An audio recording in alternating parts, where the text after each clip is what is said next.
morning.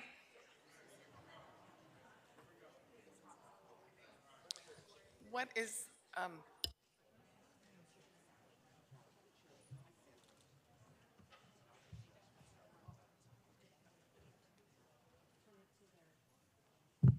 Good morning and welcome to the members of the public. We welcome you to the regularly scheduled meeting of the Los Angeles County Board of Supervisors. Today is Tuesday, May 2nd. We take full note that the full complement of the board is present. The Chief Executive Officer, the County Council, the Executive Officer, and the Sergeant at Arms are all here to assist. We will begin today's board meeting with the county's land acknowledgement. The County of Los Angeles recognizes that we occupy land originally and still inhabited and cared for by the Tongva, the Tataviam, Serrano, Quiche, and Chumash peoples. We honor and pay respect to their elders and descendants, past, present, and emerging, as they continue their stewardship of these lands and waters. We acknowledge that settler colonization resulted in land seizure, disease, subjugation, slavery, relocation, broken promises, genocide, and multi-generational trauma. This acknowledgement demonstrates our responsibility and commitment to truth, healing, and reconciliation, and to elevating the stories, culture, and community of the original inhabitants of Los Angeles County. We are grateful to have the opportunity to live and work on these ancestral lands. We are dedicated to growing and sustaining relationships with Native peoples and local tribal governments, including, in no particular order, the Fernandino Tataviam Band of Mission Indians, the Gabrielino Tongva Indians of California Tribal Council, the Gabrielino Tongva San Gabriel Band of Mission Indians, the Gabrielino Band of Mission Indians, Quiche Nation, the San Manuel Band of Mission Indians, the San Fernando Band of Mission Indians.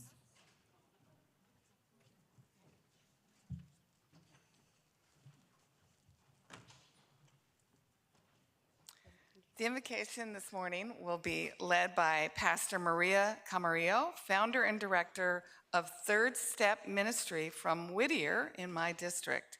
And that will be followed by the Pledge of Allegiance, which will be led by Janice Bowman, former E3 Seaman, United States Coast Guard from the city of Los Angeles in the 5th District. If you're able this morning, please stand.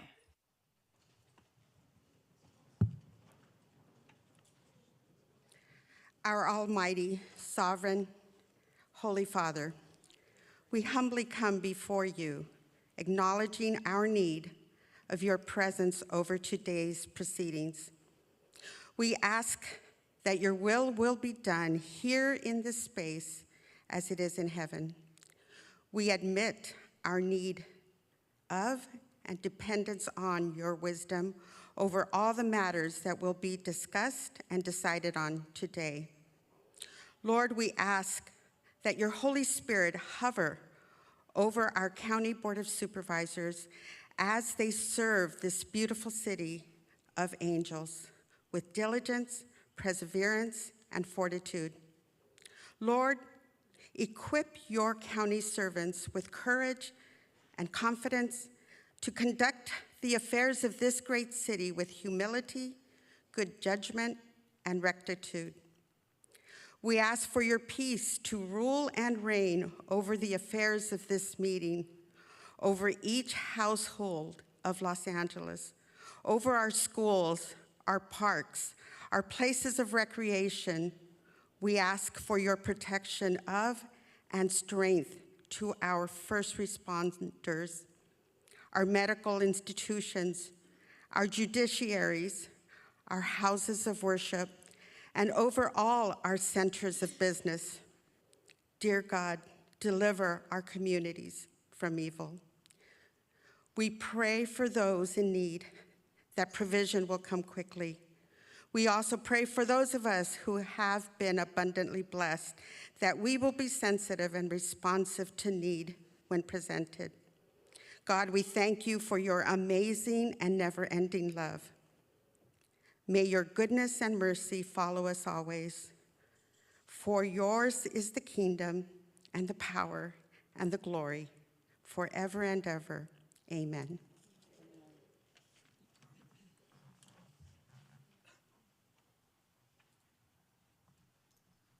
Please place your hand over your heart. If you are a veteran, you may render a hand salute and repeat after me. I pledge allegiance to the flag of the United States of America and to the republic for which it stands, one nation, under God, indivisible, with liberty and justice for all.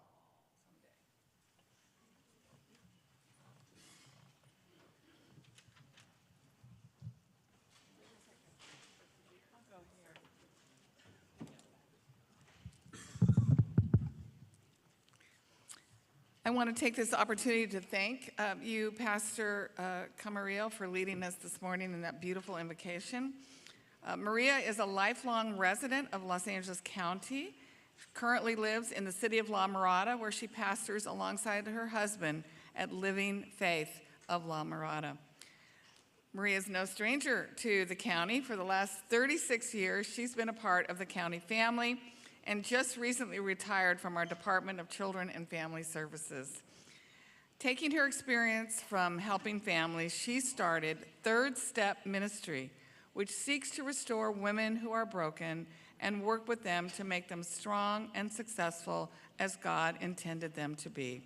Pastor Camarillo, thank you so much for joining us this morning.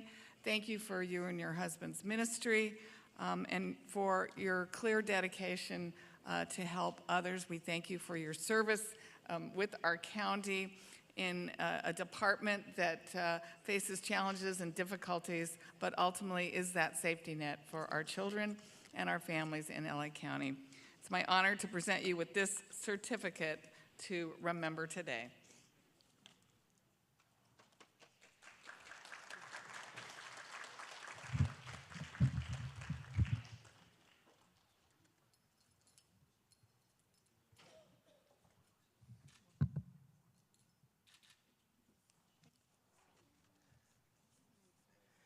Thank you, and please join me in thanking Seaman Janice Bowman for leading us in the Pledge of Allegiance to SAM. Seaman Bowman proudly served the United States Coast Guard from 2010 to 2012, last serving on the United States Coast Guard cutter Sherman. She is now active in various veteran organizations and is currently a member of the American Legion Post 43 in Hollywood. She's an advocate for promoting mental health awareness. Thank you for that. She was featured in the county's Vet Day LA 2022 video, where she shared her experience as a female veteran with living with mental health conditions. Seaman Bowman is working with the Community Veterans Justice Project to help coordinate a mental health gala. She is also helping to increase awareness during Mental Health Awareness Month by bringing together veterans with live mental health experience to share their stories with other members of the veteran community and the community at large. Seaman Bowman, I cannot thank you enough, first of all, for standing tall and helping us really recognize that mental health, it's okay to say you need help, especially if you're a veteran, but also for leading us in the Pledge of Allegiance today. And we thank you, Archer, for coming along as well. Let's give her a big round of applause. Thank you. And then I've got this for you.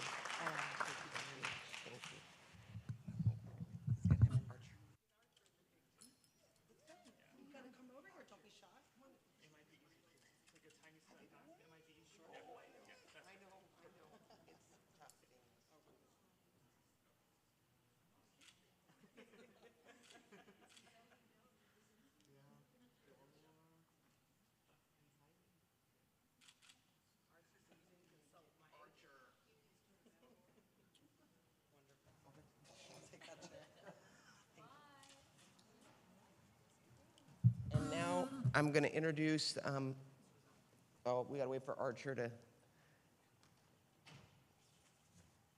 because I'm going to introduce you to Rose, a 5-month-old dachshund. Hi, Rose. Hi, baby. Hi, honey. This is Rose. Rose is a 5-month-old dachshund, and she is sweet, and she is long. If you'd like to open your heart and home to Rose, hi, baby, you can adopt her at the Downey Animal Care Center by calling 562-940-6898. So this is Rose, and Rose, are you sweet? Hi, baby. I know there's a doctor out there that would love Rose.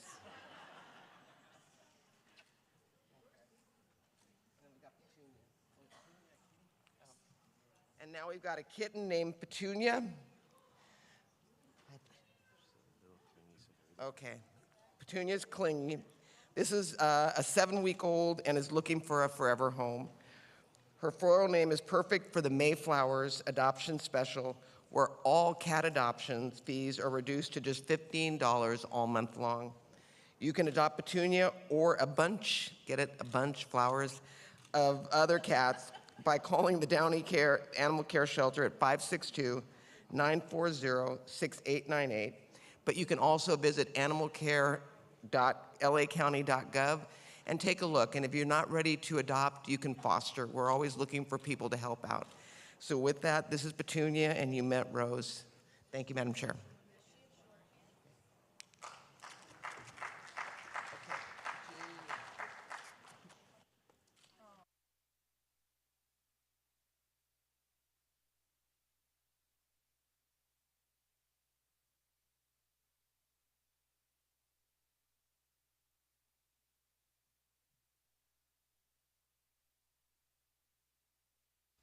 Thank you, Supervisor Barger and friends. We have a matter of urgency for the board's consideration, and I will move that the board makes a finding pursuant to Government Code Section 54954.2B2 that there's a need to take immediate action and that the need for action came to the attention of the board subsequent to the agenda being posted, and place on the agenda the following closed session items for consideration today. CS4, conference with legal counsel, existing litigation. The people of the state of California, XL Javier Becerra, Attorney General of the state of California versus County of Los Angeles et al., Los Angeles County Superior Court case number 21STCV01309, and CS5, conference with legal counsel, anticipated litigation, initiation of litigation 1 case, and CS6, public employment, interview and consideration of candidates for the appointment to the position of interim chief probation officer. We will now vote on the need to place this urgency motion on today's agenda. This item is now before us. I will move, seconded by Supervisor Solis. Executive Officer, please call the roll. Supervisor Solis. Aye. Supervisor Solis, aye. Supervisor Mitchell. Aye. Supervisor Mitchell, aye. Supervisor Horvath. Aye. Supervisor Horvath, aye. Supervisor Barger. Aye. Supervisor Barger, aye. Supervisor Hahn. Aye. Supervisor Hahn, aye. Motion carries 5-0. Okay, with that, we're going to move on to today's agenda. Executive Officer, please call the agenda. Good morning, Madam Chair and members of the board. Today's agenda will begin with set matter at 11 a.m. Set matter 1 is a report on the status of Los Angeles County mental health and substance use disorder beds by the Department of Mental Health and other relevant departments, and consideration of necessary action. This item will be held for discussion at 11 a.m. On page 2, consent calendar, Board of Supervisors, items 1 through 26. On items 2, 3, and 5, Supervisor Solis requests that these items be held. On item 7, this includes a revision as indicated on the supplemental agenda. On item 8, Supervisor Mitchell requests that this item be held. On items 12, 13, and 14, Supervisor Horvath requests that these items be held. On item 16, Supervisor Horvath requests that this item be held. On page 20, administrative matters 27 through 74. On item 37, Supervisor Barger requests that this item be held. On item 49, the Director of Public Works requests that this item be referred back to the department. This item relates to item 71 as indicated on the supplemental agenda. On item 62, this includes a revision as indicated on the supplemental agenda. On page 50, this includes miscellaneous additions to the agenda which were posted more than 72 hours in advance of the meeting as indicated on the supplemental agenda. On item 72A, Supervisor Barger would like to revise her motion to add a directive to instruct the Chief Executive Officer to work with the City of Pasadena to resolve the two outstanding real estate matters. On item 72F, the Chief Executive Officer would like to revise Recommendation 11 to also authorize the execution of new agreements and amendments to existing agreements, and add Recommendation 14 to direct the Chief Executive Officer and Interim Chief Probation Officer in consultation with the Interim Executive Director of the Los Angeles Homeless Security Authority to work with Hoviness, Inc. to facilitate the relocation of services provided at the Mariposa House of Los Padrinos Juvenile Hall, which provides interim housing and supportive services to formerly homeless young women and young women fleeing domestic violence. On page 51, ordinance for introductions, items 75 and 76. On item 75, the Director of Public Works requests that this item be referred back to the department. This item relates to item 49, as indicated on the supplemental agenda. On page 52, special district agenda. This is the agenda for the Los Angeles County Development Authority. On page 54, notices of closed session. The requests for referbacks through CS6 are before you. Okay, it will be moved by Supervisor Horvath and seconded by Supervisor Mitchell to approve these items, and that will be the order. That completes the reading of the agenda, Madam Chair. Executive Officer, please play our code of conduct. Ladies and gentlemen, may I please have your attention? The meeting of the Los Angeles County Board of Supervisors is about to commence. A code of conduct will now be read, and we request that you comply with it to ensure the efficient administration of the meeting.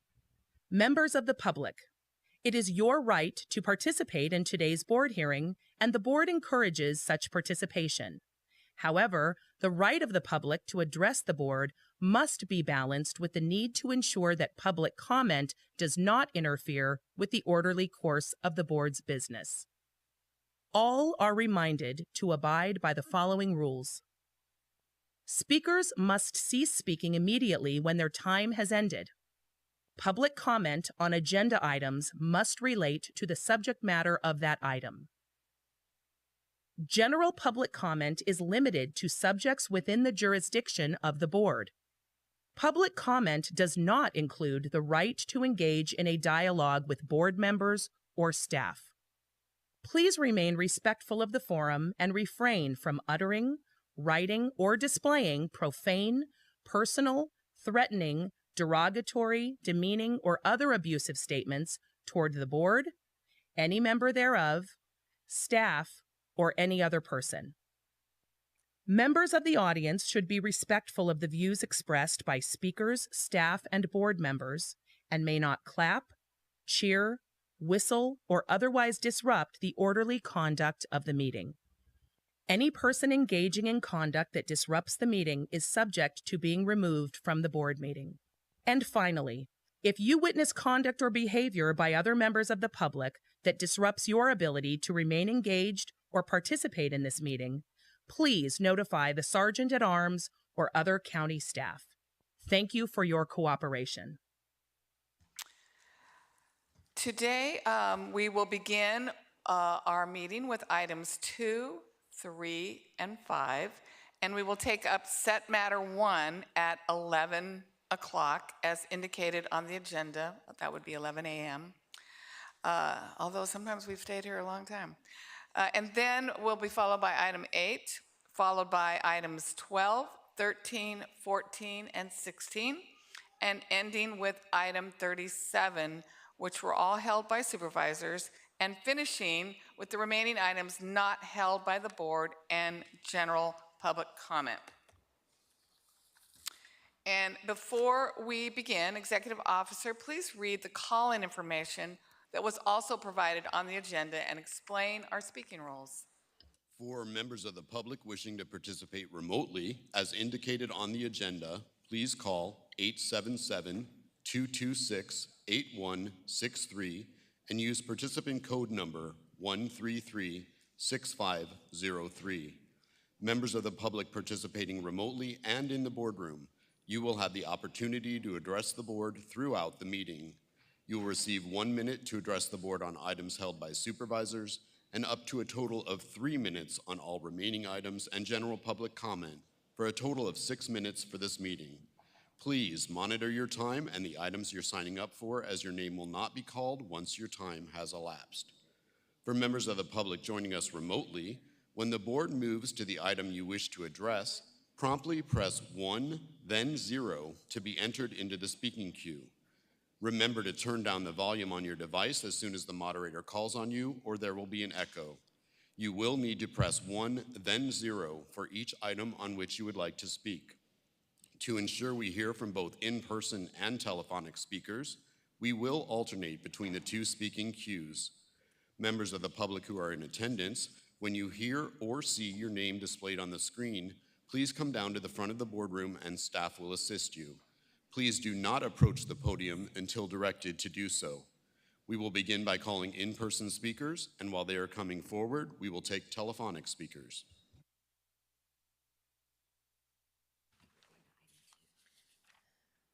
And now we will move on to item 2, uplifting arts, culture, and recreation during the 2023, 2026, and 2027 World Cups and 2028 Olympic and Paralympic Games, which was held by Supervisor Solis. For members of the public on the telephone, please press 1, then 0 now to comment on this item. Thank you, Madam Chair. And I also want to thank Chair Janice Hahn for also co-authoring this, what I think is going to be a very important motion for us moving forward. In particular, because we're looking at the 2028 Olympic and Paralympic Games. And as you know, the LA 24 is charged with producing this event. This will, I think, be one of the most important activities in not just the city of LA, but the county of Los Angeles, because it will also include Cultural Olympiad on behalf of the International Olympic Committee. The Cultural Olympiad will provide opportunities for the host country to facilitate conversations in sporting and cultural circles. As the city of LA holds the bid for the 2028 Games, most of the Olympic and Paralympic Games and activities, as we know, will take place within the city, but we know many of those activities will be held outside in LA County. Despite the city of LA being the official host, the Games will have a regional impact, as we know, and the county should work to ensure that every LA County resident has the opportunity to participate in the Games festivities. The county should take a proactive approach to ensuring the economic and social opportunities created by the event are distributed fairly and inclusively across the county, especially for those who are historically marginalized and underserved. As members of the Metro Board, we took a step down this path when we passed my motion last September entitled Uplifting Arts, Culture, Recreation during the 2028 Olympic and Paralympic Games motion. As you know, Metro has been working with the County of Los Angeles and our departments on that effort and reported back in March, recommending the program begin earlier to incorporate the 2026 Men's World Cup.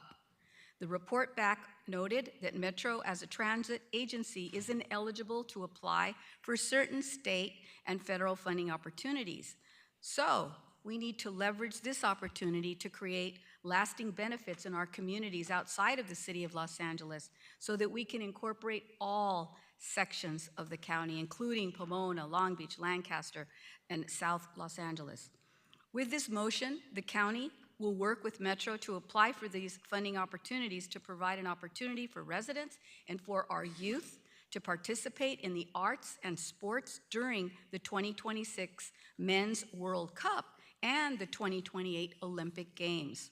However, as this board knows, it's just as important for girls and women to play sports as their male counterparts do as well. And that's why the motion also uplifts the Women's World Cup. This summer, the tournament will be held in Australia and in New Zealand. This motion directs the county's Department of Parks and Recreation to host viewing parties so all of our residents can celebrate the women's games.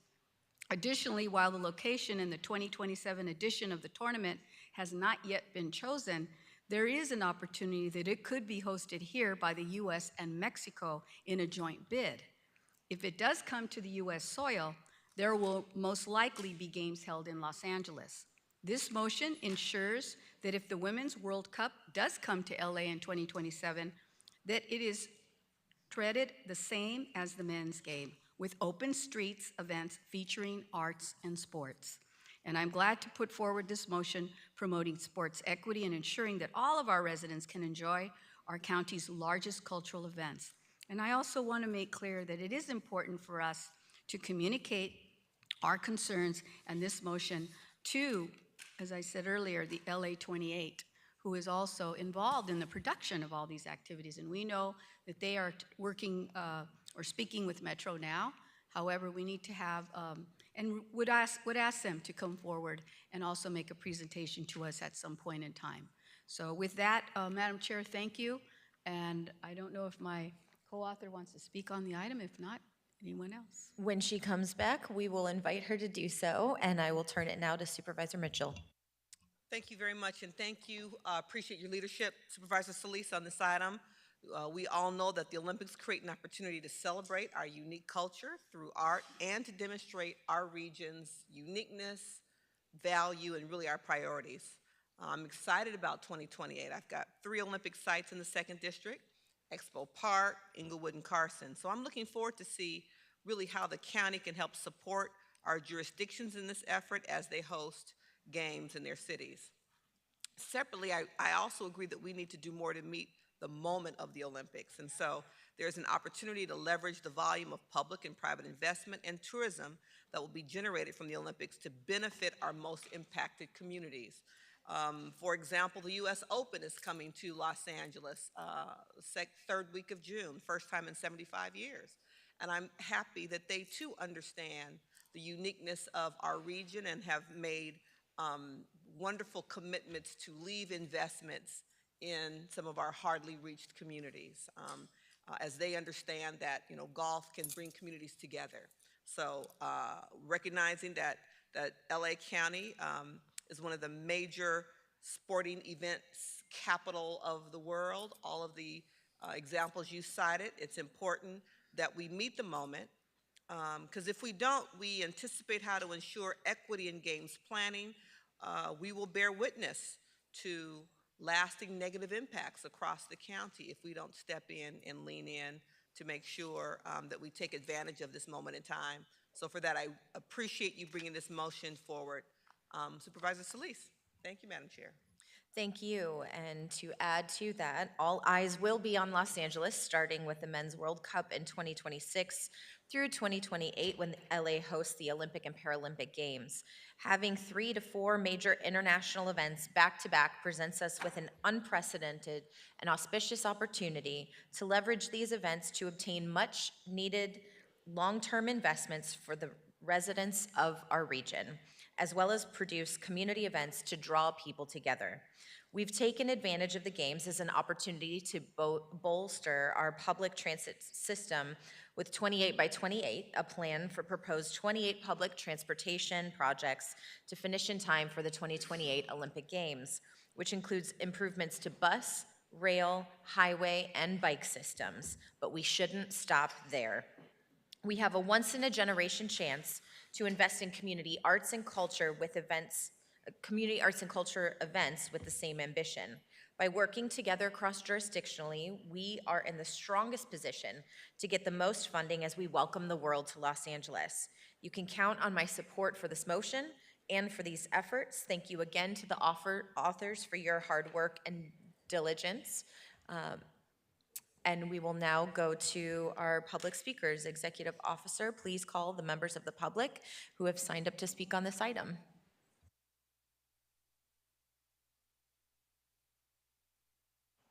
Will the following individuals please come forward?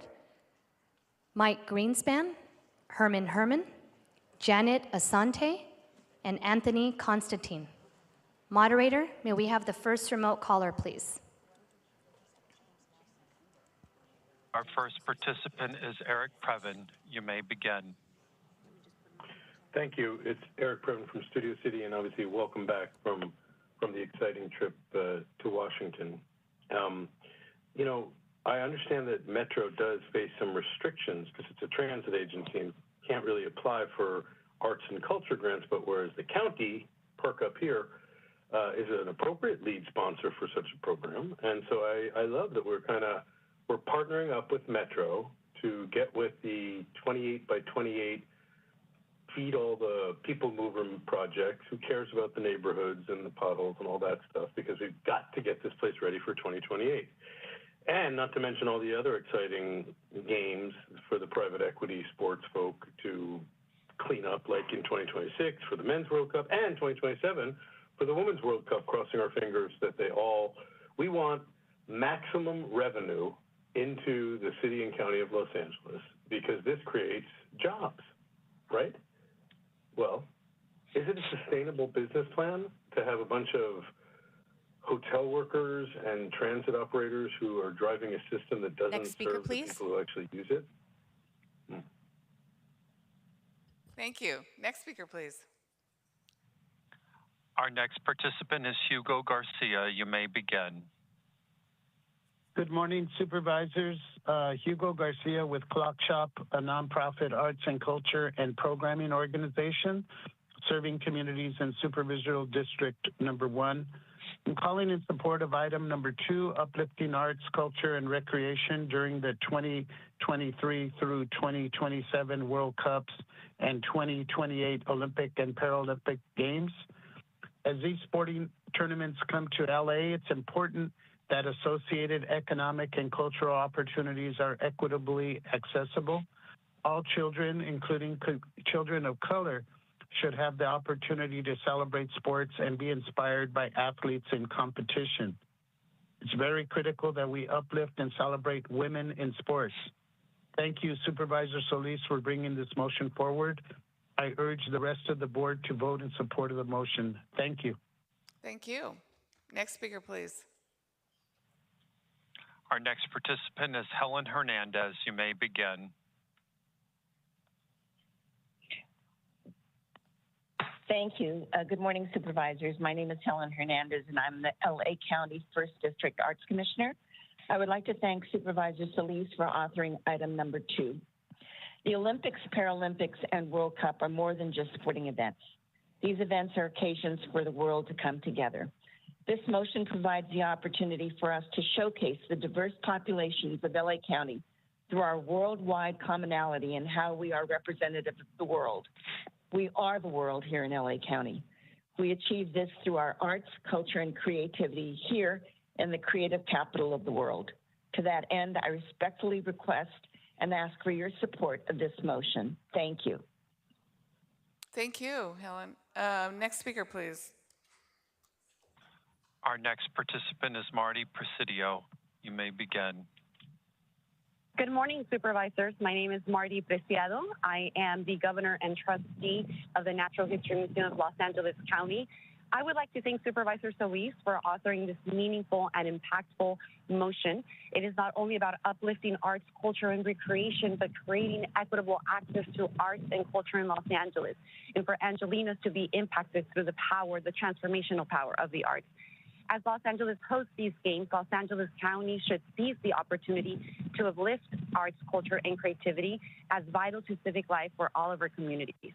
It is also a moment to create a lasting legacy of equitable local investment, especially for communities historically excluded. To that end, I respectfully ask for your support on this motion and to give your unwavering support and abounding support towards the arts and culture. Thank you. Thank you. Next speaker, please. Our next participant is Eric Sheehan. You may begin. Yeah, hi, my name is Eric Sheehan with No Olympics LA. I'd like to commend the board for correctly identifying the gentrification and displacement Angelinos face that come hand in hand with an event like the Olympics or the World Cup or any other mega event. Unfortunately, this motion does nothing to address either of those issues. Why are we spending county money and time to set up TVs and parklets and throw street fairs for the billion-dollar Olympic industry? The displacement of Angelenos in the name of the Olympics has already begun. Flower Drive, Inglewood Gardens, Stadium View Apartments. Do you have the power to stop violent evictions that lead to homelessness? And every time you announce the location of a new Olympic zone, you're inviting serial evictors and developers to come and make more people homeless. Angelenos can't afford $1,700 tickets to the opening ceremony, and no amount of sports washing and block parties will stop these evictions. Funding sources identified for this temporary initiative include public spending. The public's already on the hook for Olympic cost overruns, despite the private Olympic Committee's supposedly privately financed operation. We shouldn't subsidize the responsibilities of the private Olympic Committee and massive corporations. Thank you. Last year, 65% of LA Your time has voters expired. rejected Measure SP. Next speaker, please. Our next participant is Ricky Albalese. You may begin. Hi, my name is Ricky Abalez, and I'm with Art for LA. I would like to thank Supervisors Solis and Hahn for co-authoring Item 2 to uplift the arts, culture, and recreation during the World Cup and 2028 Olympic and Paralympic Games. These games present an opportunity to build community in Los Angeles and uplift the vibrant artistic workforce that serves as the nucleus for our diverse county. As LA hosts these games, the county should center historically underrepresented voices so we may invest in moving the needle forward on equity. Artistic, cultural, and recreational services must be elevated, not sidelined during this rare local occasion. I respectfully ask for your support of this motion, and thank you so much for your commitment to the arts. Thank you. Next speaker, please. Our next participant is Mark Aliatis. You may begin. Hey, this is Mark Valianatos. I'm Executive Officer in the Office of Strategic Innovation at LA Metro. And on behalf of Metro staff, wanted to express support for and appreciation for this motion. As Supervisor Solis said, it would synergize with an earlier motion that the Metro Board passed, calling on our agency to transform streets and transportation facilities through funding for arts, culture, and recreation during the Olympics. And we look forward to continued conversations with county staff working on recreation, arts, and culture, and to bring our own expertise on open streets and transportation and make an Olympics and World Cup that benefits all. Thank you. Thank you. Next speaker, please. Our next participant is Moya Shuri. You may begin. Good morning and namaste, supervisors. My name is Moira Shuri. I'm the Executive Director of Zocalo Public Square, a 20-year-old organization that was born in Los Angeles, convening free public programs that bring people together all across Los Angeles and the great state of California. We thank Supervisors Solis and Hahn for authoring Item 2, uplifting art and culture and recreation during the World Cups of 2023, 26, 27, and the 2028 Olympic and Paralympic Games. These massive global sporting events will bring the world's attention to LA, and Zocalo Public Square is ready to work alongside other civic engagement organizations. We will join forces and elevate our creative communities. We should reemphasize LA County's existing commitment to first-in-the-nation equity goals by declaring that our own arts, culture, and creativity of Los Angeles be centered across these massive global events that are heading our way soon. To that end, I respectfully show Zocalo's support for this motion. Thank you so much. Thank you. Thank you so much. Next speaker, please. Our next participant is Hector Ramiri. You may begin. Yeah, good morning. Yeah, my name is Hector Ramirez. I really want to thank Supervisor Solis and Mrs. Hahn for really moving forward this particular motion. As a Metro rider and like kind of resident in the city of Chalford, it's really exciting to be able to have this opportunity not only to highlight to the nation and the world Los Angeles County, but also to give Angelenos an opportunity to be able to participate and share both in this opportunity, both as an opportunity of economic development, but also to socialize and reconnect with the world and our neighbors. I ask everybody to vote for this and really hope that this particular work can be done to center and highlight the voice of our Native American, Alaska Native, and Indigenous communities, which make up a large part of the population of Los Angeles County. Thank you. Thank you. I believe we're going in person. Madam Chair, there are no other speakers in queue to address the board. Thank you. We have some in person. Go ahead. So what is my proclamation regarding the grant program? Well, we need more art and we need more culture and we gotta have signs. Signs are all about our culture. Sir, that's disruptive. Please refrain Ma'am, from doing I got the floor. Will you please be quiet? I got the floor. Okay, no, that's your first warning. I'm dealing with arts and culture. It's not offensive. It's a sign. And I have a right to express that sign without your interruption and your rude, No, you impolite, don't. You've had two warnings, and that is disruptive. Remarks. Do you mind? Herman, listen, we'll listen to you. Hold my time. If you speak. While you're speaking, hold my time. Go ahead. Go ahead, what? Speak. What do you mean speak? I look like a dog to you? Roof, roof, roof, roof. Come on, Janet. Get with the program. Cut this bullshit out and stop interfering with my basic constitutional rights and my civic rights. Tell that idiot to knock it off. Your time has expired. Next speaker, please. Do we have another speaker in person? Go ahead. Good morning. Well, that was offensive. My name is Constantine Anthony. I am the current mayor of the city of Burbank. Hello. The deal struck with former Mayor Garcetti and the International Olympics Committee leaves out a lot of the smaller 87 cities in the county. There's a lot to fix with this deal with the Olympics, and I feel it is not the job of the Board of Supervisors nor your responsibility to spend that money doing that. Instead, I asked this board to file an injunction against the city and the International Olympics Committee to block the games from coming. We need a better deal and a better contract before they ever step foot here. For that reason, I am announcing my candidacy for the Board of Supervisors in 2024, and I will help to prevent the Olympic Games from ever setting foot in Los Angeles unless they come to the table to the Board of Supervisors and every other 87 cities in the county. Thank you very much. No Olympics in Los Angeles. Thank you. And I just want to remind the audience that we would ask that instead of clapping or applauding or speaking out, that you would just raise your hand if you agree with what a speaker is saying, and you can always do a thumbs down if you disagree with a speaker. Next speaker, please. Hi, my name is Janet Asante, and I am a member of the Justice LA Coalition, and I'm speaking to you today to oppose this motion. First and foremost, I want to say that the Olympics coming here is just bad business for Los Angeles. Historically, the Olympics are always going over budget, and the city is always on the hook for the overruns. On average, they go over by about 173%. And we've seen much higher than that. And the motion correctly identifies consequences of gentrification and displacement, but it does not address them. This board will be having to treat the fallout from the Olympics coming here and the chronic homelessness and the evictions and the ways that this community is affected forever. And the only way to stop that fallout from happening is to prevent it from the first place.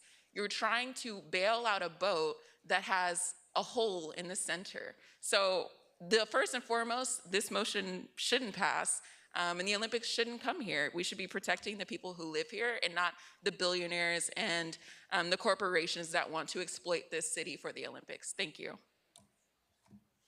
Thank you. I do feel necessary to correct that when we hosted the '84 Olympics, not only did it not go over budget, it actually made money, went into a foundation that has continued to support athletic activities for our youth in LA County through the foundation. So actually it was very successful. Next speaker, please.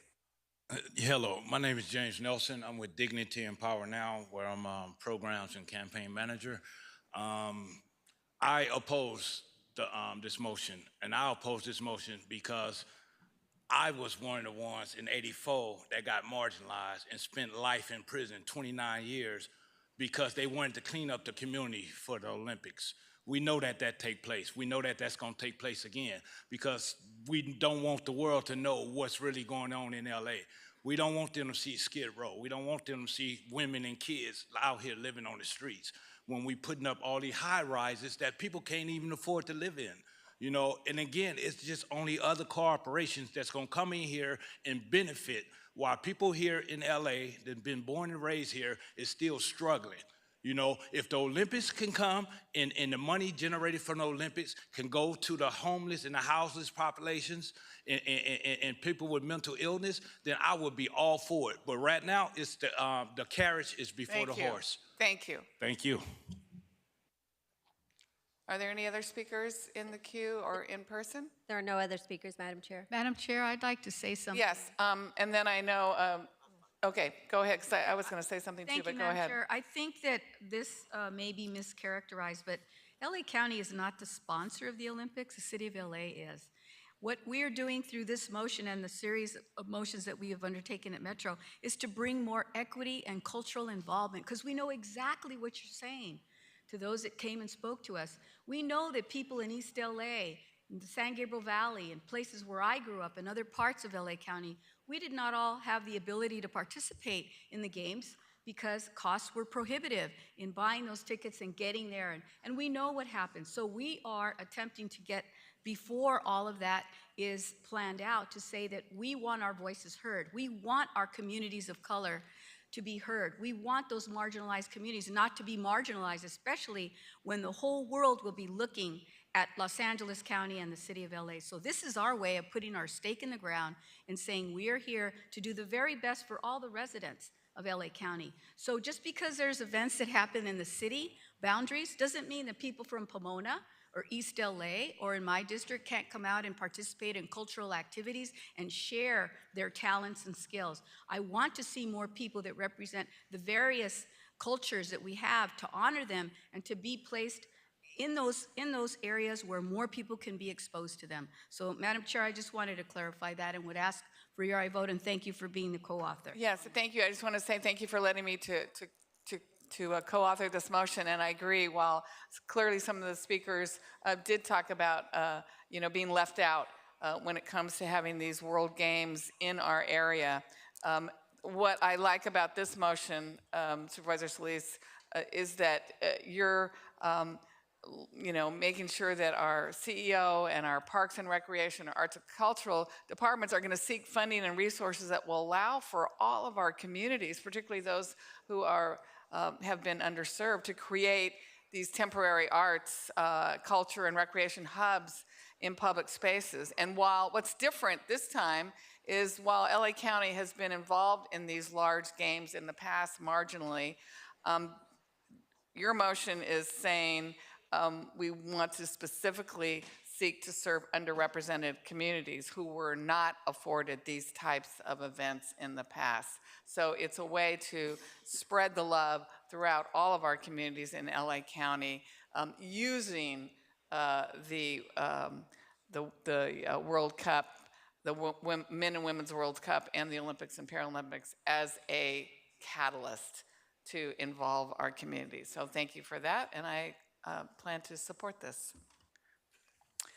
Okay, hearing no other comments, colleagues, item 2 is now before us, moved by Supervisor Solis. I'll second to approve this item. Executive Officer, please call the roll. Item 2 is before you. Supervisor Solis. Aye. Supervisor Solis, aye. Supervisor Mitchell. Aye. Supervisor Mitchell, aye. Supervisor Horvath. Aye. Supervisor Horvath, aye. Supervisor Barger. Aye. Supervisor Barger, aye. Supervisor Hahn. Aye. Supervisor Hahn, aye. Motion carries 5-0. Okay, we're now going to move on to item 3, proclaiming May 2023 as Asian American and Pacific Islander Heritage Month, which was held by Supervisor Solis. And for members of the public on the telephone, please press 1 then 0 now to comment on this item. Supervisor Solis, would you like to kick it off? Yes, thank you so much, Madam Chair, and thank you for being the co-author on this motion. This month, along with mental health awareness, we're also celebrating and recognizing the great contributions that impact and influence the AAPI community has made on our country and here in LA County.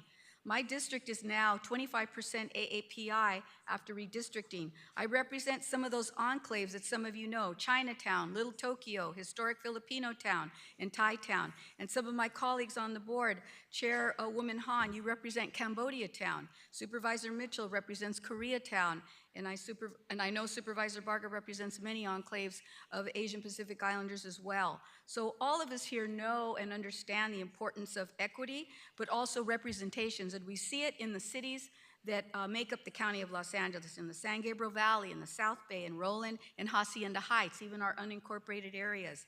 AAPIs are one of the fastest growing racial groups and represent over 30 countries and speak over 100 different languages. And I share this because it's incredibly important that we as a county continue to push out information about our resources and our services in a culturally competent manner to ensure that everyone is being treated equally. Many AAPI communities in my district are still wary about government services and the challenges that they face in navigating county resources. Thankfully, we have many AAPI county employees associations, and I'd like to list them. The Chinese Employees Association of Los Angeles County, the Korean American Employee Association of Los Angeles County, the Los Angeles County Asian American Employee Association, the Los Angeles County Cambodian Employee Association, the Los Angeles County Filipino American Employee Association, and last but not least, the Vietnamese Employee Association of Los Angeles County.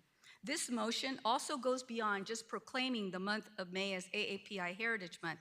It directs the county communications teams to highlight the many AAPI-related events that our county departments are also hosting in our communities. For example, on May 13th, I'm co-hosting an AAPI Safety Summit in Roland Heights with our DA's Office and Commission on Human Relations, LA versus Hate, and the AAPI Advocacy Group, AJ Southern Cal. The purpose of these events is to educate our AAPI constituents in terms of the differences between hate incidents and hate crimes and how to report them and to provide bystander training. I'm also proud to note that we're going to be hosting AAPI Heritage Month that all of our board members and my colleagues are invited to, a reception that will be held later this month at the hall to honor our community and our county leaders who represent many, many AAPI residents. The motion will also direct our CEO Legislative Affairs branch to support Senator David Ming's bill, SB 434, which builds on the existing law requiring transit operators to survey riders on their public safety experiences. This is based on many of the assaults that we saw during the past 2 years where AAPI members were attacked. I think that Senator Ming's bill complements existing reporting requirements that we're already undertaking to inform transit operators in how to respond to the painful rise of anti-AAPI hate incidents. I also want to point out that through our Department of Mental Health, because we're also celebrating that month, that our Dr. Lisa Wong initiated an activity called Tea Time. She did this right after the horrible shooting that took place in Monterey Park. She's been sending out her staff to meet on a regular basis at the Langley Community Center during noontime to help provide mental health information and to remove the stigma and to create better opportunities to communicate with these individuals in their language. It's called Tea Time. I would hope that the county will embark on this new effort and try to reach out to all of our areas where we have high concentrations of AAPI members.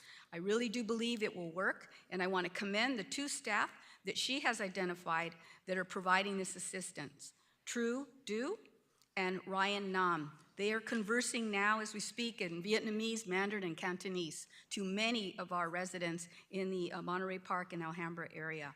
I just want to say that it's time for us to understand that the AAPI community and residents are a big part of our county and our workforce, and we should take pride in celebrating them. So with that, Madam Chair, I thank you, and I would ask for your aye vote. Thank you. Thank you. Supervisor Barger. Thank you, and thank you for bringing this motion. And I want to echo what has been said regarding LA County being the home to the largest Asian population in the United States. And it truly is an honor to recognize their vast and important contributions to our region. And I think it speaks volumes that we have so many incredible employee organizations which reflect the diversity of the county as well. This year is especially meaningful as we honor the 3-month anniversary of the tragic shooting in Monterey Park. And my staff had an opportunity to meet with Brandon Tsai, last week, and as you know, he's a resident of San Marino, and we presented him with a $10,000 donation to support the Brandon Side Hero Fund, which will focus on mental health issues within the AAPI community. And I think that speaks volumes for what he believes needs to be done and his willingness to put together a nonprofit that will be a collaboration with the Asian Pacific community.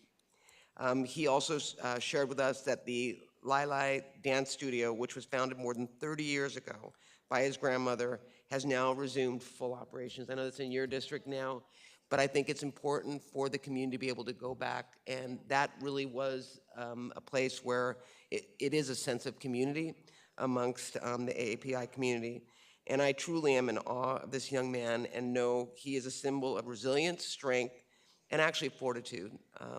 We must rise against violence and hatred, and today's recognition celebrates the important accomplishments and contributions of the AAPI community. So again, I want to thank you for bringing this motion in. I think now more than ever, we need to embrace not only the AAPI community, but just diversity in general, and recognize that, that it makes this county better. Thank you, Madam Chair.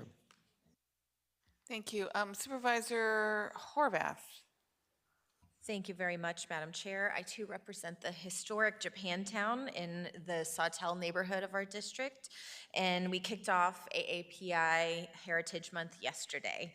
It's an important reminder of the countless contributions of the AAPI community here in Los Angeles and throughout the country. This month is a celebration of the proud and diverse history and heritage that this community has brought to our country and to Los Angeles County, and I am excited for all of the events and initiatives that will be taking place this month. Unfortunately, at the same time, the past few years have shown alarming rises in AAPI hate, which must be recognized, addressed, and eradicated.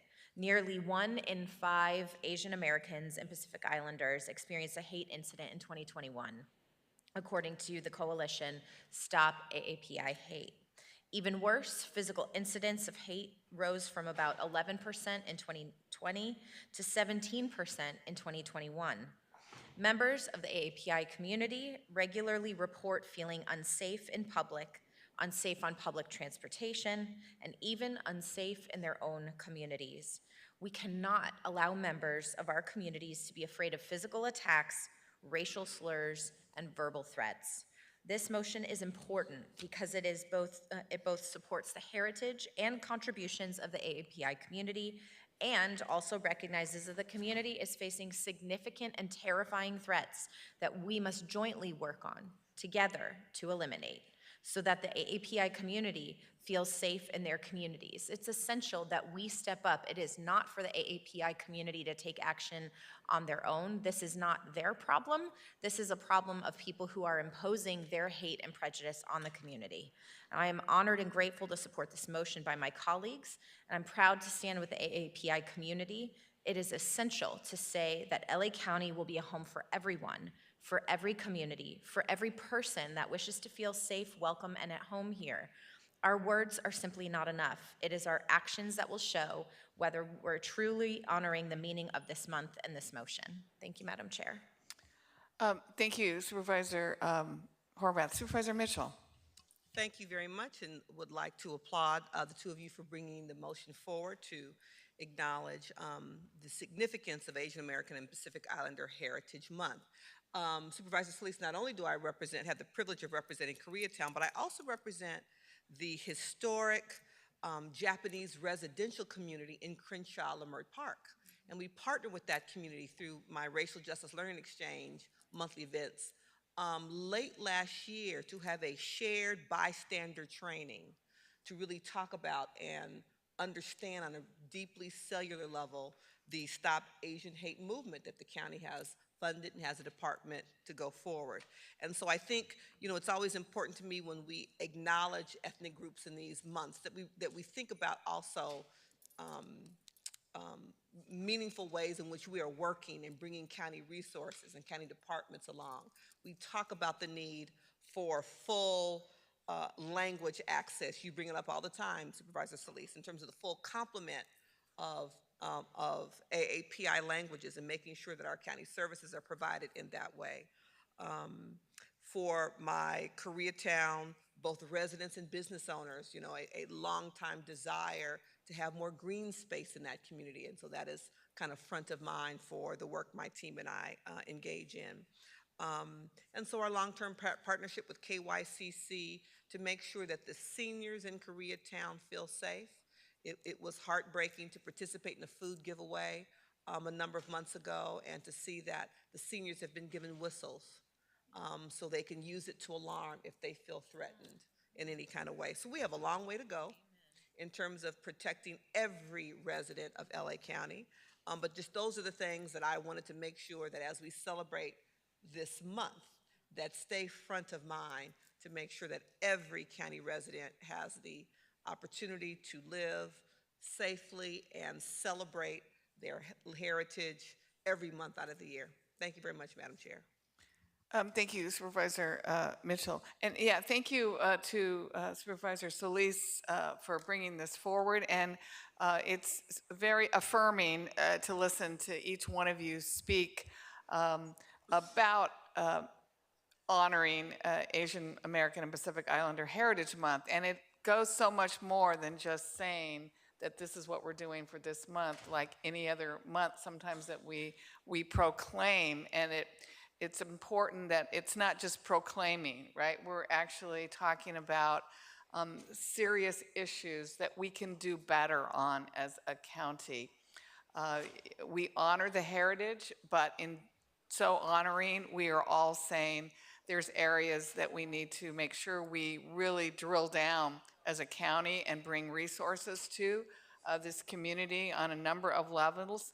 And I know when we were in DC last week advocating for the county, we did talk about bringing mental health services, particularly to this community. And we had Dr. Lisa Wong with us, and she, of course, you know, really is the epitome of bringing those resources to that community, particularly as it relates to Monterey Park and what happened. And I'm very glad to hear about Tea Time because, you know, we're talking about having more diverse mental health providers who are culturally connected to the communities they serve.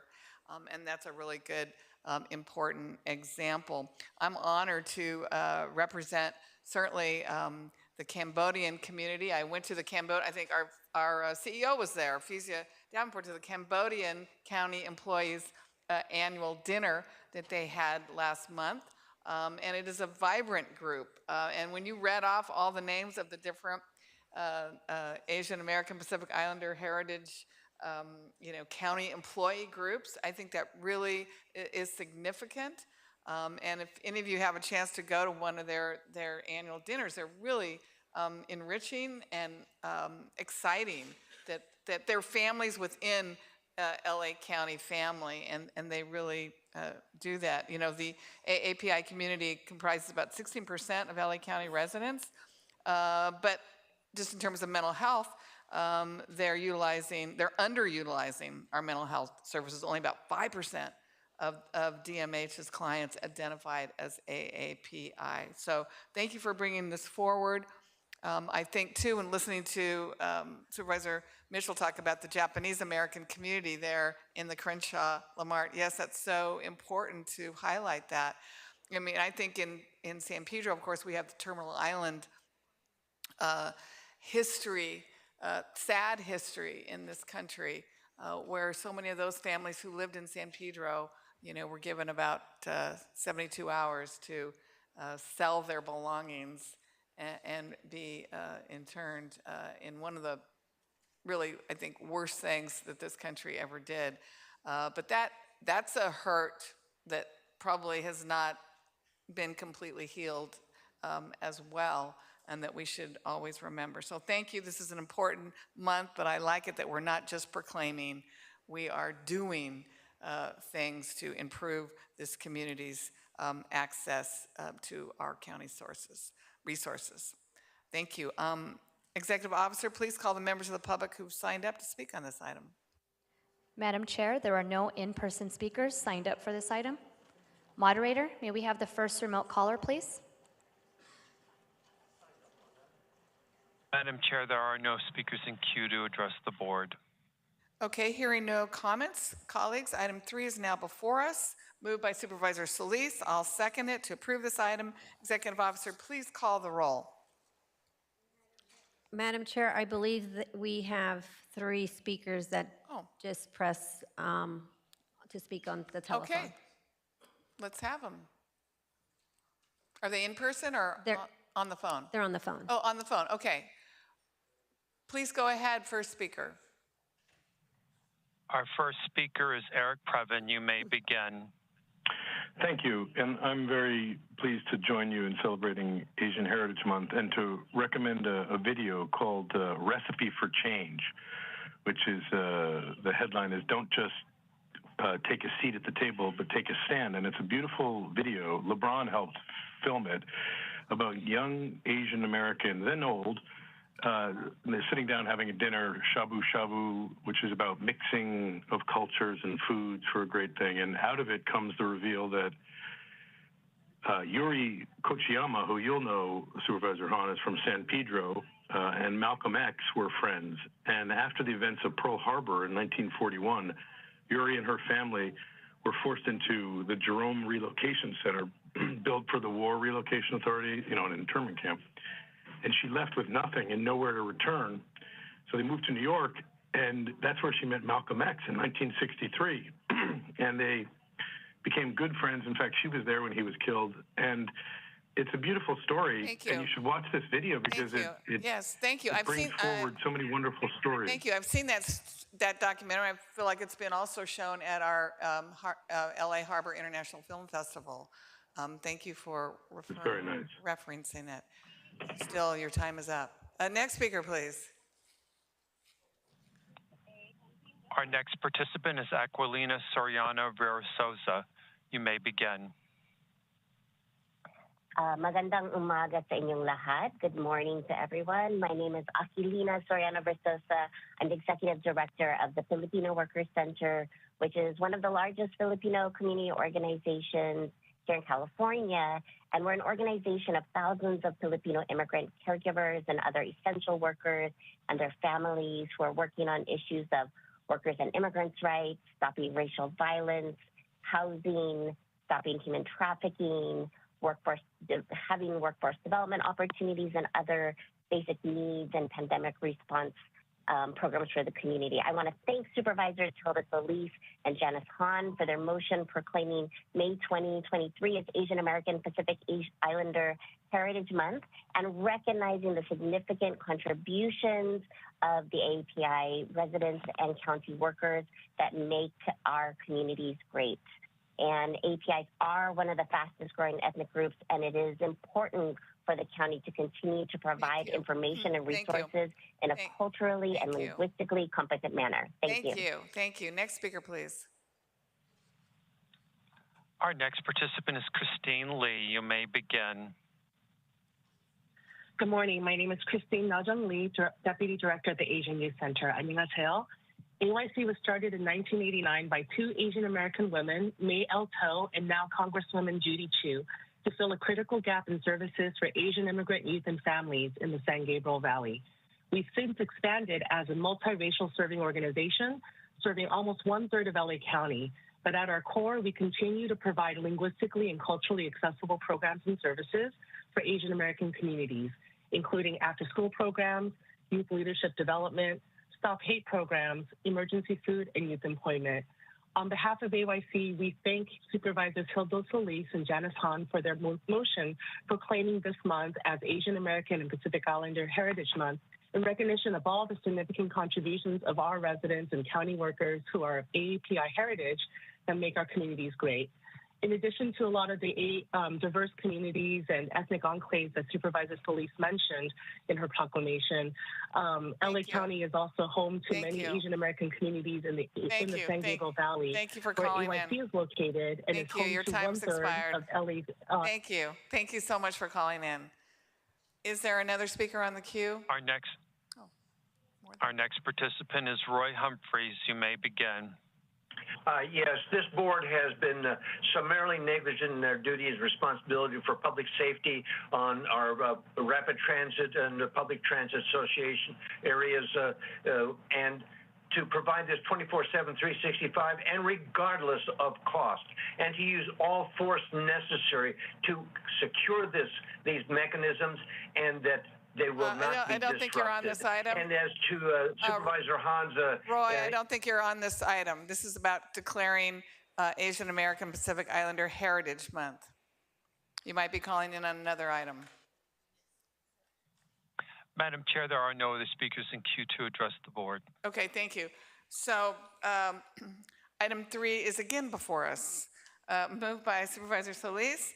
I'm going to second it to approve this item. Executive Officer, please call the roll.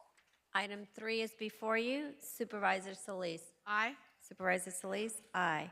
Supervisor Mitchell. Aye. Supervisor Mitchell. Aye. Supervisor Horvath. Aye. Supervisor Horvath. Aye. Supervisor Barger.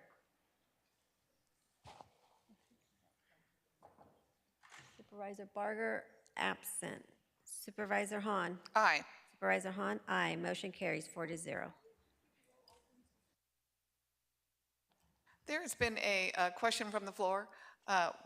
Would you like to ask that question? It was a process question, Madam Chair. I was wondering if we can hold the roll open on a vote in these circumstances so members can add on when they return? Yes, we can do that. We'll table the item. So we'll table it. Thank you. Now let's move on to item 5, proclaiming May 5th, 2023 as the National Day of Awareness for Missing and Murdered Indigenous Women, and ensure swift implementation of the Feather Alert, which was held by Supervisor Solis. For members of the public on the telephone, please press 1, then 0 now to comment on this item, item 5. Supervisor Solis. Yes, thank you, Madam Chair. This will be my last item, and I thank my colleagues and the audience for bearing with me, but I think this is a really important motion. You know, it really breaks my heart that Native American and Alaska Native women and girls go missing or are murdered at a higher rate than any other racial and ethnic group in the United States. The disappearances and murders of American, Indian, and Alaska Native women and girls directly correlates to domestic violence, sexual assault, and human trafficking. According to the National Congress of American Indians, American Indian and Alaska Native women are 2.5 times as likely to experience violent crimes and at least twice as likely to experience rape and sexual assault crimes compared to any other race. In addition, the Centers for Disease Control and Prevention found that homicide is the 3rd leading cause of death among American Indian and Alaska Native women between the ages of 10 and 24 years of age. The 5th leading cause of death for women between 25 and 34 years of age. Furthermore, a report by the Sovereign Bodies Institute indicated that only 9% of murders of Indigenous women in California have ever been solved. This violence against Native women and girls terrorizes our American Indian and Alaska Native communities, and we know this must be eradicated. The missing and murdered Indigenous women crisis requires that all governments across the United States enhance the protection of American Indian and Alaska Native people, especially women, from domestic violence, dating violence, sexual assault, homicide, stalking, and sex trafficking. Last year's Assembly Bill 1314, the California statewide Feather Alert Program, was signed into law by Governor Gavin Newsom.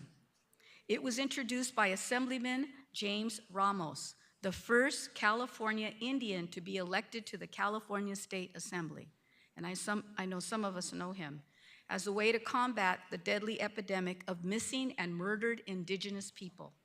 A Feather Alert allows law enforcement agencies to request the California Highway Patrol to initiate an alert when an Indigenous person has been kidnapped, abducted, or reported missing under unexplained or suspicious circumstances, and specific criteria have been met to permit an alert activation. A Feather Alert will provide immediate information to the public to support the quick recovery of missing Indigenous peoples, working much like, as we know, the Amber Alert system. As home to the largest American Indian and Alaska Native population of any county in the entire country, we must do our part to ensure that we are utilizing this new and critical resource. I also want to thank Sheriff Luna and his team for being open to reporting back on the department's compliance with the Feather Alert through this motion. Thank you, Madam Chair, and I respectfully ask for your aye vote. Thank you, Madam Chair. Thank you. Supervisor Mitchell. Again, thank you, Madam Chair, and again, thank you, Supervisor Solis, for bringing this, not only the motion, but the issue forward. In reading the statistics in the motion and researching all else we could find available, the number of Indigenous women and girls and LGBTQ Indigenous people that have been victims of violence, kidnapping, human trafficking is staggering. Sadly, I won't say it's surprising, but appalling nonetheless. And so I appreciate that this motion includes a directive that asks our Sheriff's Department to report back on our compliance with the state federal alert program. And I also echo the need for more awareness on the many Indigenous women who are missing. In addition to sharing this information on social media and providing a comprehensive toolkit for our county departments and community-based organizations to use, I think it's important that we know their names, know the names of the missing, we say their names, the names of the missing, and share their names. I'm not sure if there's a full list that can ever be made available, but I think that it may be helpful to generate this list as a way to raise awareness and honor these women and girls who have been victimized. I think it's imperative that we continue to provide the necessary resources and advocacy for our Indigenous communities in the work we do here at the county, and that we look at policies related to poverty alleviation, health and mental health, and housing, that we must keep vulnerable populations like our Indigenous communities front of mind. So I'm happy to support the motion today and hope that there is some way that we can begin to collect names to put that as a part of our public outreach and say their names. Thank you very much, Madam Chair. Thank you. Supervisor Horvath. Thank you, Madam Chair. This motion is both important and somber because it recognizes the hundreds of missing and murdered Indigenous women throughout our country. There are far too many of these stories, and far too little of them have been solved, providing no resolution for their families. Today, this motion reminds us of another injustice against thousands of women in this country. We are facing a crisis in our country of missing and murdered Indigenous women. Murder is the third most likely cause of death for Indigenous women, an astonishing number, as Supervisor Solis said. On top of that, there remain countless Indigenous women who are missing today. The result of a centuries-long lack of care for Native women in their communities and a lack of caring to find out what is really happening to these women. I previously served as global coordinator for 1 Billion Rising, a campaign across the world of the V-Day movement to end violence against women and girls, where we focused on this issue throughout the United States and this tactic used against women globally. These women who are represented in today's motion are not simply statistics. They are real people with families, with meaningful lives, which have been devastated by this horrific reality. The California statewide Feather Alert Program, a tool meant to shine a spotlight on missing Indigenous women, will provide drivers on freeways and highways and phone users throughout the state warnings of missing women.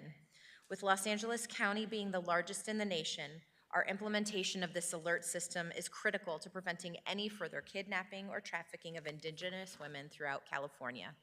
I look forward to working with all our regional partners to ensure that this system is successful, that it prevents more women from going missing and becoming murdered. We have an obligation to take action. Thank you, Madam Chair. Thank you, and I'll add to thank you, Supervisor Solis, for bringing this forward, and thank you to Assemblymember James Ramos for authoring this legislation that created the Feather Alert System. And it's really so important. I think the branding of that, it really just signifies what we're talking about here.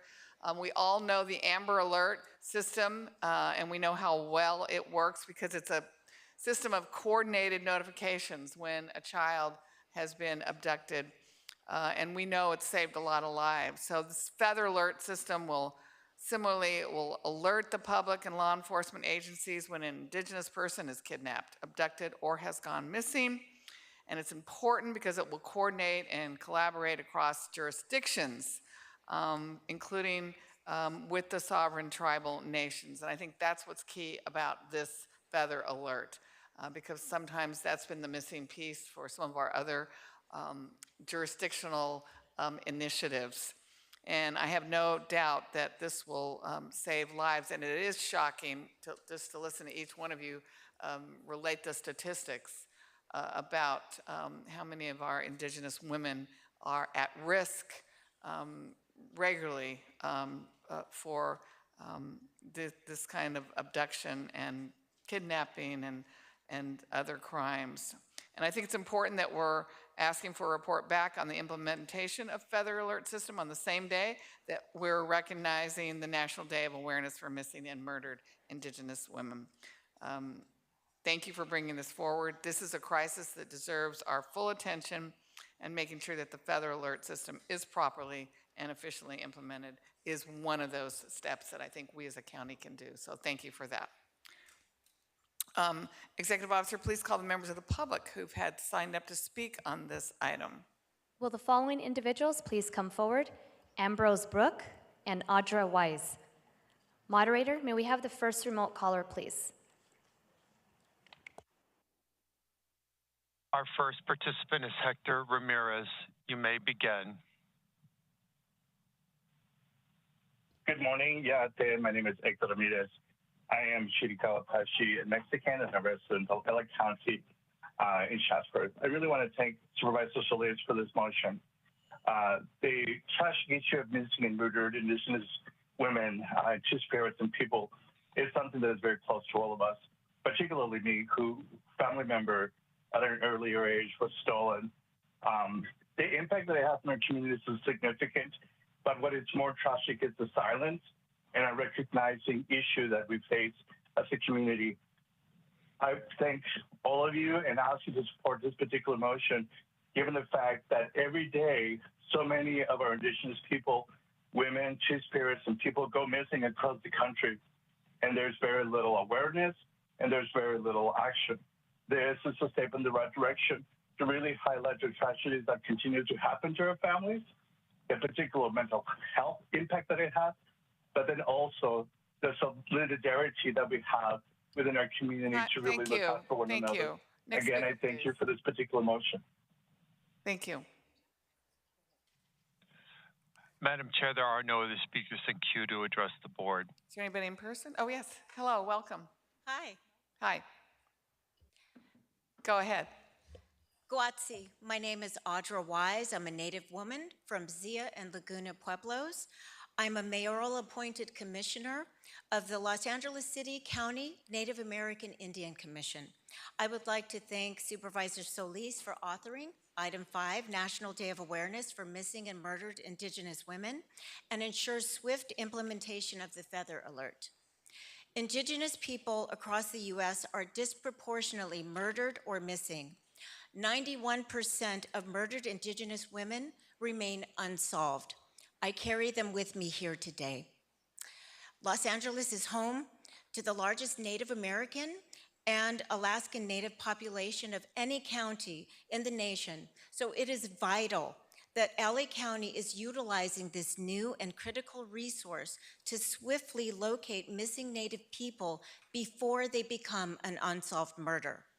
With the cooperation of law enforcement, tribal nations, and the community, our goal is to bring our loved ones home. Thank you so much, and thank you for the work that you do with our commission and all of your fellow commissioners. Thank you.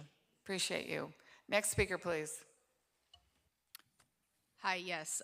My name is Ambrose Brooks S., and due to a glitch in the public comment forms, I was signed up for this public comment, and my name was spelled incorrectly.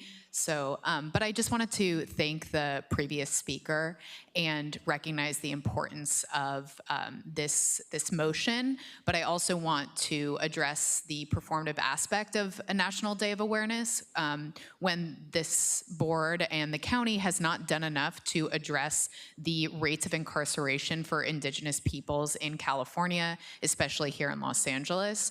Also, the board and the county has failed to recognize the role of the Sheriff's Department and the Probation Department in violence against women. And as we know, both the Sheriff's Department, Police Department, and the Probation Department have been held liable by courts for domestic violence against women, for violence against youth and juveniles in the probation camps. And I want the board to take this just as seriously as it's taking this motion. Thank you. Thank you. Is there another speaker? There are no other speakers, Madam Chair. Okay, are there any, no other supervisors? Solis, do you want to say anything else? Okay, hearing no comments, item 5 is now before us. Moved by Supervisor Solis, seconded by Supervisor Mitchell. To approve this item, Executive Officer, please call the roll. Item 5 is before you. Supervisor Solis. Aye. Supervisor Solis, aye. Supervisor Mitchell. Aye. Supervisor Mitchell, aye. Supervisor Horvath. Aye. Supervisor Horvath, aye. Supervisor Barger. Aye. Supervisor Barger, aye. Supervisor Hahn. Aye. Supervisor Hahn, aye. Motion carries 5-0. Okay, I think since we kept the roll open for item 3, so Supervisor Barger could record her vote. Should we go back to that now? Yes. So item 3 is before you. Supervisor Solis. Aye. Supervisor Solis, aye. Supervisor Mitchell. Aye. Supervisor Mitchell, aye. Supervisor Horvath. Aye. Supervisor Horvath, aye. Supervisor Barger. Aye. Supervisor Barger, aye. Supervisor Hahn. Aye. Supervisor Hahn, aye. Motion carries 5-0. Okay, now we will move to our 11 a.m. set matter, Mental Health and Substance Use Disorder Bed Status Report. For members of the public on the telephone, please press 1, then 0 now to comment on this item. And I believe we have Dr. Lisa Wong, who is our Director of Mental Health, will make a presentation. And I believe other departmental representatives are available for questions. Dr. Wong. Good morning, Chair Hahn. Good morning, supervisors. Okay, so I'll just start with a little bit of an introduction first before we get to the slides. So on January 10th, 2023, the board declared a local emergency for homelessness to expedite the delivery of housing and services to the tens of thousands of people experiencing homelessness in Los Angeles County. A key component of these resources is beds, especially for people experiencing homelessness and suffering from serious mental illness and substance use disorders. The county is working to increase the number of mental health and substance use disorder beds through capital projects and contracting. County mental health beds serve the general population and others, such as people experiencing homelessness, probation population, the jail population, LPS conservatees, and persons who have been found mentally incompetent to stand trial. The Department of Mental Health and other departments will provide periodic updates on the status of their mental health and SUD beds. This way, the board and the public will have a better understanding of the county's beds and overall effort to provide these critically important beds. It will also allow the county to deal with the misperception that it isn't properly allocating significant amounts of money for mental health. On April 20th, the county and the plaintiffs in the LA Alliance case presented to the court an enhanced settlement that added 1,000 new mental health beds and substance use disorder beds and 450 subsidies for beds at adult residential facilities. Although the court did not dismiss the litigation, the county is still moving forward with the work contemplated in the settlement agreement to provide relief for the most vulnerable people experiencing homelessness in the county. These reports are in keeping with the county's commitment to accountability and transparency. And the reports will allow the public and stakeholders to hold the county accountable. Okay, we can go to the next slide. So the local emergency for homelessness was declared in order to expedite things, especially the delivery of housing and services to all those experiencing homelessness. And as I said, the key component is beds, and these are the populations that they'll be serving. So these beds are both operated by the county and by community providers that contract with the county. And the departments will focus, the department will focus this presentation on defining the types of beds within their inventory. Next slide, please. Okay. So this table gives a summary of the different types of beds that we have and the different departments that those beds are under. So for the Department of Mental Health, in terms of our crisis receiving and stabilization, these are beds that are up to 24 hours and they are licensed except for sobering centers. And those are our urgent care centers, which are now also known as crisis stabilization units. Then there's acute inpatient and subacute level of care. And these are the hospital level of care. These are all licensed facilities. And in the acute, we have acute inpatient psychiatric beds. And for subacute, we have the subacute and our state hospitals. Now, for crisis residential and extended residential, we have residential with on-site clinical treatment services, and these are also licensed as well. We have crisis residential treatment programs, and then for extended residential, we have ERS, which is our enriched residential services.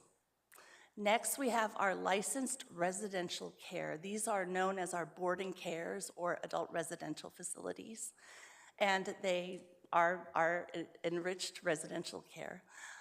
We have interim housing, that is shelter with supportive services. These are not licensed.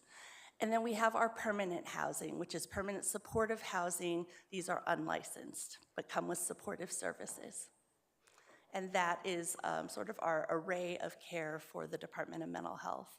And I think that's a very important aspect of the bed continuum, to emphasize that it is a continuum, because our clients and the residents of Los Angeles County need a full continuum of care. It's not all in the inpatient psychiatric or subacute or adult residential facilities. We have people across those levels of needs. Okay, next slide. So our next steps are that the Department of Mental Health, DHS, and Department of Public Health and Justice Care and Opportunities Department will provide periodic updates on the status of their mental health and substance use disorder beds. And May 16th, 2023, there will be an update that will focus on the number of current beds, beds in the pipeline, and funding for these beds. And I think that concludes my presentation. Thank you, Dr. Wong, for that presentation. And I think it's really helpful to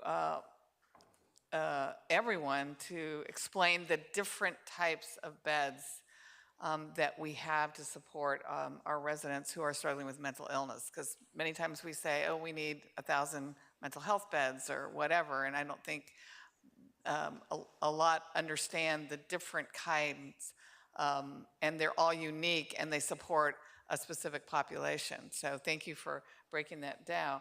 I know we haven't really talked about specifically the number of each type of bed, but which I think you're going to update us on at our next board meeting.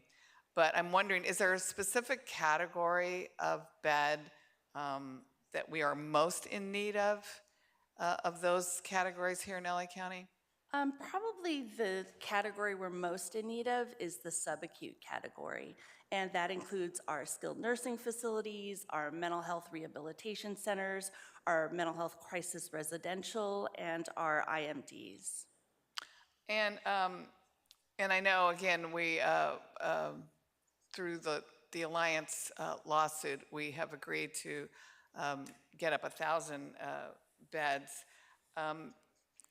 Can you tell us what types of beds are those that we're talking about? Those 1,000 beds span the whole array of beds. So everything from inpatient psychiatric to the enriched residential care. And have you broken those down by numbers? You know, I don't have those by numbers right now because we weren't expecting to do that till the next board meeting. Right. I can get them to you. Great, great, I appreciate that. Okay, thank you, and I know, let me just ask one more thing, that one of the goals in the past has been to create a bed tracking system that could be used to track these beds across the county so that our providers, our clinicians could find available beds, because that's always kind of a scramble. What's the status of that bed tracker? I will defer that question to our department head over JCOD, Judge Armstead. Welcome, Judge. Sorry, thank you so much for that question, Supervisor Chair. We finished the solicitation and have selected a vendor, so they're finalizing. It took a long time to get there. First, we had to come up with sort of the language that we'll use, and so we've selected a vendor, and we're in the middle of finalizing that process. We're hoping to be in contract by August at the latest. Okay, good, because again, sometimes that can be the missing piece. We have the beds, but tracking them and finding, again, and some of these are crisis situations where it needs to, be found like tonight. And the bed tracker, I think, was the goal of our department and certainly of this board. So that's good news. So August, you think it'll be up and running? It will not be up and running by August. We'll be in contract with the vendor by August. Okay. What's the timeline for it to be up and running, you think? Probably a year in full honesty. And the reason it probably will be a year is because each department actually uses a different system, and it has to be designed to be able to speak to all of those systems. There's also contractual changes that we'll need to make. All providers are not required to let us know what beds they have available or when they become available, so that would have to take place. We're also working on a standardization of an intake process where they ask a certain set of questions to identify a person's needs. Every department has a different set of questions that they ask, and so we're working on streamlining that. And we're trying to eliminate a lot of the silos so that it can be done in a singular form. And so just to get to the point that we all use the same language of beds, that took us about 9 months. So it's a process. Mm-hmm. Well, remember, we're in the state of homeless emergency, and yes, and that is in place to move faster, kind of on all the things that you talked about, particularly as it relates to contracting. And the CEOs helped us, the CIOs helping us with the technology piece, and also helping us to try to streamline the contract, because we know that takes a long time to get in contract with the vendor. I think a lot would be disappointed to hear that it wouldn't be up and running for another year after August. Yeah, so anything we can do to, this is an all hands on deck, anything we can do to streamline any of this, I think would be important right now. Thank you. Thank you.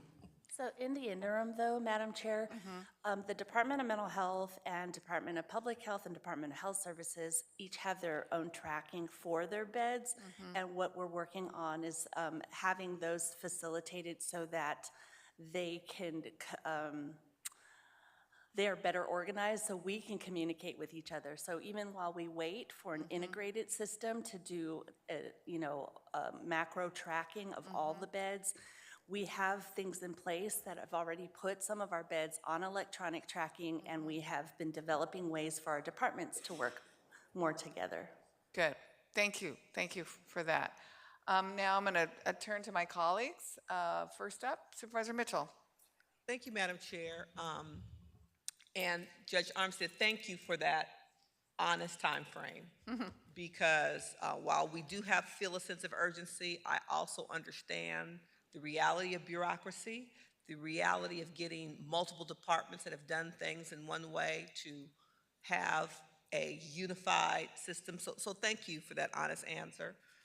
As painful as it is to hear, I completely understand why. And I'm also glad to know that there is a workaround, my term, not yours, Dr. Wong, in terms of making sure that the tracking that is happening in the top tier departments who have the responsibility of managing contracts and building out beds are in the meantime at least not operated in silos and everybody knows what each is doing. Thank you for this chart. There have been multiple motions filed to create beds and divert people into more appropriate treatment settings. And I think it's important that the board and the public have front of mind what we mean. I think we generically use the term beds, but they're all very different and unique and require, different effort. I just want to clarify for the May 16th meeting that it will include kind of a breakdown of who's working on which beds, for what purpose, and with which funding stream. Say that 3 times fast. With what money? Is that the kind of data that the May 16th briefing will include? Yes, Supervisor Mitchell. Excellent. And I'm clear that, this tracking process, this monitoring, if you will, that allows us to see where we are, allows the general public to see where we are. The goal is a result in clarity, coordination, and from my perspective, smarter spending, but not delays.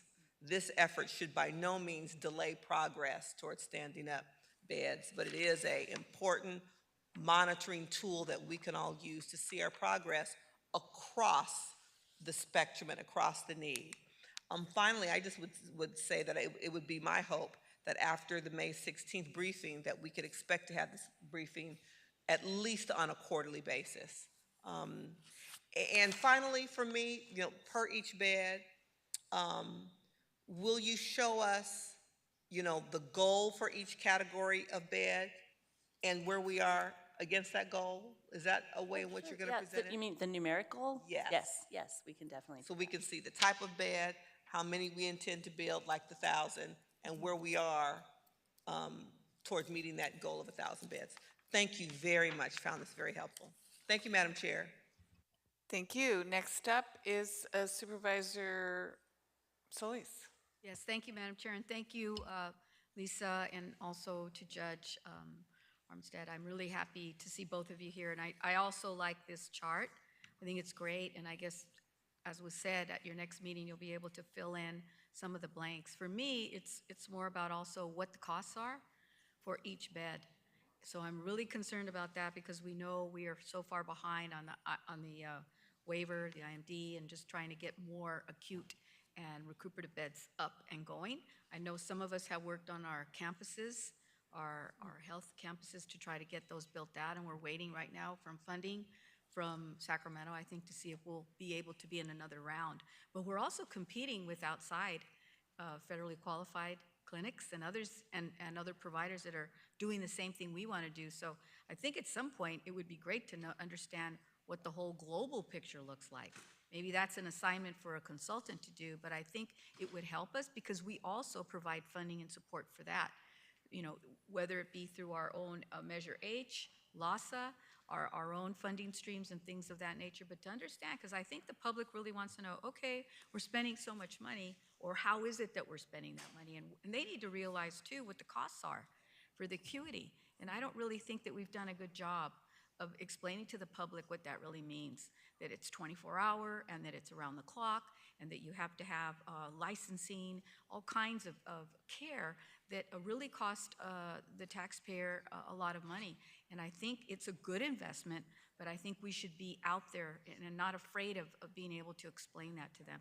The other thing I would ask too is where is the geographic location of these beds? So I want to know if one area isn't just being saturated and if we're really spreading it out around the county.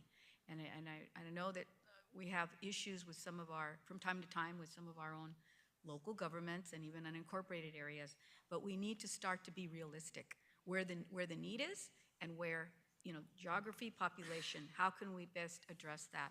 And I know we're going to have more tools, I hope, from the state to do this, and I'm very interested in finding out too how some of these beds are also going to address the care court population, the MIS, the FIS, and I think we'll be talking about that, I guess, with DHS, but how important that is as well, because those are, in some cases, locked facilities. Where will they be placed? So having all of that in a website, geography mapping, a GPS type of instrument, I think could be very helpful for not just us, but also for providers. I hear that time and time again, just Hilda, supervisor, no beds. We have a family or we have clients here, where do we send them? And the last thing we want to do is to continue to turn people away. But I like the fact, Dr. Wong, you didn't go into a lot of it, but you mentioned on your slide here the people that use the beds. You say people experiencing homelessness, the probation population, the jail population. And I'd like to know more about what we're doing in the jails before they're released, because I know we have some proposals to do that. And the LPS, conservatees, as we said, and then persons mentally incompetent to stand trial. So just getting more information, I think, from the panel could be helpful.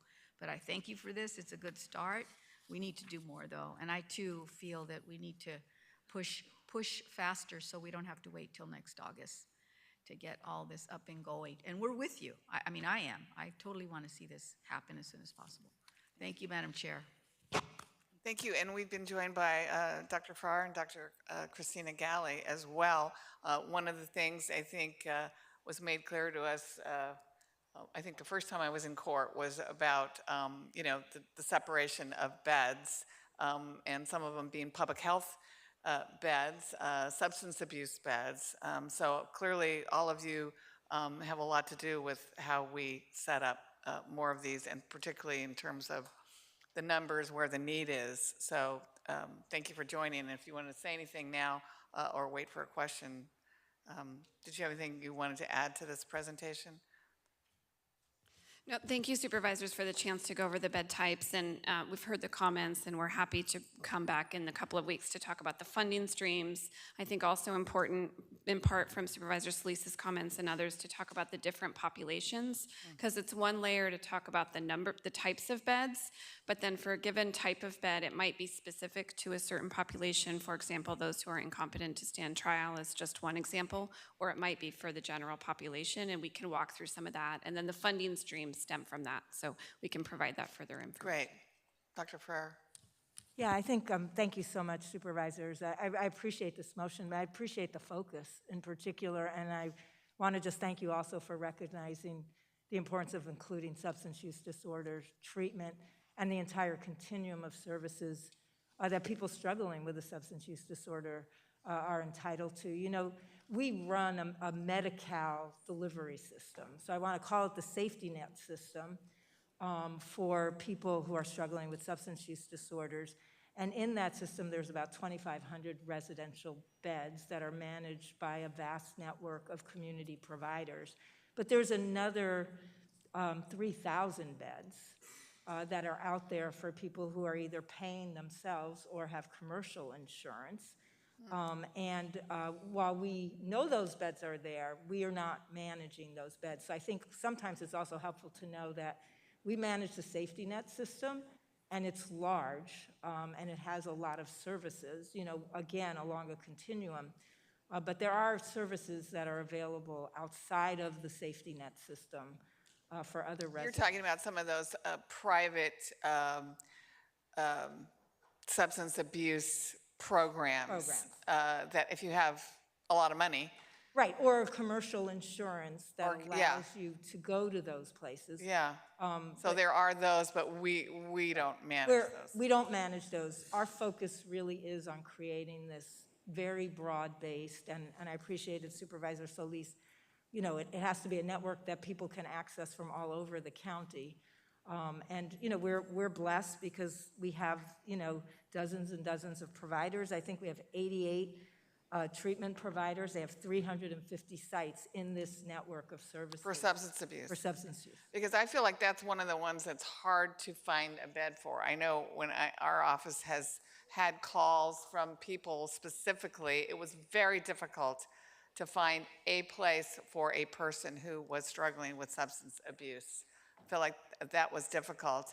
Yeah. I mean, we do have a state-of-the-art bed tracking system just for our substance use beds in this safety net system. One of the issues is, you know, we contract for X amount of beds, but those beds aren't exclusively ours by the providers. So it gets complicated. Right. And I know Mayor Bass, every time she talks, she thinks the length of stay is too short. You know, the 30 days just isn't enough if for someone who has a serious long-term years of being addicted. 30 days is not enough, but I'm wondering if we work to get that lengthened, does that hurt or help finding the beds? Because now we're occupying the beds longer.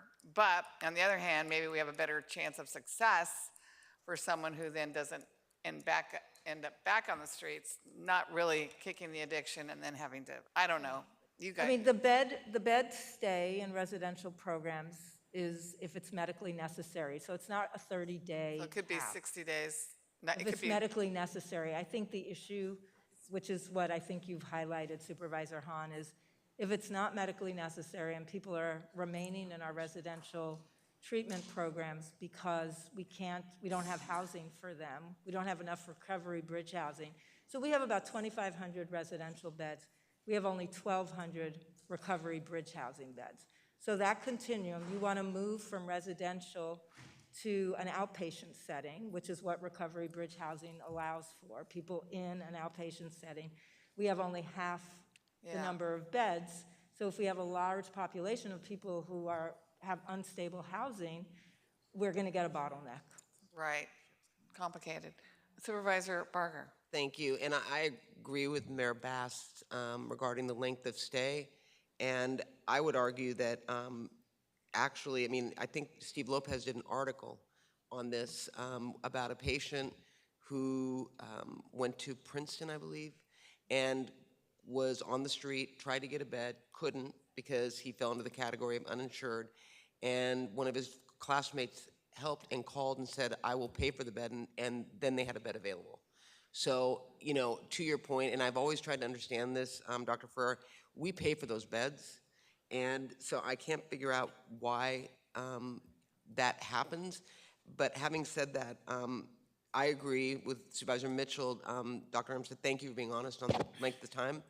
And does HIPAA play a role in how we are going about doing this integrated system? Is that part of the complication too? Thank you for that question, Supervisor. Yes, it is. Person has to sign a release so the information can be shared through departments and the organizations as well. And also to the other question right before that, Medi-Cal sort of gives guidelines. And so I can just tell you from the judicial side, we wanted people in treatment housing for a very long time, and we couldn't get them in there because, as Dr. Ferrer said, it wasn't deemed to be medically necessary. So they could get them outpatient, but if they didn't have the case management and the housing to go along with it, we just didn't see people they weren't successful. And I think that's what's really great about what's happening now in the counties, that the departments are looking how to leverage opportunities and funding so that we can give them the services along with the housing.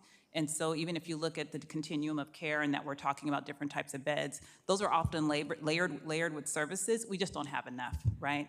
But you need the intensive case management, you need the intensive services for treatment, but you also need a structured housing setting for a lot of folks to help them be successful. And then to your point about the medical, I don't know who said about Medically the medical necessary. necessity, but when I went out and toured Impact, one of their concerns, I'm sorry, I'm going around you. No, you're fine.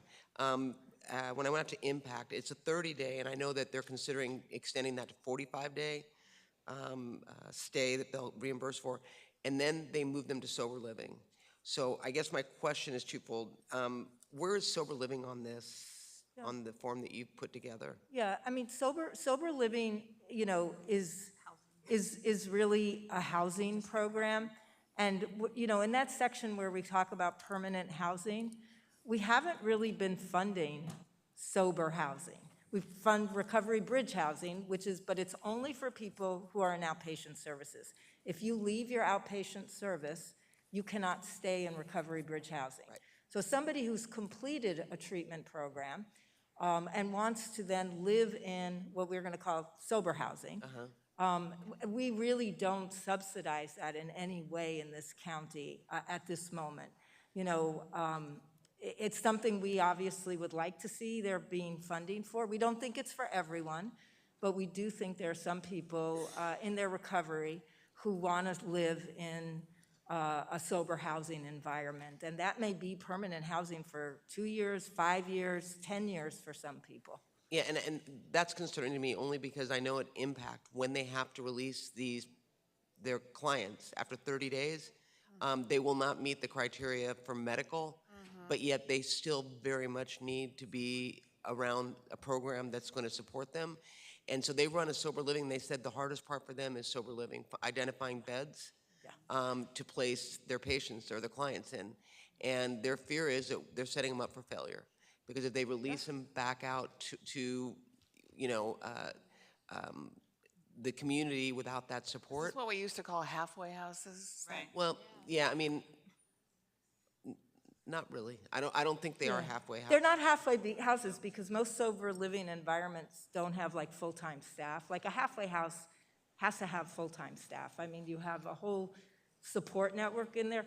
Sober living, I mean, hopefully there are support services close by, but they're often just, 5 people who are committed to sober living, who want to live together, to support each other. And they agree on the sobriety. And they agree on, sort of what that arrangement is going to look like.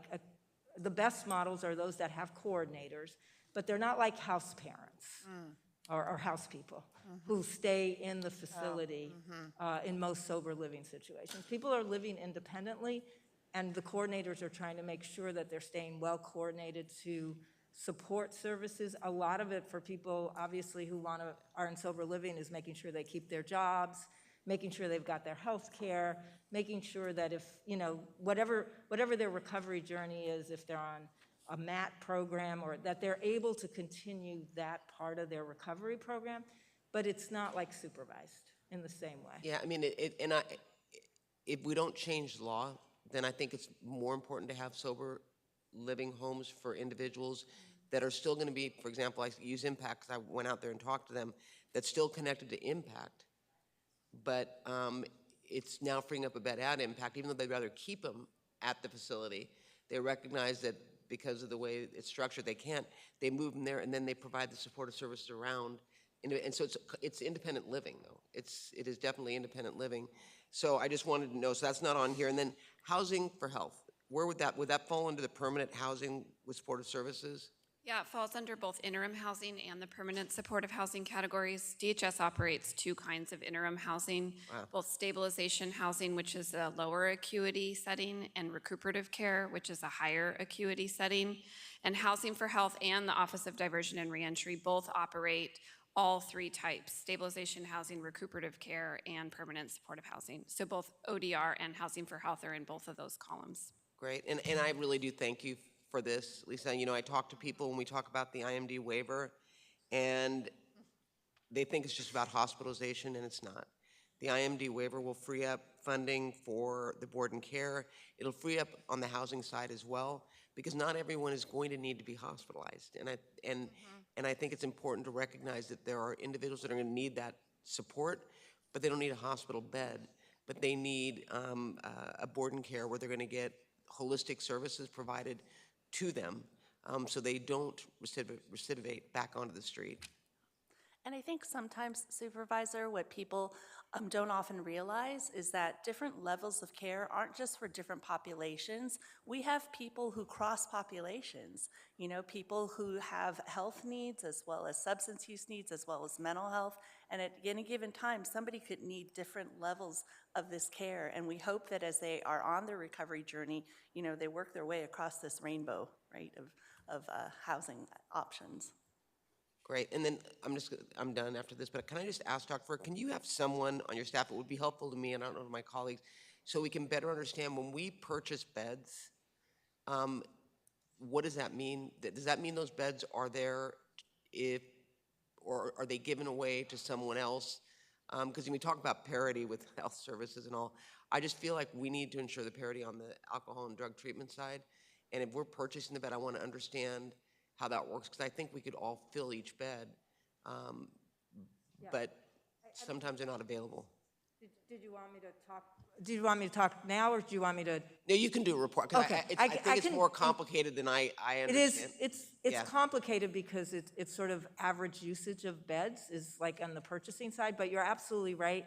Sometimes we know if we were, I'm a provider, I have 100 beds, but I have contracts for 120 beds because I have a certain vacancy rate, and I'm building in my assumed vacancy rate into those contracts. So basically, I'm telling the people contracting with me, I can meet your needs, but how would we know if they say my beds are full?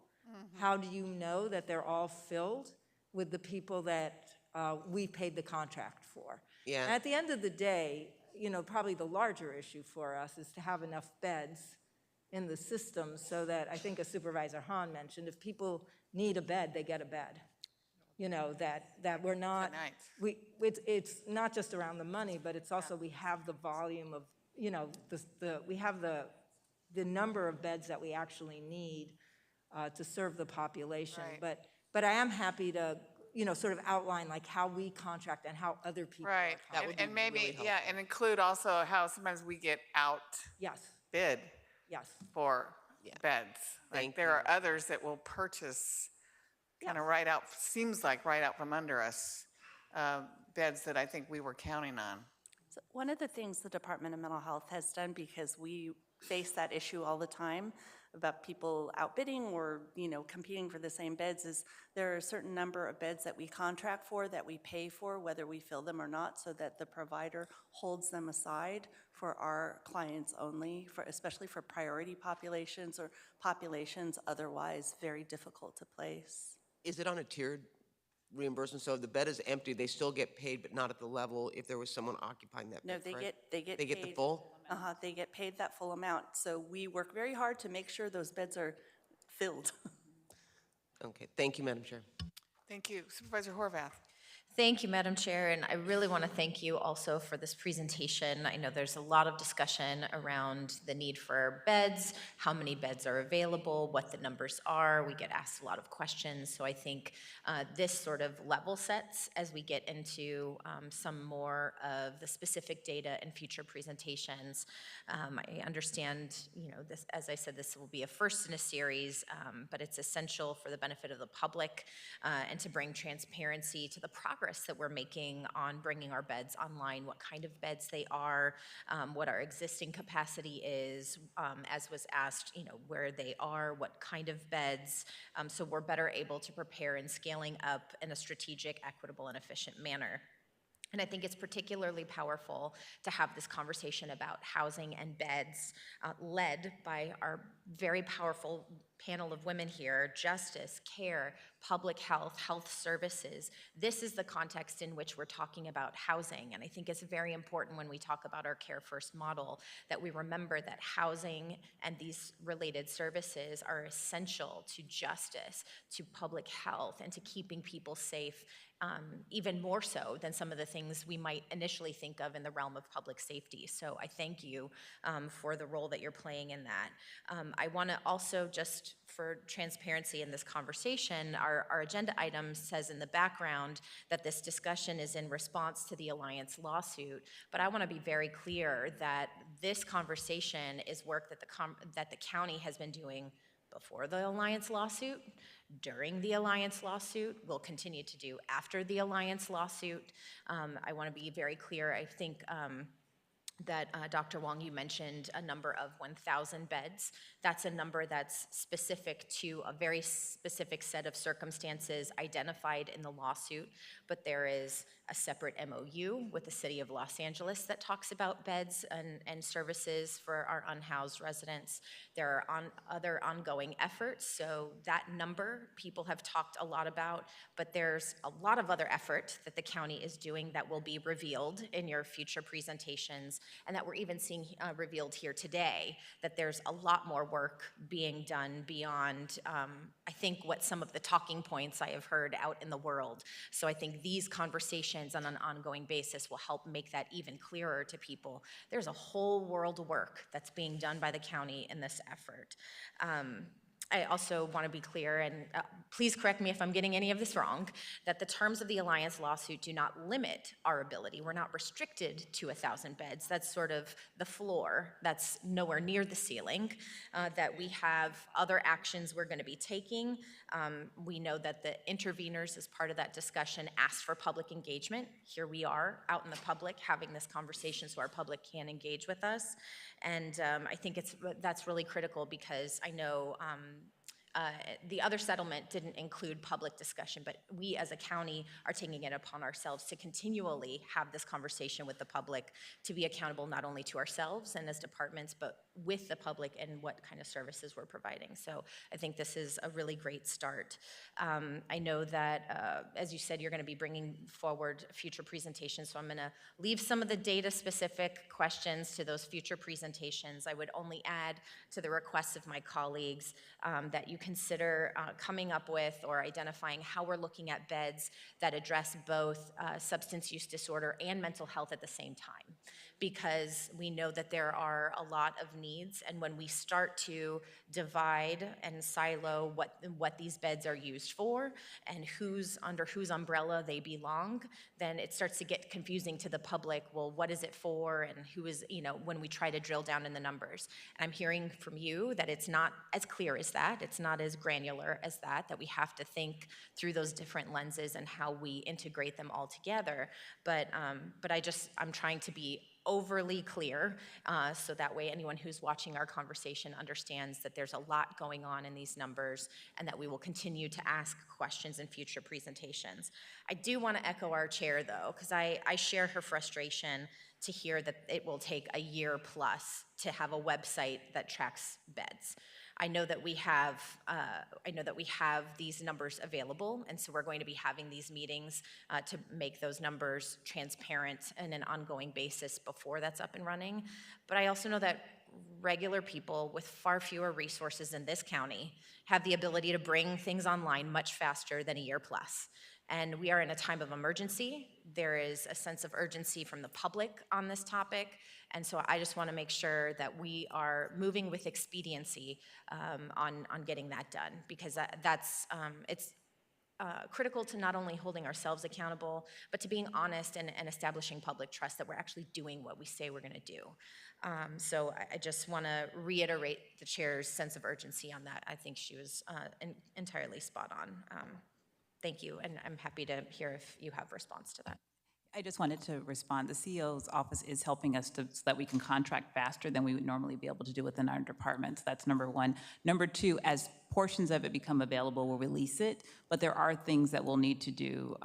As you heard from everyone, providers contract with many people. Sometimes they go to the highest bidder. So it may say that it's available and it's not available. So we have to figure out how to work through all of those things contractually. The chart that you saw, it took us 9 months for all the departments to agree to make something like that as a chart. We have to agree on what the intake form looks like. So there are portions of it that we can release as they become available. But I don't want to say that we'll have it done in 3 months, and we won't. So I'll just say a year on the far end. And as we were able to update, I will let you know the status each time, if that's okay. Yeah, I'm clear, and I think what you'll hear in response is just the frustration of bureaucracy taking 9 months to get clear answers on things that are essential to know on a daily basis. So I understand you're being real about what roadblocks you're up against, and I'm asking that in any way, under the state of emergency that we are in, that we remove any of those roadblocks to move faster and to be able to respond in as real time as we can. Thank you. Supervisor Mitchell. Thank you. I appreciate that. Well, first of all, I understand from the executive office that I need to restate what I thought I said previously, which is I am requesting that after May 16th, we get quarterly updates on this. So I'm going to pause to make sure I say, okay. All right. Thank you for that. I said it, and that's what I heard too, but I was told I had to say it again. So for the record, I've now said it twice. Thank you. Well, good things are worth repeating. Say it again. Good things are worth repeating. That's yes, like yesterday. Thank you, Supervisor Hahn. Another assist. I appreciate you. The Lakers are going to recruit you and I. Getting back to this issue, government gets in our own way because we do have requirements. Sometimes the requirements are based on our funders. And data systems are where government fails hugely. The state of California, the 10 years I was there, never got online a new data system for the courts, for DCFS to merge.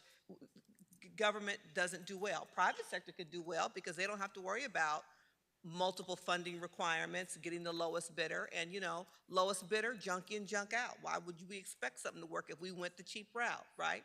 So speaking of cheap route, I want to make sure that we have in a budget, either current fiscal year or next fiscal year, the funding to allow you to do that work.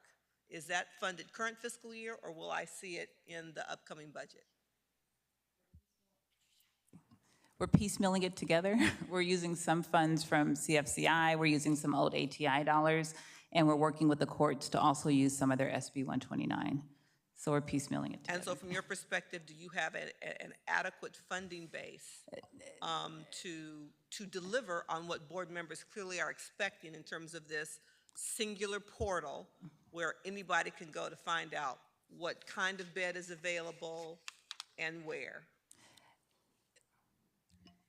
Not based on the vendors currently, what we predicted, no, but we're working on it. I think that's important for us to know as we continue our budget deliberations and make decisions around budget priorities. The last piece, I think it's also important for us to remember as I listen to the conversation, we're talking about county beds, but their private insurance have beds, Medi-Cal and other insurers have beds, and so that's when you talk about us competing. And the notion of having to pay for a bed that's empty, I get, because tomorrow we may need it. And I think we do have to pay for the full cost of the bed because it's not just a bed, it's all the support services. And we need to maintain all those support services in case at 10 a.m. we didn't need the bed, but midnight we do. So it gives us a little heartburn, but I get why it's necessary. So when we kind of activate that bed, it's available with all the support services that are necessary to make that bed truly a successful placement for that county resident. Thank you, Madam Chair. Okay, I'm going to clarify. You may have to say it 3 times. So I think they want us to clarify that your quarterly reports would be set matters or just a report where they would come back and... I would say set matters. I think I think at least the 2+ years I've been here. Okay, so they're done it for reoccurring. Okay, so what I guess we need to take a vote on, so you need to move it. Madam Chair, yes. I make a motion that we establish a quarterly set matter agenda for the report back on the continuum of care beds. And I will second that. And when do we take that up for a vote? We could take it up after the members of the public speak on the item. Okay, so. Thank you. Hopefully you don't have to say it again, but. I'll be ready if I. We'll be ready. Okay, is that correct? Did that satisfy everybody? Is with the first one being on May 16th, is that? That is correct. That's the request, beginning on, got it, and quarterly thereafter. Right. Yeah, May 16th is a set matter, and then quarterly. Okay. Supervisor Solis. Just one comment, and I know, Dr. Galley, you're heavily engaged in this, and this has to do with LA Care and the CalAIM program and funding that will also help us, I think, establish more services. I don't know about capital. When we're hearing from Sacramento that we might be able to use it to build facilities too, those beds. So can you touch base on that a little bit? That's additional funding that we'll be able to receive. Sorry, Supervisor, was the question about CalAIM revenue? Yes. So CalAIM, through its community supports arm, does provide some level of reimbursement for a few of the levels of care that are listed on that document. So it provides service reimbursement, for example, for recuperative care, which is one of the levels of interim housing. It provides reimbursement for things such as tenancy sustaining services, tenancy support services, housing navigation services, which are certain service elements of what someone needs to be able to transition into housing or ultimately into permanent supportive housing.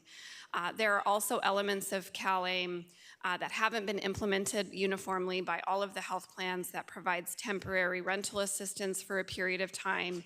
And then I understand there's also additional bills being entertained in a variety of legislative areas that would extend an additional number of months of rent. Overall, what we've seen so far in CalAIM, and I would say it's still fairly early in the program, is that the revenue that's available through CalAIM is not sufficient to cover the costs of providing those services. So far for DHS, and I'll let the other departments speak separately, our costs are far exceed the revenue that we're able to pull in through the health plans. We have contracts with all of the health plans for all of the community supports that are offered, though the offering, it's not an entitlement benefit under Medicaid, so health plans have an option of offering whichever constellation of community support services they wish. And as part of that, they can also have some degree of discretion about their eligibility criteria. And this is where, for example, on recuperative care, we still have a lot of challenges where health plans will set up challenges and barriers with being able to have patients access in a timely manner recuperative care level services, or they won't approve the full number of days that an individual needs. These are some of the challenges that we're, as well as many other providers, are continuing to work through as CalAIM tries to enter out of its infancy into a sustainable program.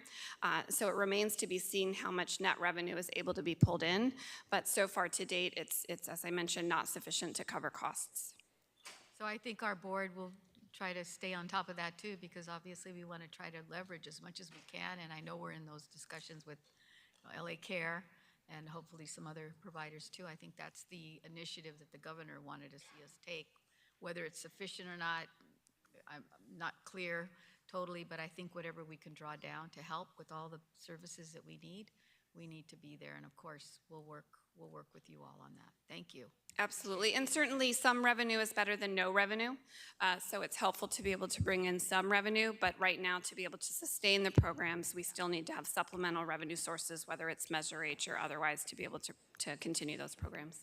Thank you. And I think it's important to note that we all have to get into agreements with the health plans to be able to have our services covered by the health plans. It's not, that part isn't automatic either. I mean, we've been negotiating, and I want to say successfully, but for months and months and months to be able to enter into agreements with the health plans here so that some of our services can in fact get reimbursed. And, you know, this is the one place where, you know, redefining what's medically necessary so that recovery bridge housing, for example, can get paid for would be super important. You know, there's a very limited, the idea that unhoused people who are not well don't need, as part of their medical treatment, some kind of stable housing seems a little bit difficult to understand as well.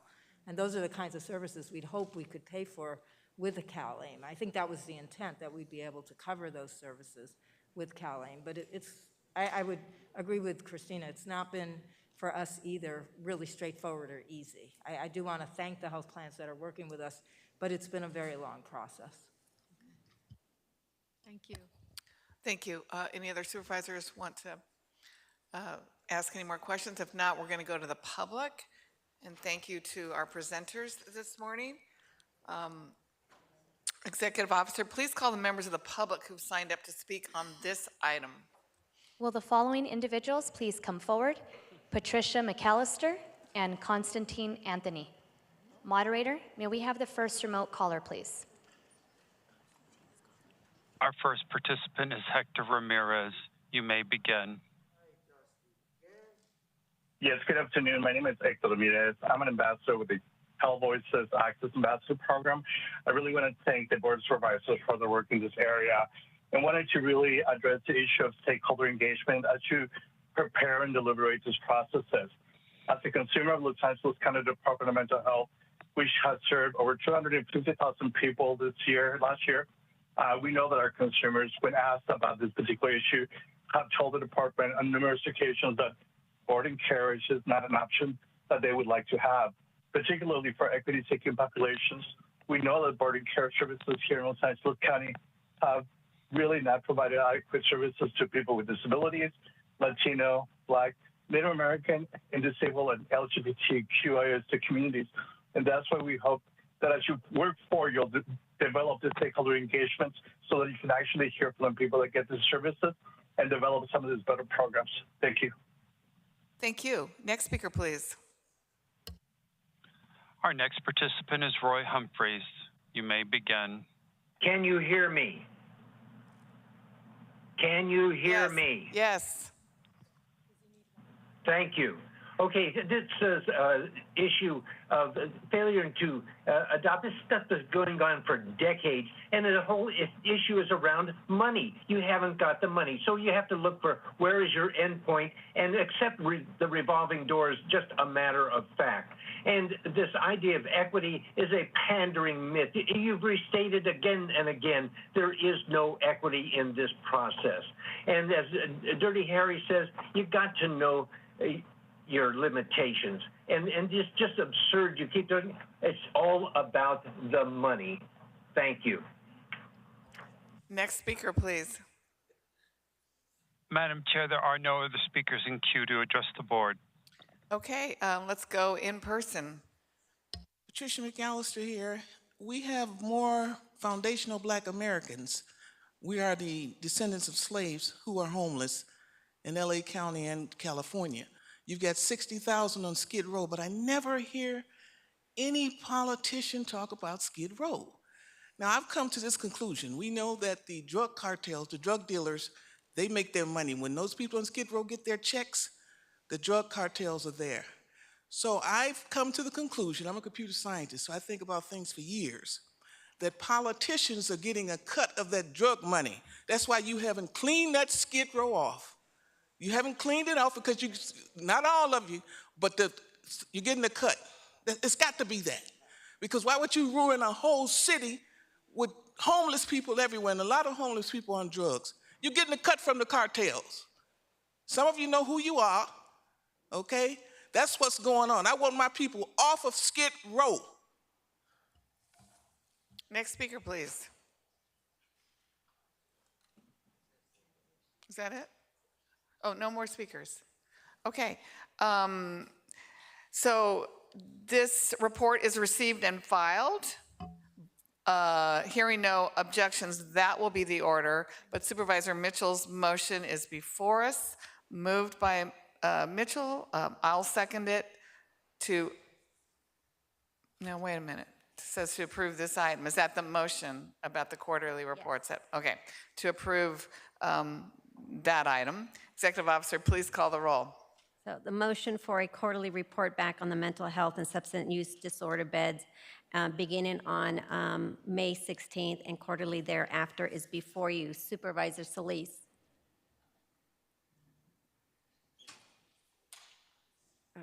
Supervisor Solis, absent. Supervisor Mitchell. Aye. Supervisor Mitchell, aye. Supervisor Horvath. Aye. Supervisor Horvath, aye. Supervisor Barger.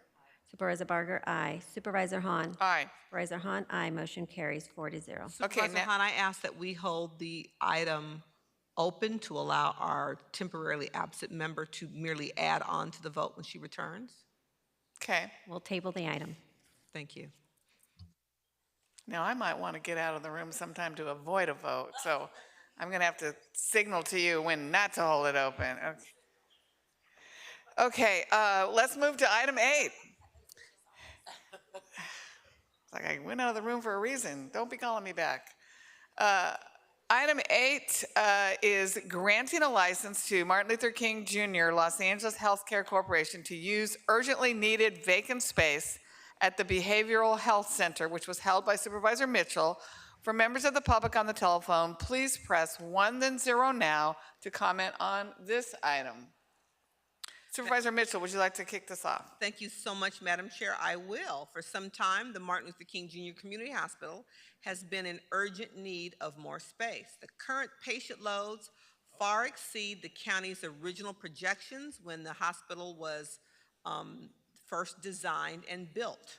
The hospital's emergency department, originally designed to treat less than 100 patients per day, consistently post-COVID averages more than 300 patients per day. Why is that relevant to us? Primarily because a significant number, upwards of 12,000 last year, were DHS services assigned patients that received their treatment in the emergency room. So I want to thank the Department of Mental Health, County Council, and the CEO Real Estate Division for their work to grant access to more space for the hospital in the Behavioral Health Center in exchange for the hospital's provision of emergency transport services to their location. I mentioned the 12,000 DHS patients that were seen last year. Roughly a third of those patients could have been seen in an urgent care or through a routine primary care visit. But in that area, people are continuing to show up in the ER. So in the meantime, we will closely monitor this, what we call the Red Gurney Licensing Agreement, to make sure it is mutually beneficial for both parties as hoped. I ask for an aye vote. Supervisor Horvath. Thank you, and I want to thank Supervisor Mitchell for bringing this motion forward. I'm pleased to see there is a creative solution to utilizing space that has been vacant for years. This is a win-win for everyone. The Community MLK Hospital will increase inpatient bed capacity by 10. This will serve the communities by providing more capacity to a hospital that is averaging more than 300 patients per day in the emergency department alone, when the site was designed to treat fewer than 100 patients per day. Additionally, communities around our behavioral health center will have a Red Gurney team available 24/7, consisting of a registered nurse, an emergency medical technician, and transport staff to respond to medical emergencies.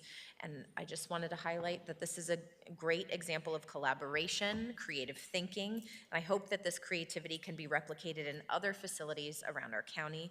And I appreciate everyone who supported the supervisor in bringing this motion forward and making this action possible. Thank you, Madam Chair. Thank you. Are there members of the public that have signed up to speak on this item?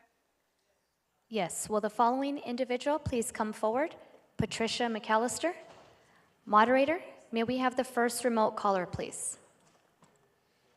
Our first participant is Donald Harland. You may begin. Hi, this is about the Martin Luther King Hospital. Behavioral health and mental health is not to be done at Martin Luther King Hospital. There's a big problem with the other properties around there. Somebody other than the family of Martin Luther King or some imposter showed up, said I'm Martin Luther King Jr. and said, oh, I get my own apartment building over there and stuff. There's a bunch of people involved in the development of the Martin Luther King Hospital over there that are involved in other illegal real estate developments. You know, they're in illegal housing tracts illegal housing tracts and illegal apartment buildings all over the place. So no, they don't need to add behavioral health to the Martin Luther King Hospital. One thing, I made sure that they don't have to do that there. They want the people working in that hospital to be safe.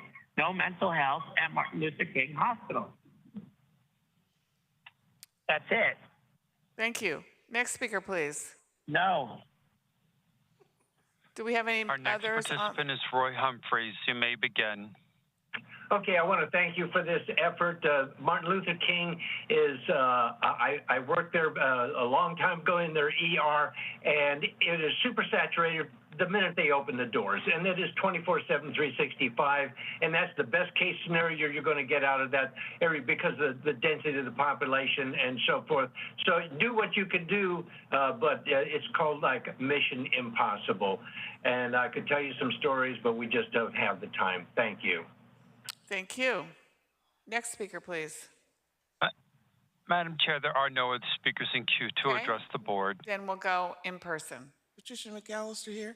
I want to thank Supervisor Mitchell for finding this vacant space. There's a lot of land and buildings vacant, owned by this government, and you just let it sit there. Now, I was thinking that maybe you guys are doing this intentionally. I've been hearing Janice Hahn since 2000 say the same thing over and over again, and she hasn't done a thing. But I'm beginning to rethink that. I think you're just not intelligent enough. That's what my conclusion. You just don't have it up here. You just don't have it. I've looked at your records when you were in state politics. You didn't do anything about homeless, and you were representing people. You didn't do anything. That's why you can't do anything here. I'm not talking about Miss Mitchell. She's on point here. We need to get some more of this land, and let's rehab these buildings and put people in there. Okay, let's get some folks in there. Thank you. Just want to say I never did anything at the state level because I never was and served in the state, in the legislature. Next speaker, please. Good morning, Board of Supervisors, Dr. Geneviève Clavel. I think it's an excellent idea, and I am very glad to see that happening. Thank you for doing that. Thank you, Genevieve. Are there any other speakers on the queue or in person? No other speakers, Madam Chair. Okay, item 8 is now before us, moved by Supervisor Mitchell, seconded by Supervisor Horvath. To approve this item, Executive Officer, please call the roll. Item 8 is before you. Supervisor Solis. Aye. Supervisor Solis, aye. Supervisor Mitchell. Aye. Supervisor Mitchell, aye. Supervisor Horvath. Aye. Supervisor Horvath, aye. Supervisor Barger. Aye. Supervisor Barger, aye. Supervisor Hahn. Aye. Supervisor Hahn, aye. Motion carries 5-0. Okay, now we're on to item, oh, should we go back to, Does that matter? yes. To take the vote for, to add Supervisor Solis? Can we Yes. just get her, Supervisor Solis? Aye. Supervisor Solis, aye. So it's 5-0, motion carries. Thank God. Item 12, we will now move on to item 12, evolving from mandated reporter to mandated supporter, which was held by Supervisor Horvath. For members of the public on the telephone, please press 1, then 0 now to comment on this item. Supervisor Horvath, would you like to make some remarks? Yes, ma'am. Thank you very much, and thank you for joining us as our co-author on this item. I'm proud to advance a motion to support children and families by transitioning from a system of mandated reporting to mandated supporting. In LA County, mandated reporters, professionals like educators, law enforcement, medical professionals, and others are the largest category of reporters to the DCFS Child Protection Hotline. However, only 16% of their reports are ever substantiated as occurrences of maltreatment.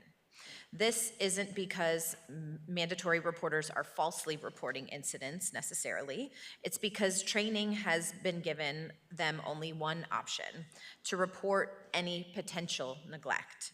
The goal of this motion is to equip mandated reporters with the resources to make more consistent, accurate, and equitable decisions about when a family requires an intervention by DCFS and when they can have their needs met through community-based services and supports. To do this, we need to rethink how we train mandated reporters and instead think of them as mandated supporters. Currently, there is no standardized mandated reporter training in Los Angeles County. No standardized training. As a result, the content and quality of existing training varies significantly. For example, we know that general neglect is very subjective and the most common maltreatment allegation, but mandated reporters aren't trained on how to distinguish poverty from neglect. This needs to change. Our current system does not give mandated reporters alternatives. They don't know about or have access to community-based supportive options for families who are in need. We also need to understand why there is such a significant variance between the high percentage of allegations made to the hotline and the relatively low percentage of substantiated allegations following a DCFS investigation, and explore the factors that contribute to this outcome. Understanding this will allow us to consider what we can do to reform the front end of our child welfare system to more safely refer families from DCFS to community-based services and supports at the hotline level. This motion allows us to do all of this by directing the Executive Director for the Commission for Children and Families, in partnership with DCFS and the OCP, to rethink our current system, building up a system of community-based supports that families can be referred to instead of reporting them to the hotline. Mandatory reporting protects children from child abuse and neglect, but it can also result in over-surveillance and traumatization of marginalized communities of color and potentially increases child and family vulnerability, which is why the work that this motion will bring forward is so important. And this was an issue that I heard a lot about on my journey to sitting in this seat, that many times people's first introduction to the county was because they were being punished for something for which they didn't know they could ask for help. We need to create, if we are interested in a care first model, and we are actually interested in supporting people in their journey to support their families, we have to make our system more equitable, accessible, and safe for people to ask for help. And in these very sacred moments when people are most vulnerable, we have to step up and make sure that they feel safe doing so. And that's the intention of this motion. Thank you, Madam Chair. Thank you, Supervisor Horvath, and I'll make some remarks as your co-author, and then I'll call on my colleagues. Thanks for letting me or asking me to be the co-author of this motion with you. You said so much, I'm just going to probably reiterate it, that the county's child welfare and juvenile justice systems are, number one, the largest in the nation. 80% of probation youth in the county come from families who have been investigated by the county's child welfare system. And this motion seeks to improve the mandated reporter system and getting it closer to a mandated supporter system. People in certain professions like teachers, law enforcement, healthcare providers are mandated to report to the Child Protection Hotline if they suspect any abuse or neglect taking place, because they're not experts and they want to get help for that child. But far too often, this report does more harm than good, and it feels sometimes like over-policing or over-surveillance because of the sheer fact that our Department of Children and Family Services has the power to take children from their parents. And many times parents don't know their rights, and far too often it's our communities of color that are being investigated. And in this county, we know all too well that race and poverty impact the child welfare system. In fact, 1/3 of alleged child abuse cases stem from a family's inability to provide food, clothing, shelter, or even childcare. Creating community supports that mandated reporters can easily access that are not connected with DCFS will help chip away at the number of calls that come into our hotline, which will ultimately help narrow the door into the child welfare system. This is another attempt to go more upstream and focus on prevention and prioritize child and family well-being. This work can't be done without coordination across the county social and health services department to support families long before any alleged abuse has occurred. So thank you for this. I think this will go along to course correction. Supervisor Berger. Thank you, and I love this motion. I think this motion is, quite frankly, long overdue, and I'm just thrilled that we are implementing it. And I would even take it a step further and say that, you know, we just had a presentation on the number of beds available for those suffering from addiction, et cetera. I would love for this county to be a county where we do outreach to families that are especially more vulnerable to domestic violence, to substance abuse, to get them in for prevention, because many are not accepting help for fear their children are going to be taken out of their home. And then they become part of our system. And I would argue that that further traumatizes that child. I know people that are foster parents for families where domestic violence has been in play. The mother flees and recognizes that she needs help. So she places her children, she asks for help before they end up in our system, and is able to get the help that she needs. So I think this county has I know this county has an opportunity to change the trajectory of a lot of these youth and a lot of these children that by no fault of their own are coming into our system, and provide them with more supportive services so they don't end up in our courts. And that's not to say dependency court is bad by any means, but when you have people that want the help, but are afraid to come forward for fear their children being taken out of their home. I feel like we have an opportunity to be that bridge to say, if you need help, we will help you, and we will not take your children out of your home. We'll help support them while you get the help. So I'm excited about this motion. Thank you, Supervisor Horvath. Thank you, Supervisor Hahn. You know, and I guarantee you, if you talk to the social workers, they would embrace this as well. This is something that is a win-win across the board. Thank you. Thank you. Supervisor Mitchell. Thank you very much, Madam Chair. And again, tipping my hat to the authors of this motion, because as Supervisor Barger, mentioned, that fear is real. It is not imagined. I want to thank Dr. Hunter, our ED of the Children's Commission, for her hard work in mining the data to help us better understand how the mandated reporting infrastructure is a huge driver of that system. And the data on mandated reporting is the clearest example from my perspective of how our system criminalizes poverty and disproportionately impacts certain community groups, certain ethnic groups, I should say, over others. The reports that are made are overwhelmingly, to my surprise, unsubstantiated and are literally, again, the manifestation of the criminalization of poverty. Interactions with DCFS are scary, and the data reveals how Black families are disproportionately ensnared by these interactions.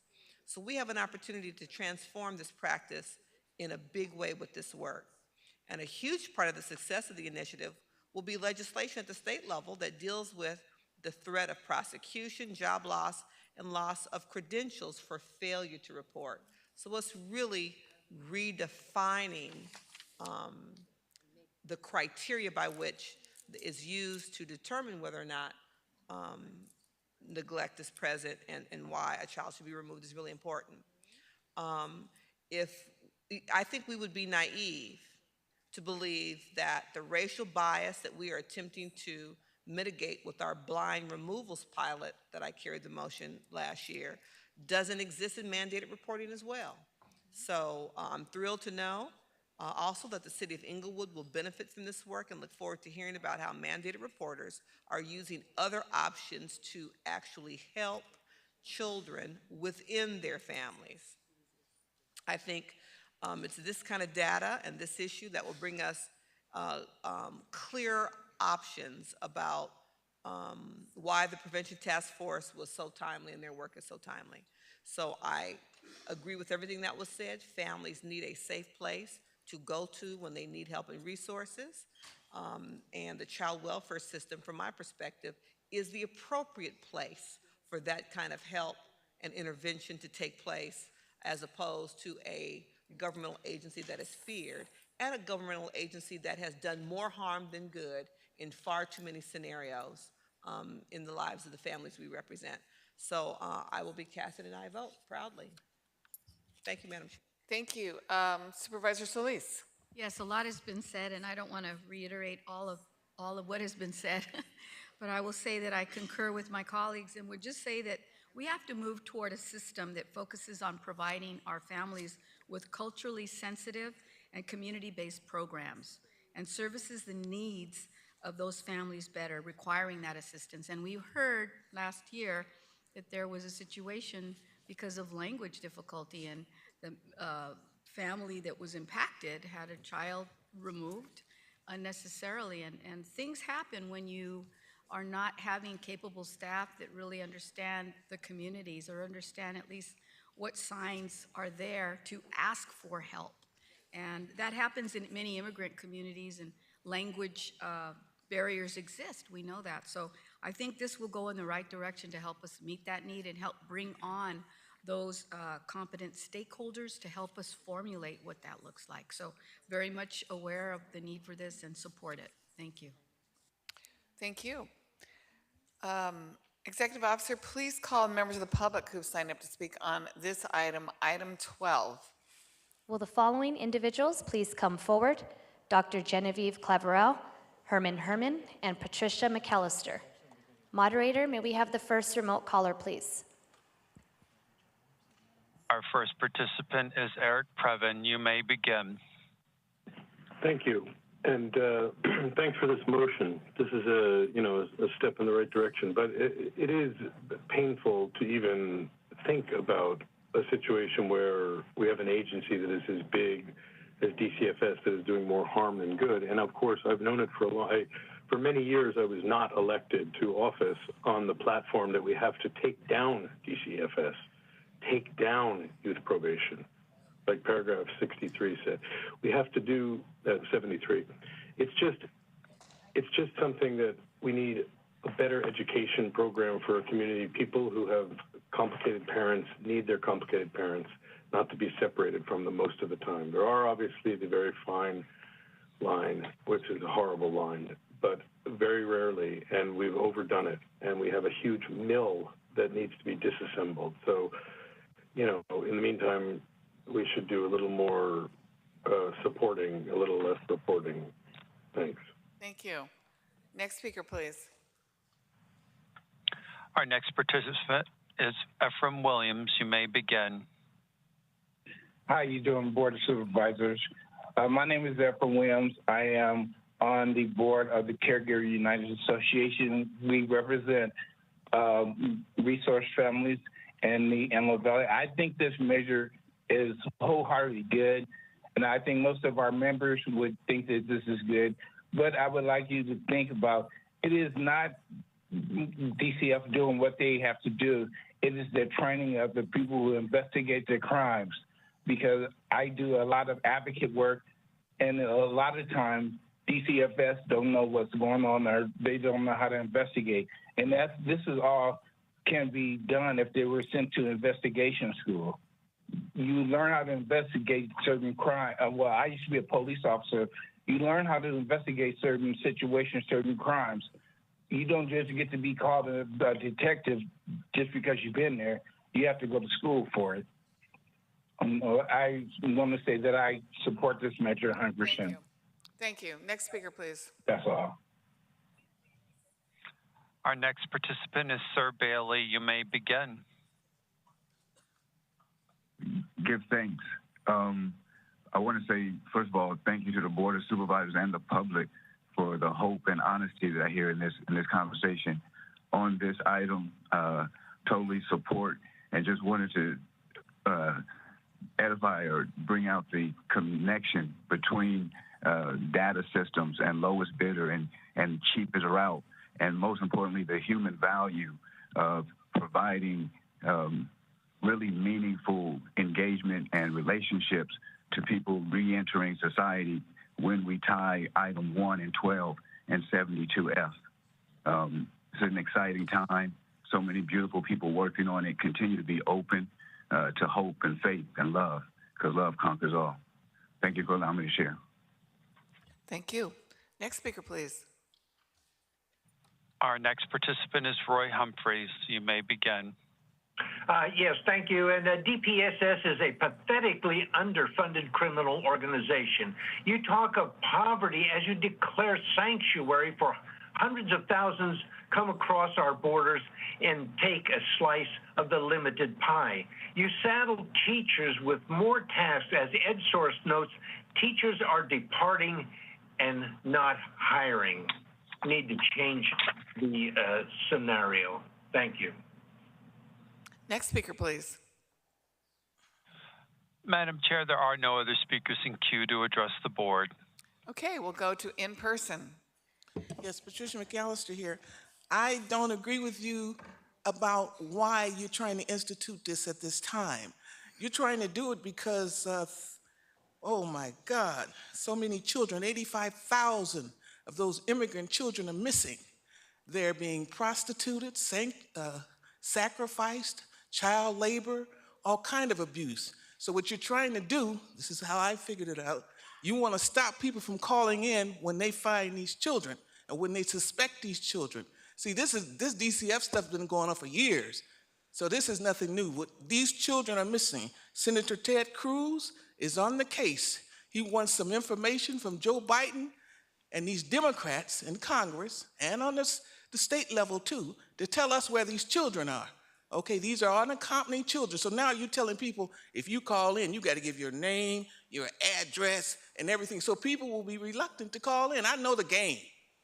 You're going to let those children go. Next speaker, please. Yes, Dr. Geneviève Claverol.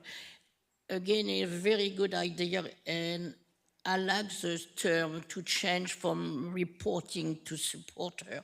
I think that have a very good tone to it and make more likely individual to do more than reporting and really see how they can help and make a difference.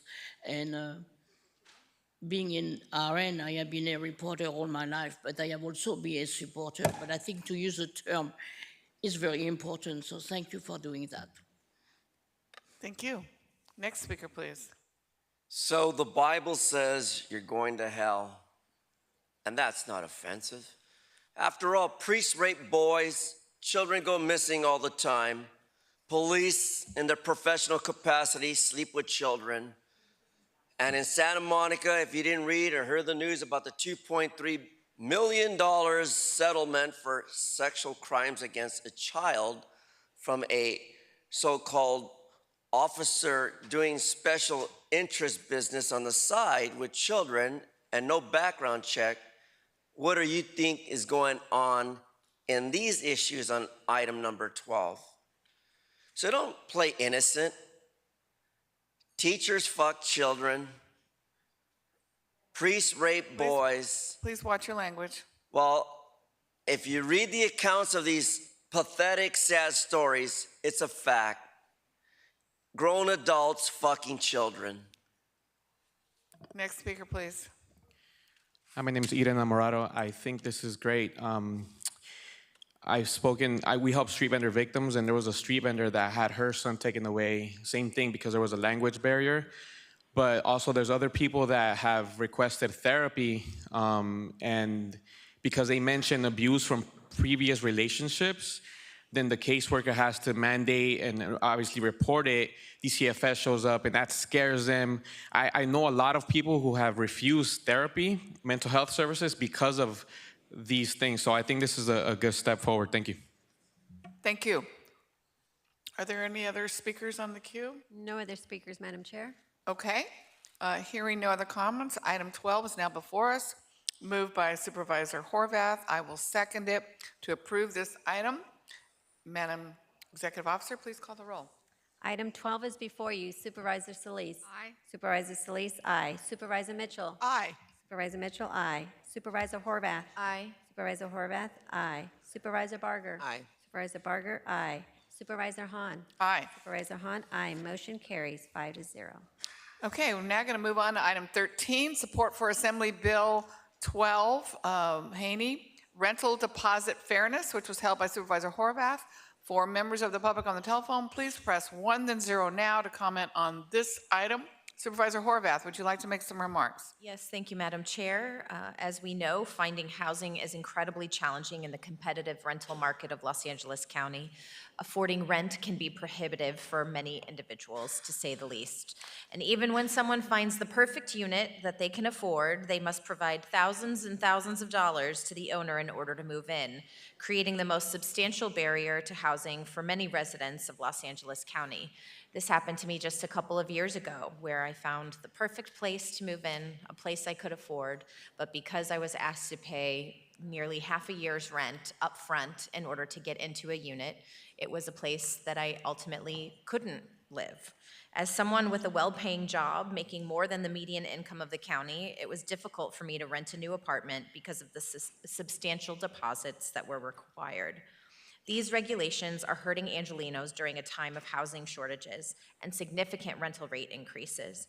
Multiple states have already tackled this issue of high security deposits. California cannot fall behind. AB 12 prohibits property owners from collecting more than 1 month's rent as the security deposit necessary in order to move into a unit. The bill will afford millions of Angelenos the ability to afford or move to new apartments. I believe this critical legislation in today's landscape of ever-increasing rents is essential, and taking a position on this bill will help us lead in the conversation to create housing equity, to create more opportunities to get people into housing they might otherwise be able to afford. So I don't want to see us wait to weigh in on this one, and I hope that my colleagues will consider supporting it. Thank you. Thank you. Supervisor Solis. Yes, thank you, Madam Chair, and thank you, Supervisor Horvath, for bringing the motion before us today. We as a board have been advocating for equitable and multi-pronged approaches to address housing insecurity. It's astounding to know that the state of California has been behind on limiting the amount that could be charged by a landlord for a security deposit to 1 month's rent, aligned with about a dozen other states. It's hard to hear data indicating that in California, approximately 53% of the families have been kept from securing an apartment, not because of their inability to afford the monthly rent, but because they can't afford the security deposit. Currently in California, the security deposit could be up to twice the monthly rent amount for an unfurnished unit and up to 3 times the monthly rent amount for a furnished unit. The state's current security deposit law adds to the stressors impacting our vulnerable communities, many of whom we've heard come before this board. With the monthly rents rising, the security deposits also rise, and that further limits finding accessible housing in areas of high housing demand, much of whom we represent. Fortunately, housing stabilization policies can help safeguard affordability and prevent displacement for many, many of our families. Supporting this bill would limit the amount that a landlord can collect for a security deposit to 1 month's rent, which will help make housing more accessible and help prevent worsening our homelessness crisis. So I do support the legislation. Thank you. Thank you. Supervisor Mitchell? Thank you very much, Madam Chair. Having reviewed both the State Assembly floor analysis and the Assembly Judicial Committee analysis, and I want to thank our leg team for doing an analysis on the bill last night as well. I'm happy to support the bill, having been able to look at where it is in the process. I actually voted on a very similar bill back in 2019, a Glazier bill that capped housing rental deposits at 1 month for service people. So I'm glad to see California will now become the 12th state to do the same thing, particularly given the fact that we are a very high rent state. So I'll be supporting this, and just ask that as we go forward in the process, since the bill is still in its house of origin, that we track it, that our leg team track it, to make sure that the amendments that may be taken as it goes to the second house remain within the spirit of the version of the bill that we are voting to support today. Thank you, Madam Chair. Thank you. Supervisor Barger. Thank you. I want to understand, I'm looking at the analysis, and it says that current law sets the maximum security deposit for residential tenants to equal no more than 2 months rent for unfurnished and up to 3 months for furnished units. So is that changing the law? And I'm asking, I see you over, Samara over there. I'm just trying to understand, because I'm told that they can still require first and last month's rent, correct? No? No? It doesn't. Well, yeah, I don't know what I don't know the proper terminology is. I'm trying to figure out what this is, because I've been told 2 different things, so I'm just trying to get clarity. Thank you, and hello, members of the board. According to the bill language, and we've been working with the Department of Business and Consumer Affairs to analyze, so the last month's rent under current law is not considered part of a security deposit. It's considered an advanced payment. And so AB 12 is not seeking to make any changes to the current provisions for payment advances, so a landlord would still be able to collect first and last month's rent in addition to the security deposit. Okay. All right. So this will, to the first and last, will not be impacted. This will prohibit them from doing what Supervisor Horvath referenced when they require a security deposit that exceeds first, last, middle. It's like 6 months worth of rent, correct? Correct. It would be capped. It'd be capped at how many? The first month. The first month. So it'd be, you pay, and I know, I'm looking at Supervisor Mishnock, she said that's not the proper terminology, but first or last, you pay the first and last, and then they can require another first as a security deposit. Right, so what this bill does is it would cap it at 1 month as opposed to the current 2 to 3 month limit. Okay. Okay, so right now it's at 2 to 3 months limit? And this will cap it at 1 month? At 1 month, yes. All right, and then LACTA talked about the ability to maximize local funds from Los Angeles County funded programs, the Homeless Incentive Program and Open Doors Program. So is what's being said that by the cap, we'll be able to free up money that will be able to go into other units? That's my understanding from the information that LACDA provided us, or LACTA provided us, yes. Okay, so right now it's capped at 2 months. 2 to 3 months. 3 months for furnished. So the current is 2 to 3 months, and this bill would cap it at 1 month. Got it. Thank you. You're welcome. Thank you. Well, I appreciate this too. I think Supervisor Solis, you were talking about, I mean, the current system is really difficult. When you think, even if you're not supposed to call it this, first, last, security, and then in 30 days, you pay another month's rent. And it's substantial for people who, you know, are trying to rent an apartment, and sometimes it's prohibitive. But I've thought that many times when you're trying to move people into, you know, housing, and again, just first, last, security, and then in 30 days, another month's rent. It's very tough. But I also think this will help us because, you know, we have, as a county, we're trying to work with landlords to give us a unit that we can put someone in, and we have said we will pay first, last, and security. So if the security amount is capped, it will actually help our money go farther to help us maybe secure another unit from a landlord. So thank you. I think this is a good bill, and I will be supporting, sending our support. Thank you.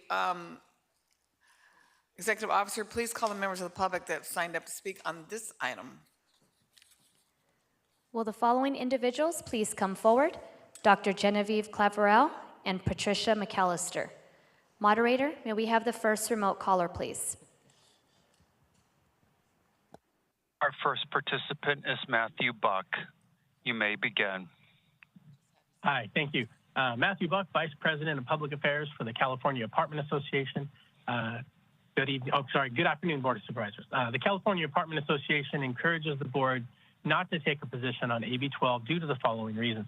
AB 12 would reduce the maximum security deposit a rental property owner can collect from an applicant/tenant.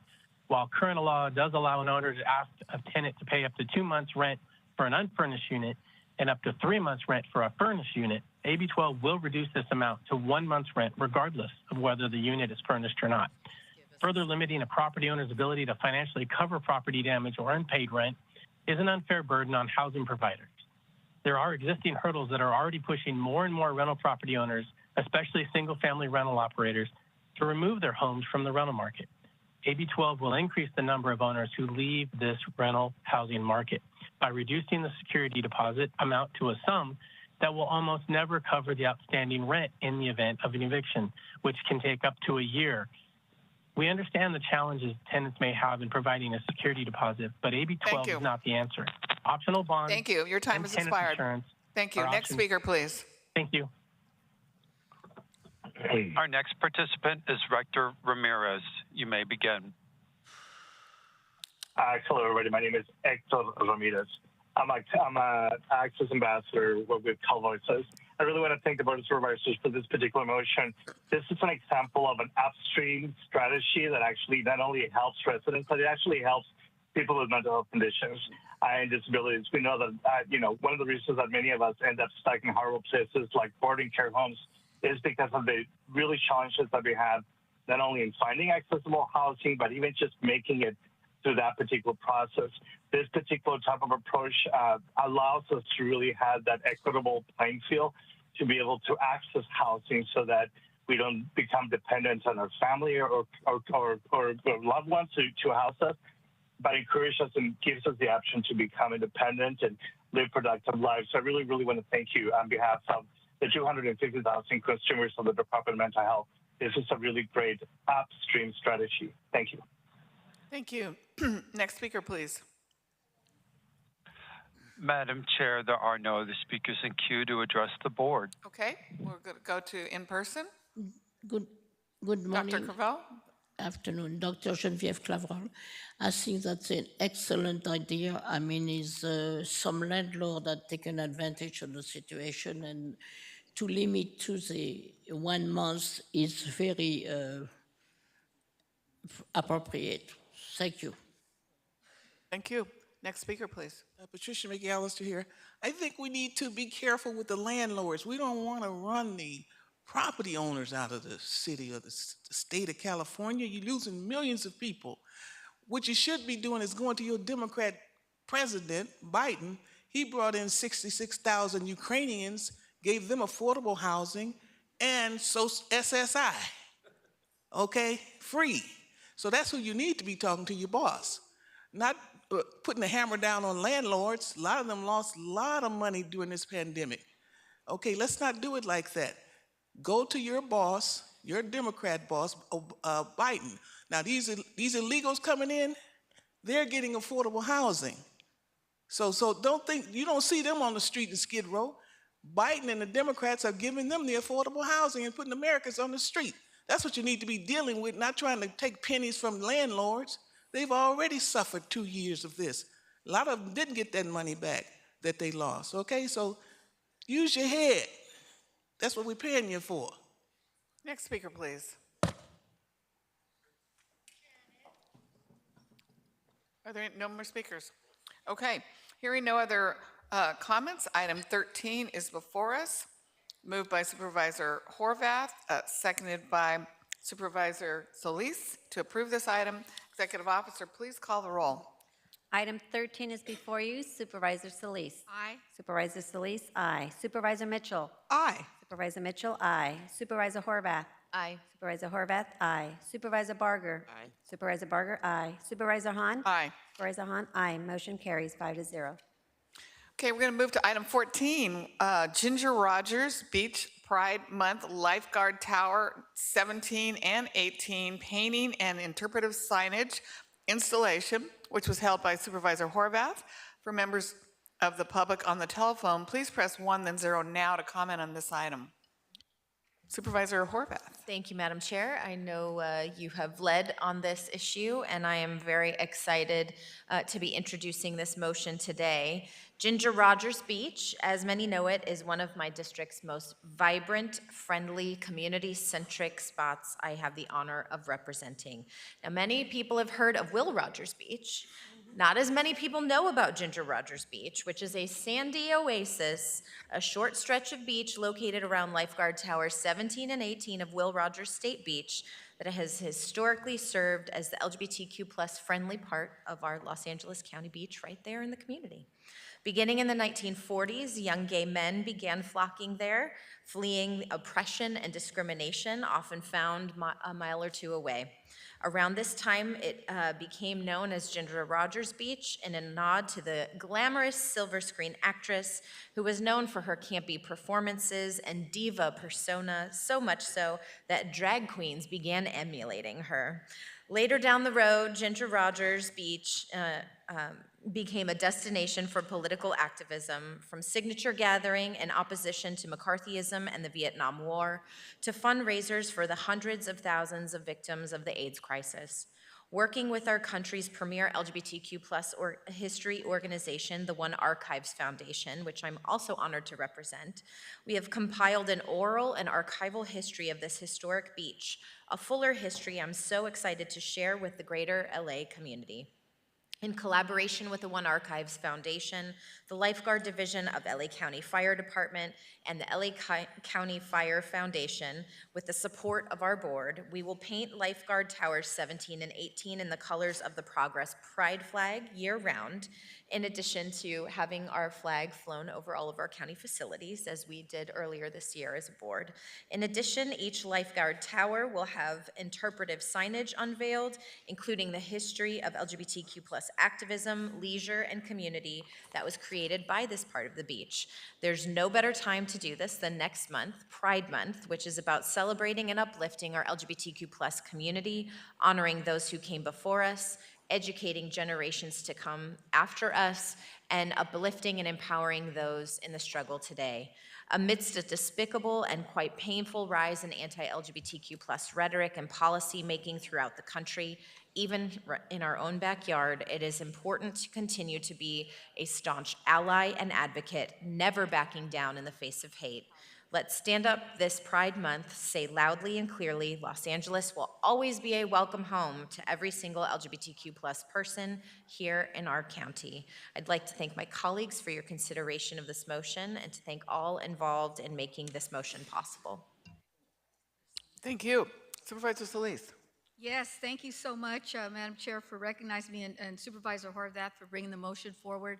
You said it very nicely. This is a place that many people don't realize the political activism that came out of this. So I join with you, our staff, and our offices and our community to celebrate having the towers 17 and 18 painted with the colors of Progress Pride flag and installing interpretive signage for all of our county residents who can learn about the importance and the role Ginger Rogers Beach has played in our history for the LGBTQ+ community around Los Angeles County. So thank you, and I will be supporting the item. Thank you.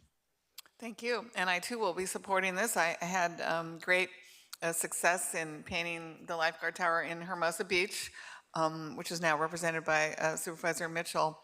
And we painted that in response to a hateful act in Long Beach where they burnt down the lifeguard tower that had been painted in the rainbow flag colors.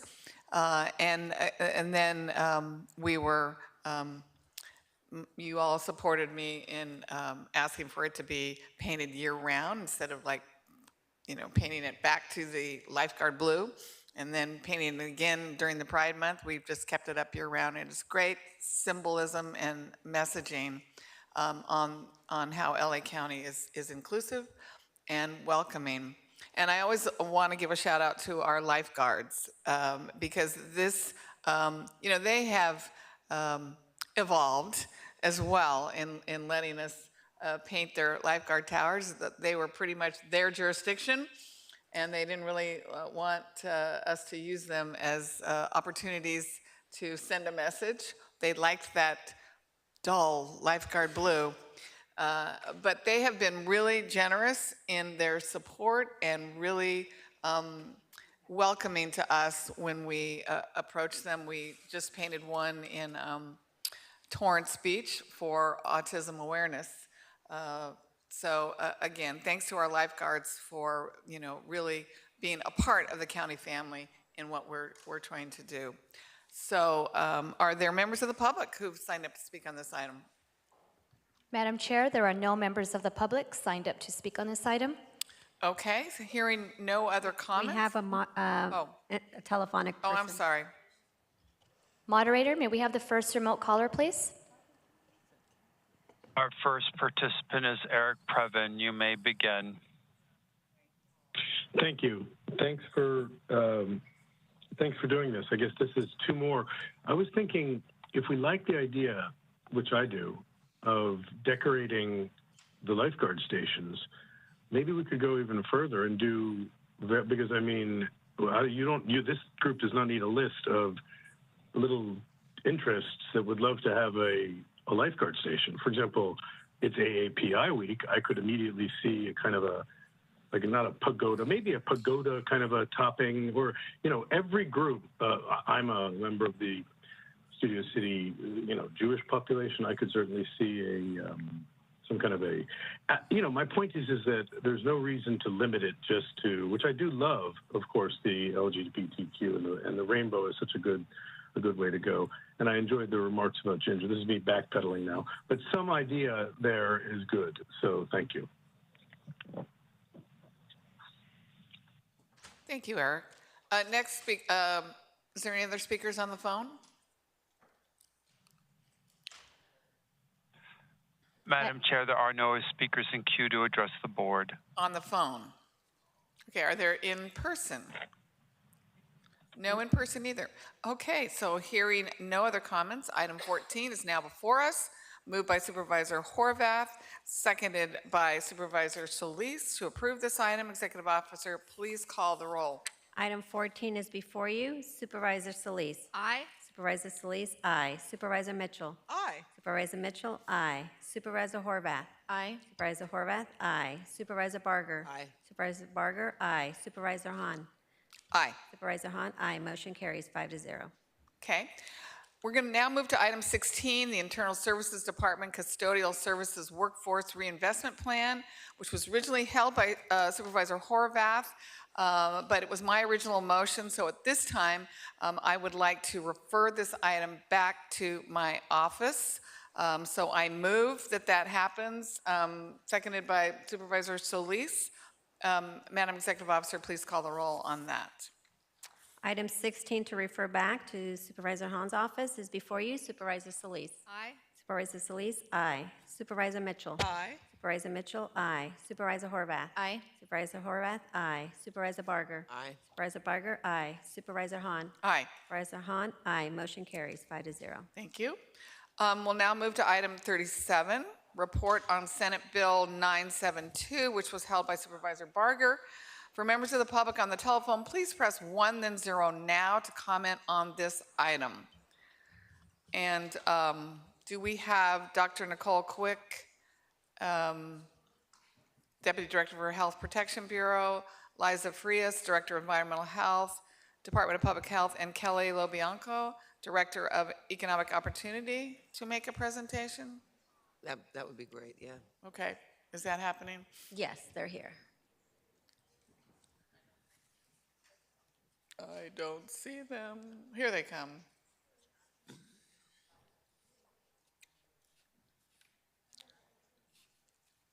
And then Supervisor Barger, I'll let you kick it off. Well, first of all, I appreciate you all giving the presentation. I'd like to hear from you because, we've had, and I know Supervisor Solis, you brought this up before in terms of the street vendors coming to the board and even calling our offices.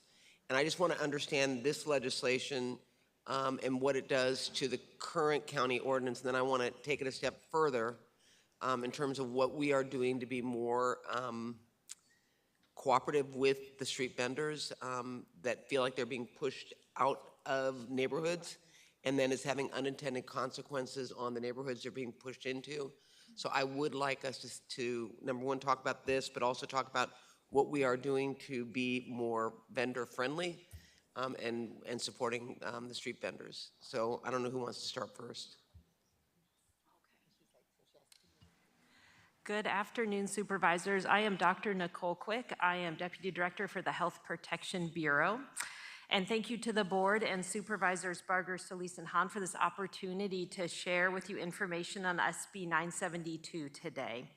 It was under the leadership of the Board of Supervisors and Supervisors Solis and Mitchell that LA County supported SB 972, and the law went into effect in January of this year.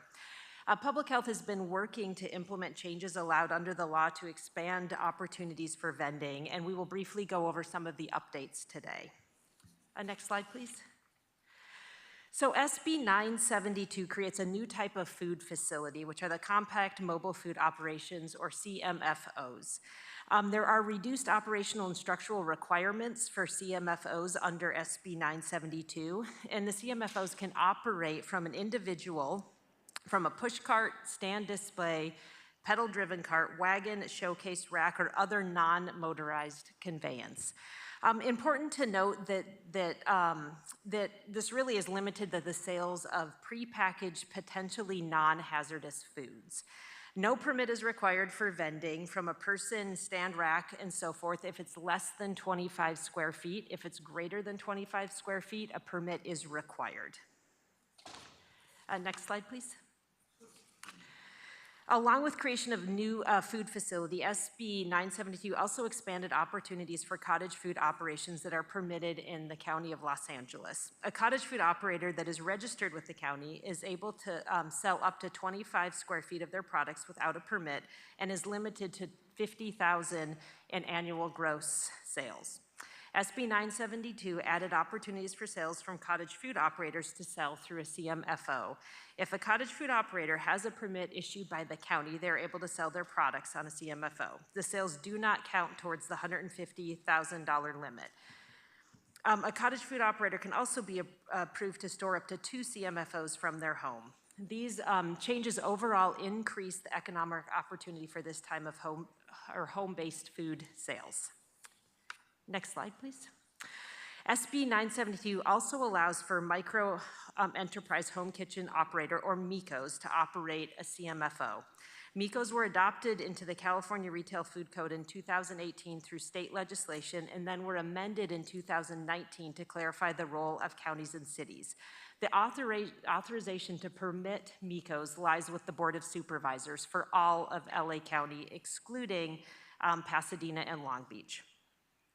MICOs are essentially mini restaurants that are operated by full-time residents of a private home or apartment.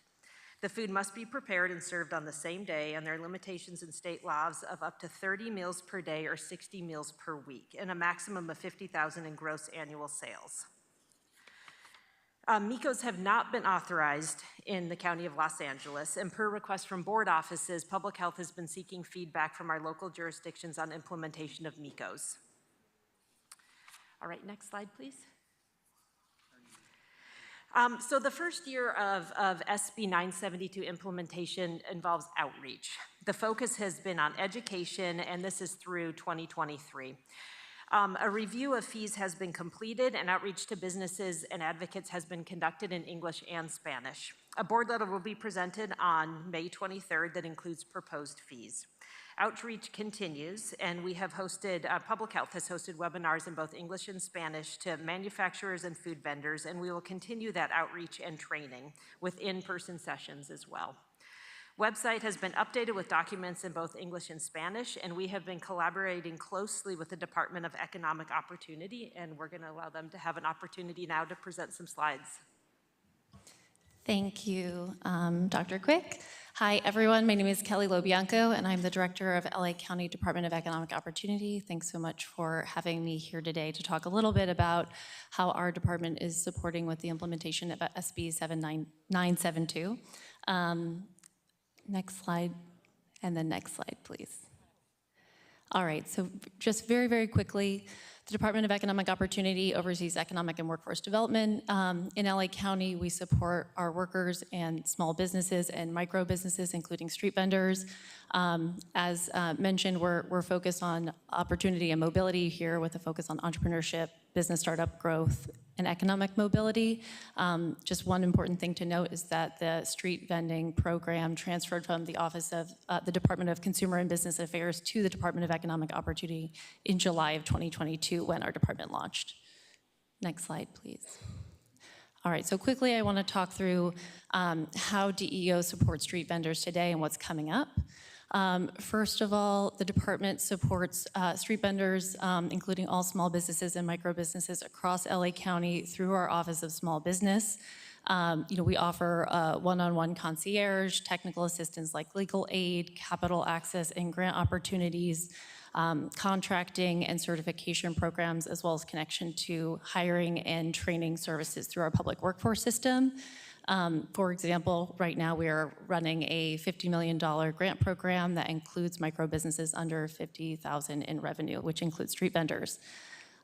We are also, with the decriminalization of street vending with SB 946 in 2019 and greater access afforded through the recent law that passed, Our department is working directly with street vendors to help facilitate compliance with existing and new county rules and regulations, helping them take advantage of new and acceptable business models, and anticipating upcoming changes and resources so that they can continue running their businesses, and we can also ensure the health and safety of our communities. To this end, our department is working with the Department of Public Health, as you just heard, as well as our colleagues at Public Works, Regional Planning, Treasury Tax Collector, and others to make sure that we are getting out there, engaging first with a care first perspective, and also making sure that we are helping with pre-compliance support before we execute various enforcement efforts. We understand that this is important because each neighborhood, each city is different. There's no one size fits all when you're working in the street vendor community. We are working directly with our entrepreneurs and business owners to help them bring them into compliance. Our teams and our partners at Inclusive Action are working directly with vendors in the unincorporated areas of LA County to facilitate this compliance support around health, public right-of-way and accessibility, zoning, and other licensing matters. And we're making sure that they have a direct line of communication to all the services that I mentioned through the Office of Small Business. And we're working with the Department of Public Health as they do a countywide education campaign around SB 972. Next slide, please. And what's coming up that you can anticipate from us at the Department of Economic Opportunity? We are developing a county ordinance formalizing street vending operations. This has been a long time coming, as many of you know. We have an active draft. We're working with our partners and our stakeholders.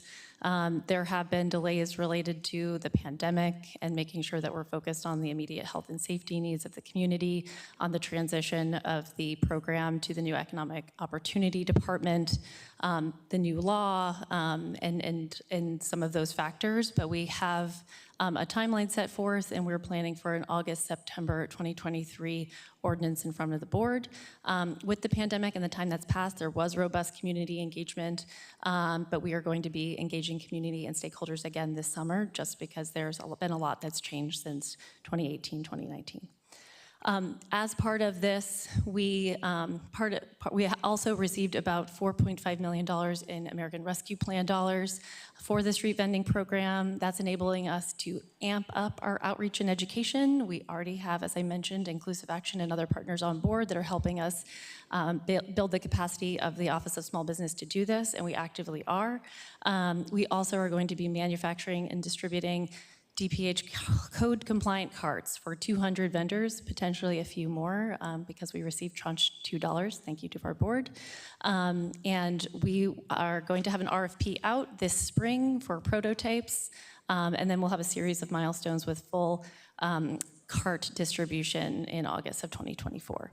And then lastly, again, we are working with our Department of Public Health to make sure that we have an integrated education and outreach campaign related to the new health requirements as part of SB 972, but also making sure that we are supporting our street vendors in the run-up to our new ordinance.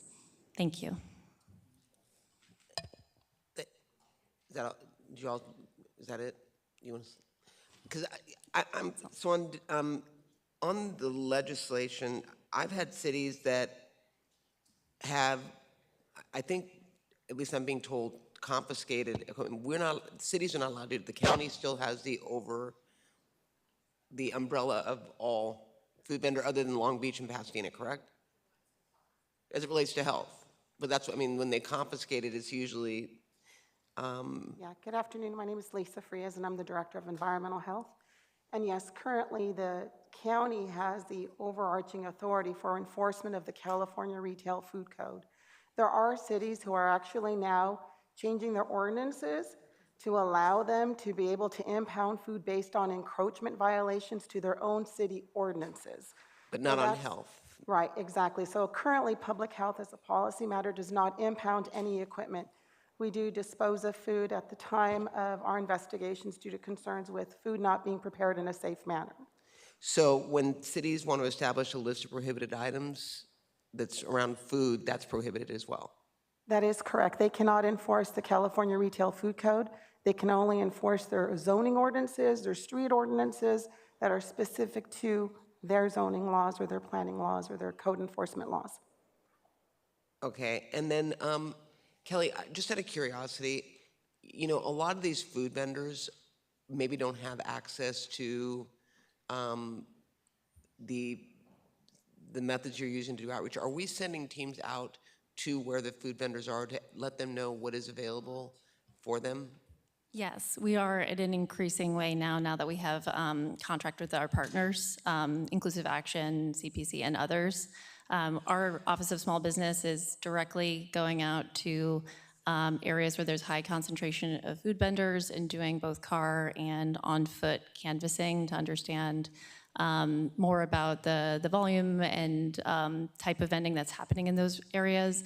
And we're also making sure that we're going to hotspots based on complaints that are coming in through referrals to the Office of Small Business or through our board or our agency partners. So when someone characterizes SB 972 as removing local control, which would mean from you all, on enforcing against illegal food vendors, would that be an accurate statement, or do you feel that you've lost local control over food vendors? SB 972 did not allow us to lose local control. What it did actually is reduce the structural and operational requirements to be able to permit more food vendors into the economic opportunities that exist. Right. There are, of course, a section of the vendors that did not get folded into SB 972. And those are the ones that we're going to continue to have opportunities with. And there's no definition for it, but we call them pop-up restaurants. So oftentimes you see a lot of the pop-up food restaurants that have like a tent-like, set up with grills, some of the equipment that are large-based equipments.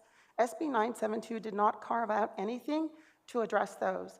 And so that's where, we will continue to struggle. And we were looking for opportunities, and one of the opportunities that we consider a great success is Avenue 26 in the city of Pico Rivera. We did have an organizer that came together, was operating Avenue 26, and really reached out and got a lot of the unpermitted food vendors to come together and come under a community event.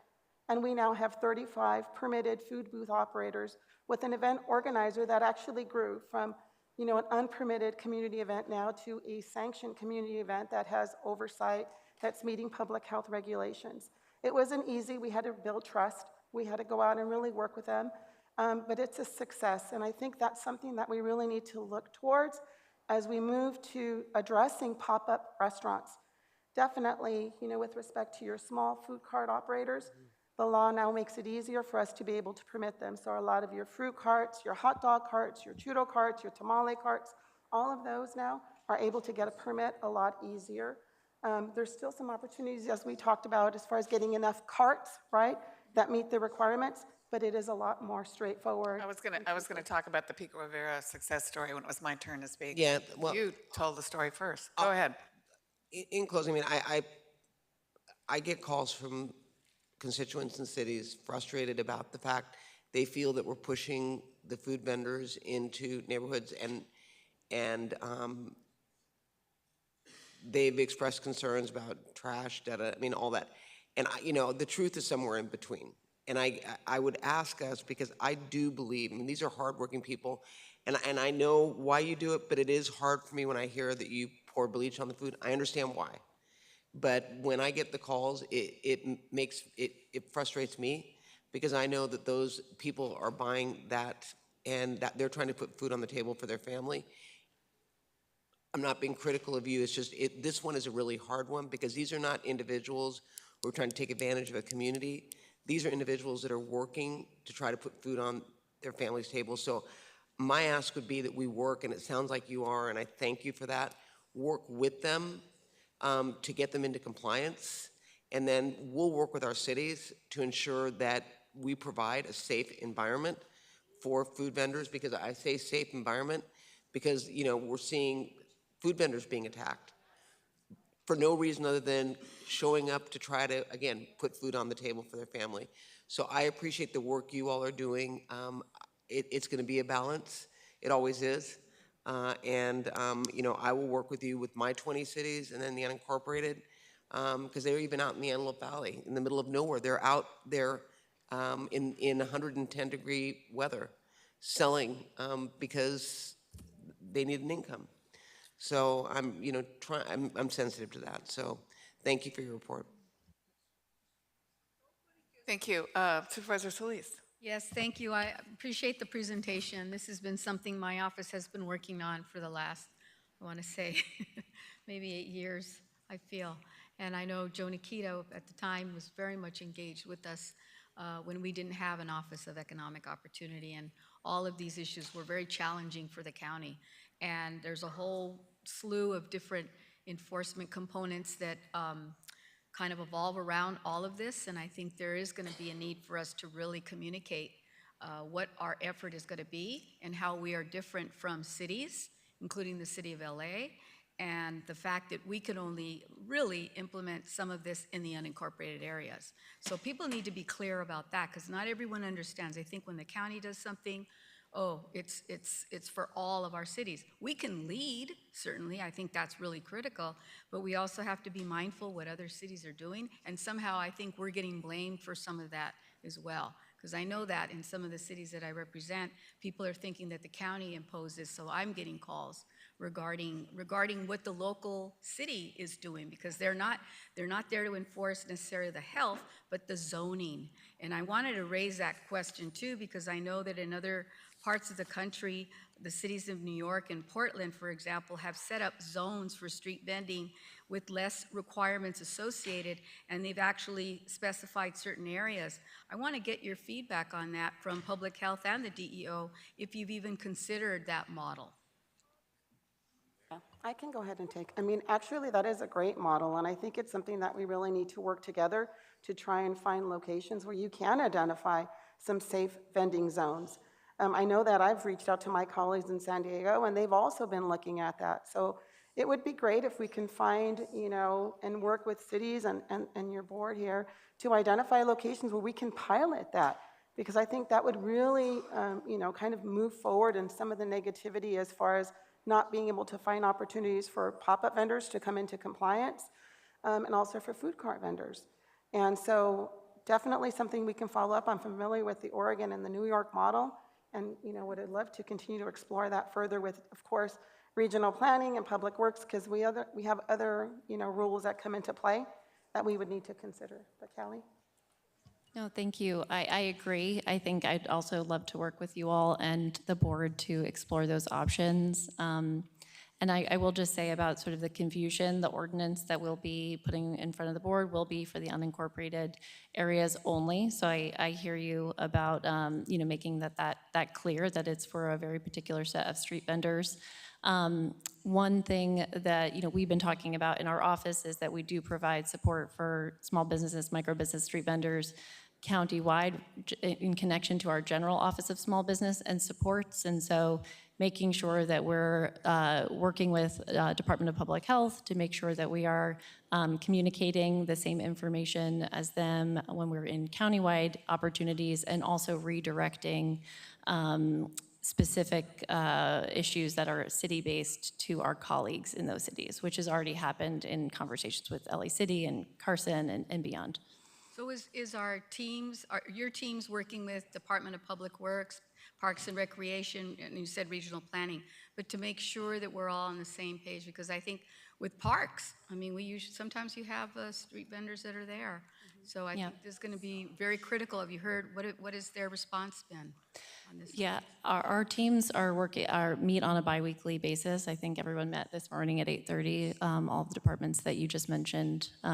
We also work with Treasury Tax Collector and others, as there's specific issues that come up. But we recognize that it has to be a collective effort, that everyone needs to mutually understand the rules and regulations that each other are responsible for, and the Department of Economic Opportunity is certainly there to make sure that we are engaging, bringing that information to folks and helping bring street vendors and those communities into compliance before there's an issue.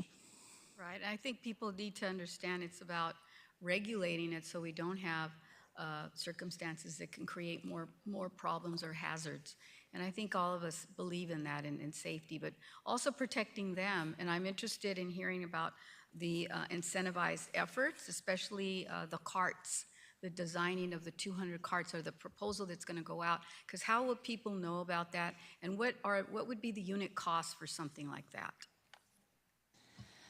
We're currently in the process of putting out an RFP for the prototyping. So we're a little bit of a ways off on actually distributing carts.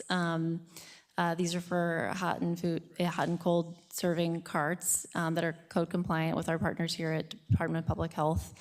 We will have to do a major campaign around that. That's built in and part and parcel of our American Rescue Plan street vending project, which is education and outreach related to, one, issues of current compliance, two, getting folks aware of the ordinance once it goes live, and having major events around community registration, and then also dispersing of the carts. So that's to come and baked into our plan.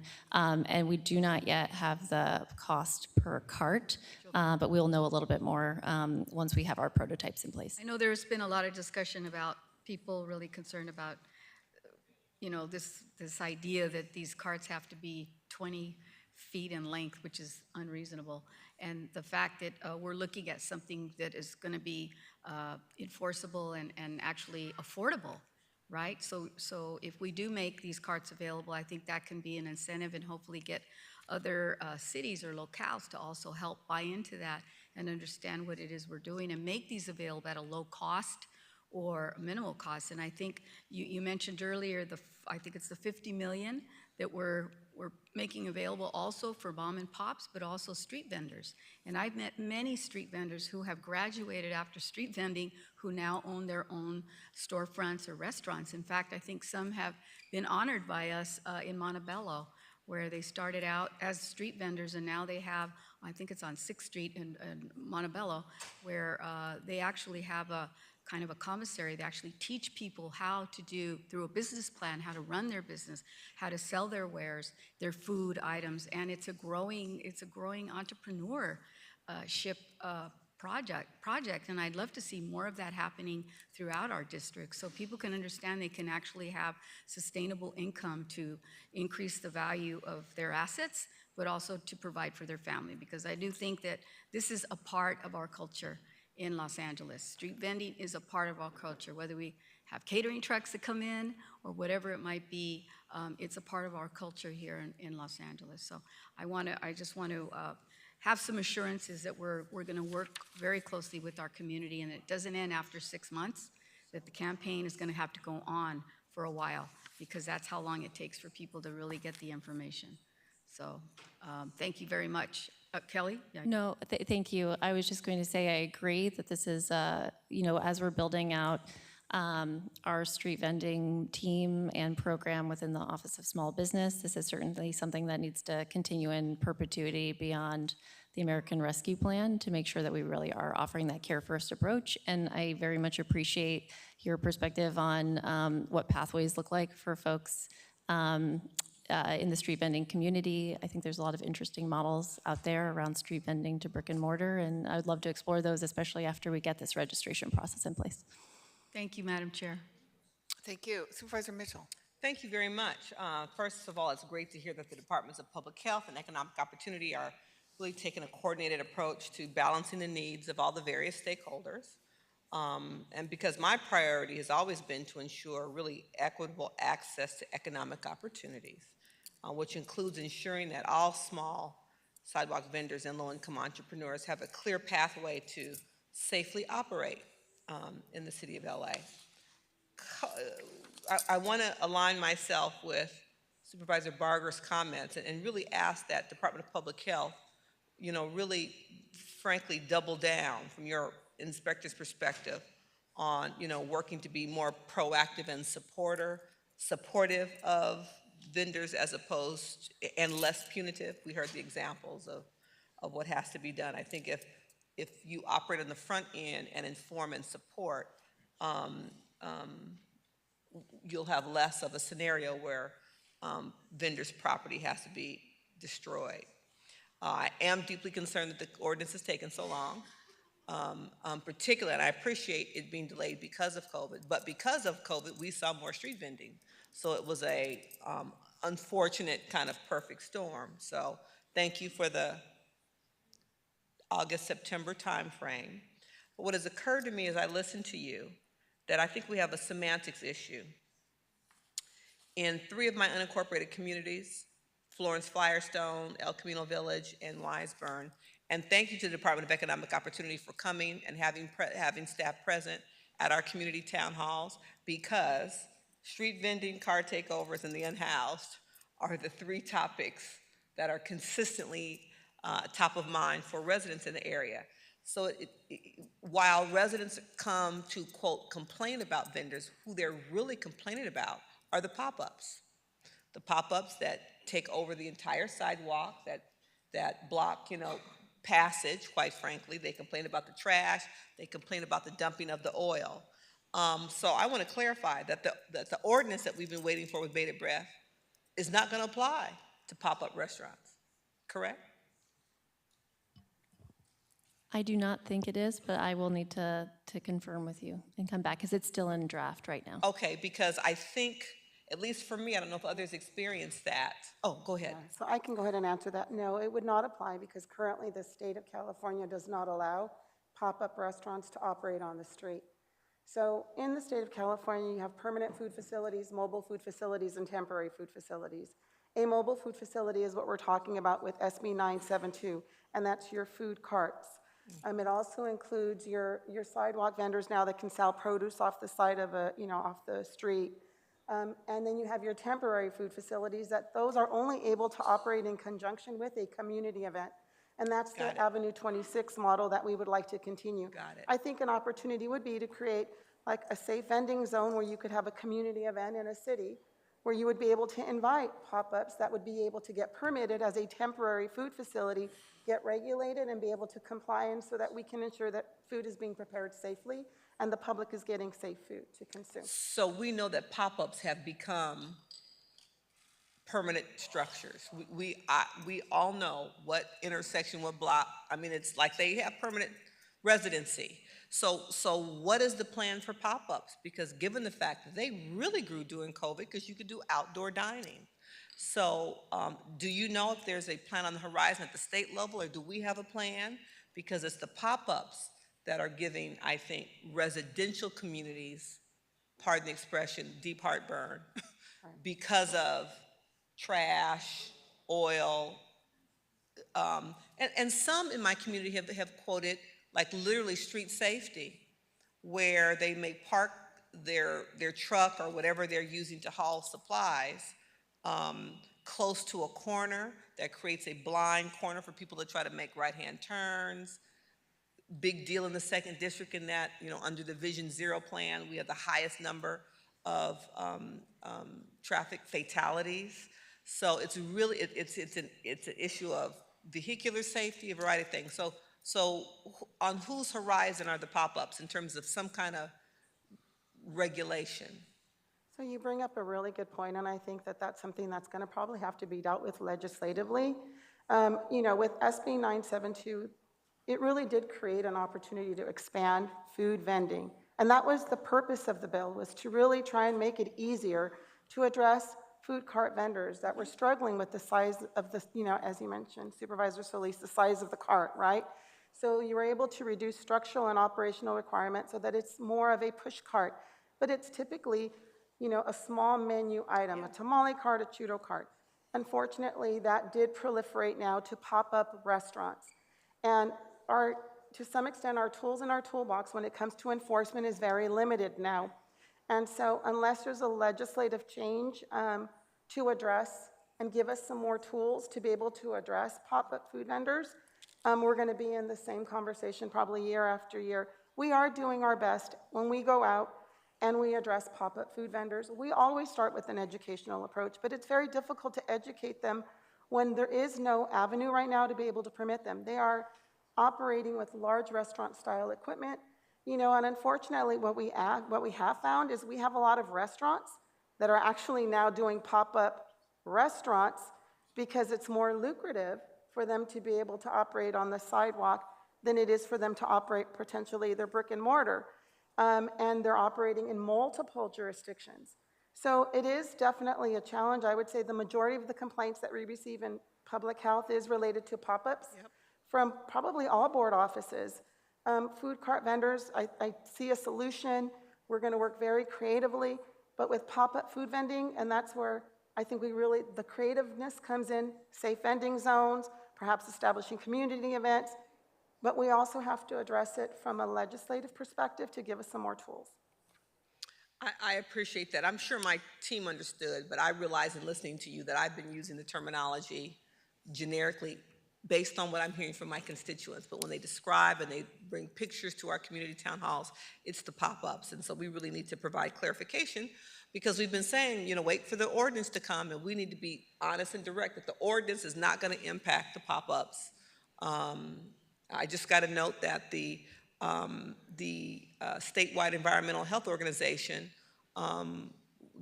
didn't appear to have an appetite to address pop-ups in SB 972. So I think that the collective we, state policymakers and local jurisdictions are going to have work to do around the pop-ups. Last question for me, Madam Chair. I appreciate the comment with regard to community engagement, but I'm concerned about the use of webinars like exclusively to engage community, to engage the community. I also want to ensure that we've addressed language access, and so are the presentations conducted with simultaneous translation into Spanish and perhaps other languages? And are they webinars only? What are we doing to meet people where they are? Yeah, I can speak to that. We actually started with webinars. We're being very strategic to some extent in how we're doing outreach. We are coming to your board in a couple of weeks for fees. So, right now our actual existing fees cost more than what we're proposing. So we've been doing a lot of outreach through webinars, but that's not the only way that we're going to be engaging with all of our vendors. We are working with Inclusive Action through the work with DEO to conduct in person. When we've had webinars, we've actually received invitations from advocates to go and meet with them. We want to create small workshops because if you've listened to the webinar, it can be overwhelming, I'll be honest with you. And so we really need to put some small sessions together to walk through the vendors on how you develop written operating procedures. How do you complete an application? Now there's opportunities to be able to, store your card at home. You're able to now share a restaurant and be able to utilize a restaurant. So there's a lot of new things. And so this is all work in progress. And there will be in-person webinars. We did manufacturer webinars because we understood that we really need manufacturers to build more carts, quite honestly. And so we're trying to encourage them that there's now a new opportunity to be able to make money at the end of the day because that's what they're in business for. And this is a new opportunity for manufacturers too.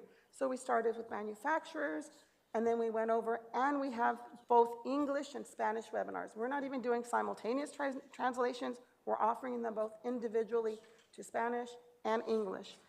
So it's going to be a continuing, as we're hearing from DEO, like our partners, it's going to take some time. So, unfortunately and fortunately, we have a new opportunity in front of us with SB 972. It's going to take us time to bring everybody into the fold, and that's why we've pretty much said for a year, where we're just focused on education and outreach.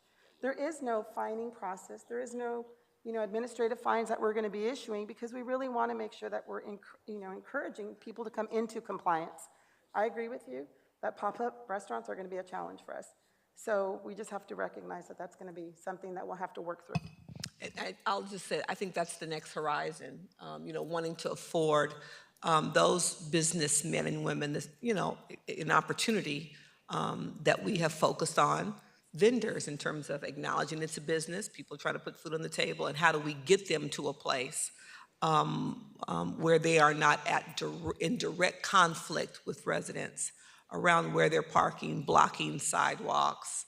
I've had people who are reliant on walking aids, either wheelchairs or walkers, saying literally, once they set up at 5 p.m., I can't leave my house because I can't access the sidewalk. So we've got to figure out a way in which the two can coexist in some kind of way. Thank you very much. Thank you, Madam Chair. Thank you. Thank you. I'm going to move this along because we've had a very robust discussion on this. And are there members of the public that would like to speak on this item? Yes, Madam Chair. Will the following individuals please come forward? Alejandra Gonzalez, Dr. Genevieve Claverell, Eden Enamorado, Miriam Zamora, Patricia McAllister, Pilar Castillo, Ryan Greenhat. Moderator, may we have the first remote speaker, please? Madam Chair, there are no speakers in queue to address the board. Okay, thank you. On the phone, I wish you would say on the phone, because I think the public is confused when we call people up and then you say there are no speakers on the queue, because everybody thinks the queue is anybody waiting to speak. So I would like us to refine our language on how it's either nobody on the phone or no one in person, or there are people on the phone or there are people in person. I think that will help for transparency. Dr. Clavel, are you up? Yes, good afternoon. I am glad to see that you had a discussion on that item because I got concerned when I saw receive and file. And I always get very upset when you have a report and you say receive and file. So I am pleased that for once you discuss that item, because if you spend time to ask for the report, I think the public has the right to talk on that item. And so that's a good thing, and we'll see how that program works. You know, sometimes it takes a while to smooth things out, so we'll see. Thank you. Next speaker, please. Yes, Patricia McAllister. I have no problem with people selling their wares on the street, but you need a license. Los Angeles passed a law, I guess about 3-4 years ago, saying they had to have a peddler's license, put it on their cart or whatever. The police don't enforce it. They don't enforce the law. And another thing, it has to be clean. I've seen them clean off the grill, dig in the garbage can, get some newspaper, and the lady cleaned the grill off. Another lady selling food got a hand down in her breast. I mean, they need training too. You see what I mean? They're trying to make a living like everybody else, but it has to be organized. It has to be safe. It has to be clean. Now, they've taken over Wilshire down there going west. They've taken that over. And, but there's nothing there to say the food is safe. Okay, so that's up to the city. And that's up to the county to make sure that this is fixed, because people can get sick and get poisoned. You know, we don't know how many people going to the doctor from eating over there, going to the hospital. So it has to be organized, and you must enforce the law. You pass a bill or an ordinance and you don't enforce it, it means nothing. Thank you. Next speaker, please. Hi, my name is Matt Geller. I'm the president of the National Food Truck Association and the founder of Revolution Carts, the first permitted hot cart for prepackaged foods. Just to give you an idea, to get permitted with our cart, which is all ready and approved, 3.5 weeks in Los Angeles County right now. San Diego, 3 days. San Bernardino, 3 days. Why? Because you guys are asking for 2 extra inspections. You want an inspection of the restaurant where the cart is going to be producing their food, and an inspection of the home. Each one is $186. You also have a geographic limitation. You guys are outside in Baldwin Park. So many of the vendors can't afford to take 2 hours to drive there, 2 hours there, 2 hours back. And then you usually have them going there once, twice, sometimes 3 times. So it's a big deal. You, with these 2 extra inspections, understand you have 600 trucks right now that are permitted that need an inspection. They haven't gotten an inspection in over a year, so you're creating extra work in a time when you desperately need more food facilities. We could build literally 200 food facilities. Thank you. Next speaker, please. Eden Enamorado, please implement MECO into code. I hear a lot about education. Educate what? When there is an impossible pathway. Arizona just attempted to expand MECO, which is the tamale bill. We're just starting MECO when Riverside already has it as well, County Riverside, and we're backed up. Without MECO, in order to qualify, you need a commissary. La Palma, which had over 300 vendors using their commissary, they just shut down recently. And DPH shows up aggressively and they bring police. Cities like El Monte, Mayor Ancona said that the reason why she has a pushback in using zoning now is because restaurants and property owners funded her campaign. taco stands have no pathway. So in order to sell, you're telling me you need a 50,000 prerequisite for a lunch truck or a brick and mortar? A lot of restaurants lost their business during the pandemic. This is what the community wants. Why are we interfering? Where's the food poisoning data backing up your statements that they are getting people sick? A New York study just showed that restaurants get more people sick compared to street vendors per capita. Trash, you're talking about trash, traffic hazards. Have you seen the pile up that Starbucks and Raising Cane's causes? Alpine Village did not qualify. The vendors did not qualify for the grants because they have no social security. The ones that have no social security did not qualify. And organizations like CPC are gatekeeping. They've accused vendors and they use vendors as volunteers. Thank you. And I think Supervisor Mitchell would like to clarify. I've corrected that on the record before, and I'm going to correct you again. No one from Alpine Village was turned down. We never asked for Social Security cards. So I'd appreciate if you wouldn't continue to say that. They were not asked for Social Security cards, the grants we helped make available to those vendors. They were not asked. Yes, I'll bring the vendors next time. Thank you. Yeah, but the vendors at Alpine are actually saying that. So street vending attacks have skyrocketed insanely, as you all know. The sweeps performed by the Department of Public Health have increased insanely, as you all know as well. And as you all know, street vending is a struggle. It's not a privilege. The uncertainty of making ends meet to feed one's family. Yet the city of LA makes it impossible for the people that are indigenous to this land to even have a chance of making a living. Implementing the microenterprise home kitchen will allow many more vendors to get their permits. It will allow them to feed their families without having the fear of losing everything. But you already know that implementing the home enterprise kitchen will prevent attacks. You know that it will prevent the police from harassing them. You know that it will benefit many without affecting any. We live in a system that was made to target the struggling class, a system that goes against the people of color, a system that strips people from everything that belonged to them. So there is no reason why the microenterprise kitchen should not be implemented. Create opportunities instead of taking them away. Protect the street vendors. If you needed to know, CPC actually threatened the vendors to for showing up to the protest. CPC has been giving the vendors cards that are supposed to have $400 and they're actually empty, okay? And CPC shows no transparency in their fundraising. So you tell me, where's all the money for that? That's for you, Kelly, that you said that you're something about CPC. We'll get back to that right now. Also, those rules and regulations that are put in place are to target the struggling class. So to do something about it, do the right thing, protect the street vendors. Thank you. Next speaker, please.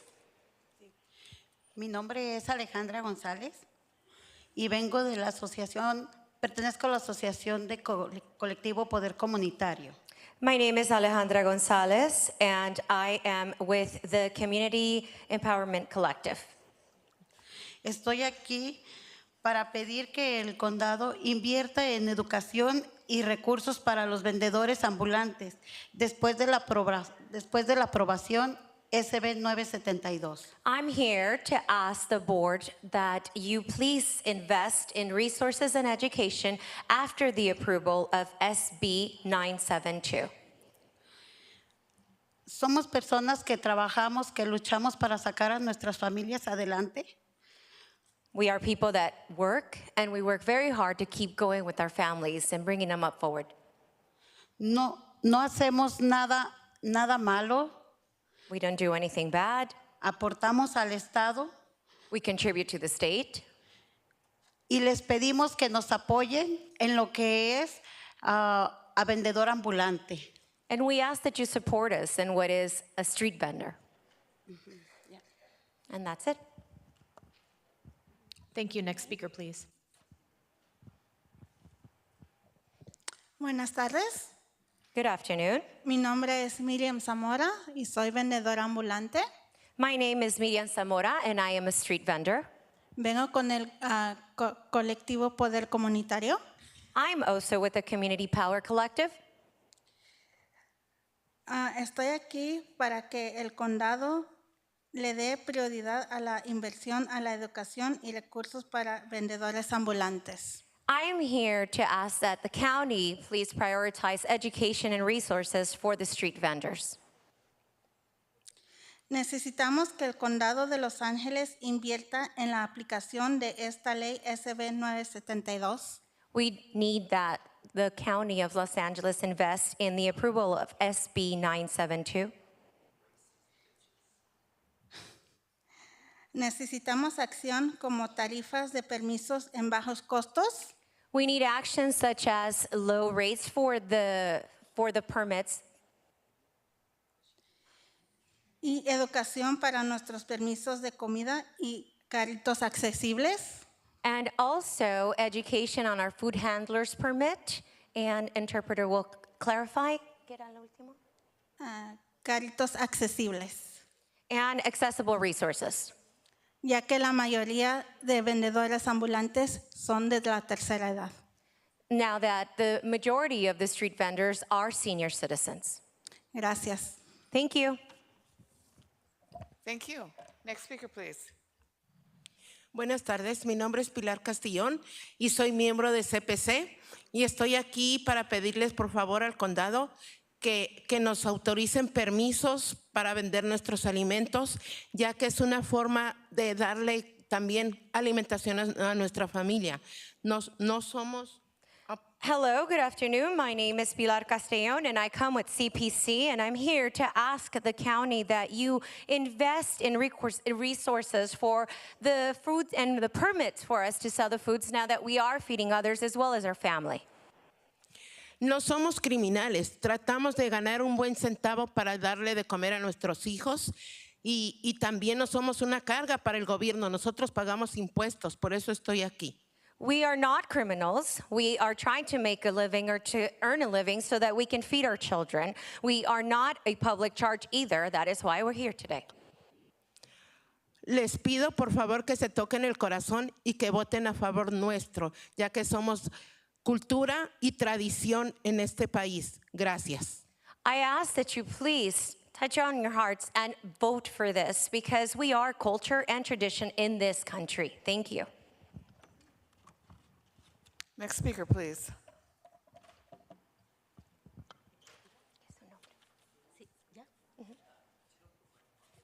Buenas tardes, señores supervisores. Mi nombre es Lidia Catalán, miembro y vendedora ambulante de la organización Colectivo Poder Comunitario. Good afternoon, supervisors. My name is Lidia Catalan, and I am a member of the Collective Power community, and I am here. I'm also a street vendor. Estoy a favor de la 37. Queremos que el condado proporcione educación a vendedores y un precio accesible para los carritos de comida. And I am here in favor of 37, and we would like the county to invest for permits that are accessible as well as for our food vendor carts. Ya que soy madre soltera de 3 niños y ellos dependen de mí. Now that I'm a single mom of 3 children, and they do depend on me. Gracias. Thank you. Thank you. Next speaker, please. So what's this proclamation about? Well, it's the history of Los Angeles and Los Angeles County. You know, you've been saying you're going to legalize those who have already crossed into our country. Why haven't you done it? Millions of dollars, and yet the same problem. All these people want to do is, like myself, earn a living, receive a check, deposit it, party in the weekends, go back to vending. That's it. But no, you're a bunch of racists, prejudiced, hateful people that don't want to actually help people. Because if you did, we wouldn't be going through this same scenario bullshit and talk. Yabba, yabba, yabba, yabba, yabba, yabba, yabba, yabba, yabba, right? And then for the 3 up here, really, don't listen to them. They don't know shit. Because if they did, they would take your advice and help the people that are struggling to make a living for their families. Other than that, 42 USC 1983, fuck you politely. Okay, I believe that's the last speakers. Yeah, right. Executive Officer, please call those members of the, I'm sorry. Supervisor Mitchell, I know you wanted to wrap it up. I did, with 2 quick things. First of all, I'm going to provide the clarification on Alpine Village, hopefully for the last time. SD2 sought support from the California Community Foundation. I wish you would stay so you could hear the explanation. Supervisorial District 2 got a grant from the California Community Foundation to give grants to Alpine Village vendors. Because it was philanthropic dollars, it was flexible. We did not ask for social security numbers, and every vendor who simply gave us a name and an email and a phone number got a grant from us. Secondly, DEO is, well, for the rest of you that will hear, so you'll understand. DEO also made DEO grants available that were funded by the state. Because those were state funds, the state requires Social Security number, so that we couldn't control that. But the first series of grants that we made available were philanthropic dollars. No Social Security number was required, and everyone who signed up and said they were a vendor got it. Secondly, if I could ask the panel, I was intrigued by the first witness, I believe, who talked about a couple of counties who have fewer inspections than we do. Those counties don't inspect where the food is prepared? Or do they tie it all up in one inspection? Yeah, so I actually followed up on both San Diego and San Bernardino. So San Diego currently, if they provide a commissary letter, based on the type of commissary that was approved, they will accept that and not move forward. With respect to San Bernardino, they are following our existing process. So just so that you know what happens when you come in to, of course, obtain your permit, the first thing is we have to review and approve the cart to make sure that the cart was built established to the approved model plan. We then need to, of course, verify where food is being prepared. And that, of course, is whether it's being prepared in a commissary or if it's being prepared in a restaurant. We do need to, based on the menu, determine whether or not that facility can support the type of operation that's being proposed. In addition to that, you do have to conduct, a lot of times now we have a new home endorsement, which is a brand new thing that's put into code, that we need to go out and verify if they're going to be storing their cart at home, that they can store it in a safe manner so that there's no vermin contamination, so that we can make sure that if food is going to be stored, and that's prepackaged, non-potentially hazardous food, stored in a safe manner. So all of these things do take time. It is important to note that it's not, right now in the California Retail Food Code, we're doing our best. It's 20 days what we have legally to be able to turn around and review plans. We're trying to streamline that, but it does take time, and that's just with any type of permit submission process, we go through that. And what we are finding, and this is where workshops are going to be important, is that right now, vendors are coming in and they don't have a commissary letter. They don't have, the information that they need. So then we have to go back and say, okay, let's walk you through, okay, where do you plan on having the food prepared? And then we need to go out. And as far as Baldwin Park, I agree. We're actually telling them, we'll go to you. You don't have to come into Baldwin Park. We'll go out to your commissary and we will inspect and conduct the site evaluation at your location. Additionally, you can submit everything online. We'll walk them through the process.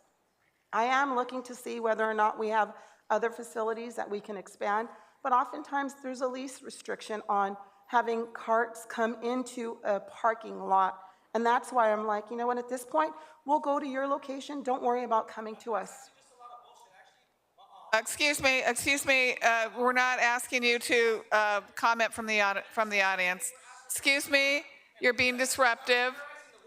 Excuse me, we listened to you when you spoke. You need to listen to us when we're speaking. That'll be your first warning, and then we're going to have to ask you to leave. Okay. Okay, we've clarified that several times, and if you, this is not a, okay, that's your second warning, sir. Second your warning, okay, goodbye. Okay, thank you very much. This item is received and filed. Hearing no objections, that will be the order. We're going to now move to specials. It would be appropriate at this time to hear from supervisors on items not posted on the agenda or referred to staff or placed on a future agenda. It's my understanding that there are no specials. But before we go to public comment, I understand Supervisor Mitchell, you had a brief comment. Thank you very much, Madam Chair. I did not hold these items as I've done in the past just because I know the meeting would be lengthy.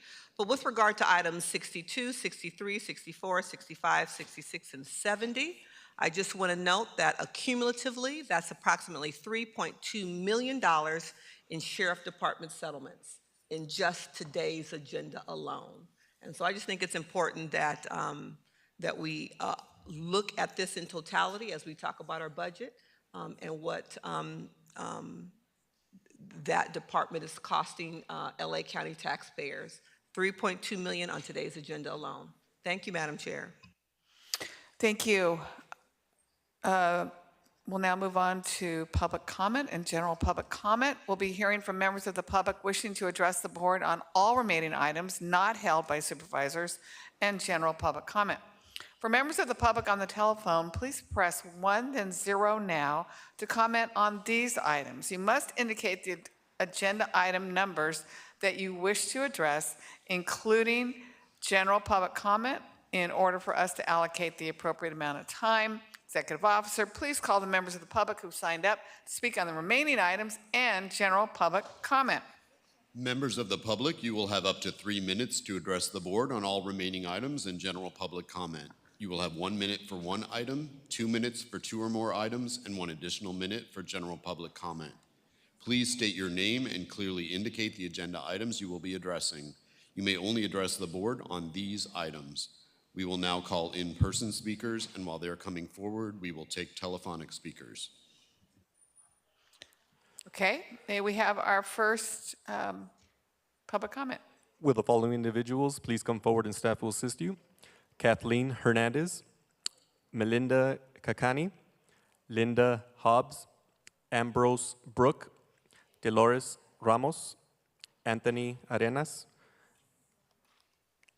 Janet Asante, Herman, Lauren Natoli, Kathy Vu, Hillary Clifford, Richie Funt, and Cindy Amarato. Moderator, may we have the first remote speaker, please?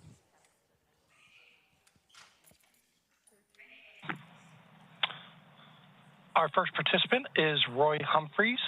Please state the item number you wish to speak on, or if you speak on general public comments.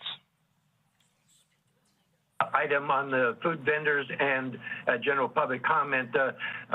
Supervisor Barger said about putting food on the table is pathetic pandering. La Costa Nostra, the El Monte, Chinese gangs, MS-13 all want to put food on the table. Yet when it comes to the sex trade, you turn your back and turn a deaf ear and so forth. And Supervisor Solis, the job work and career opportunities, the same thing with the sex trade. You're deaf and dumb on that, yet you promote sex trafficking and child sex trade via the shame on you. And on the general public comment, that at the beginning of the session you put about the indigenous persons, and you mentioned the missions, India and so forth. My research on that is to mention the Indian mission situation is a travesty in that the missions promoted slavery, and also the Catholic Church with centuries of the priest pedophiles, and then last but not least the Inquisition. And it is just absurd that you would continue making that comment and bringing the missions as to the names of the indigenous persons who had their names long before the missions got here, and it's paralleling to the saying that the conquistadores son angeles. Thank you. Thank you. Next speaker, please.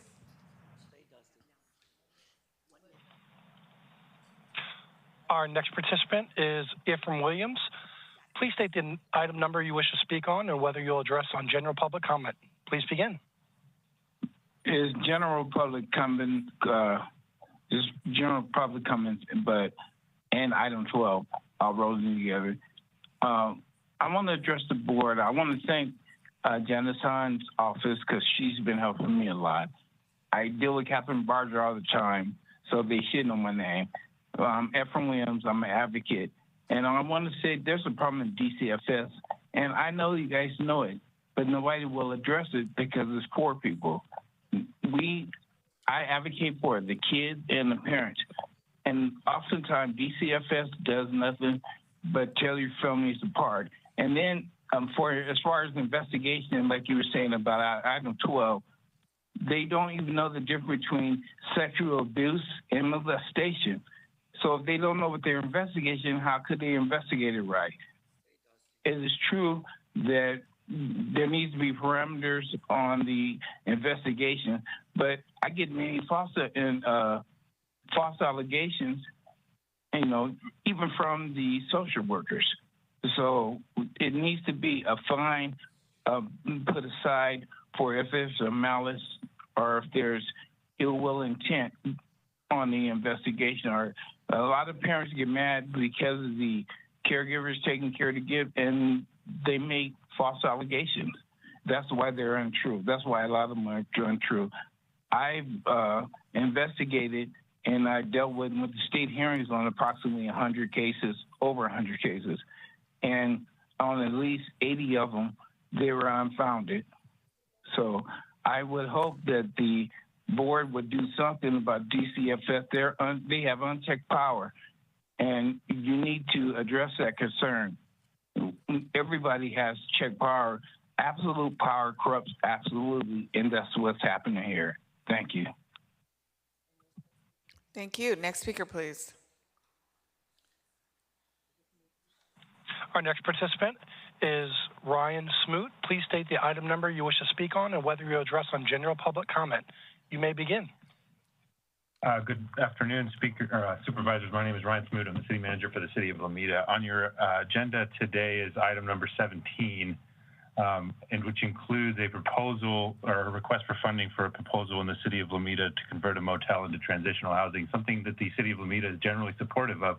Having said that, unfortunately, the project proposed as part of this request is in an area of our community, one of the few areas of our community not identified for transitional housing through our recent housing element process.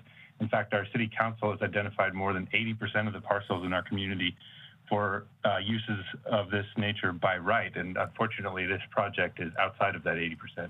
It's in one of the few commercial areas of our community, something that we've invested a lot of time and effort into revitalizing.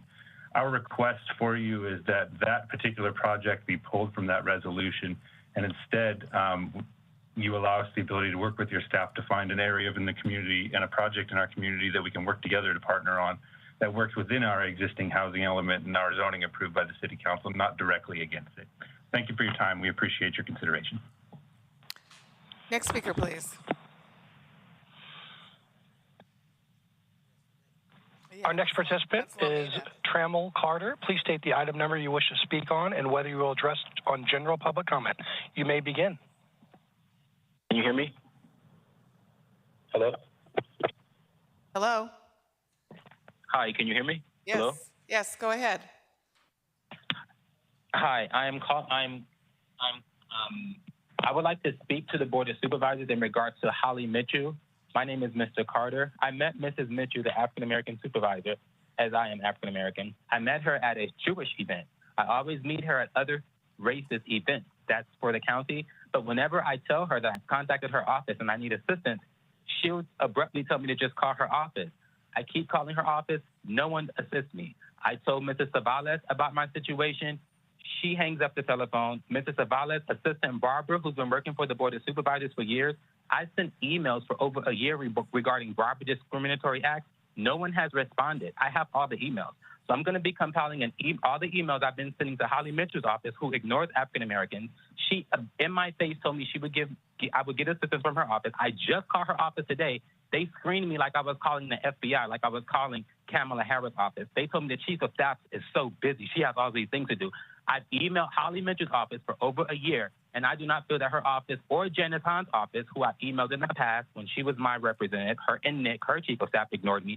Janice Hahn and Holly Mitchell should never, ever have the chair. Thank you. And I don't think that they Appreciate are. it. Next speaker, please.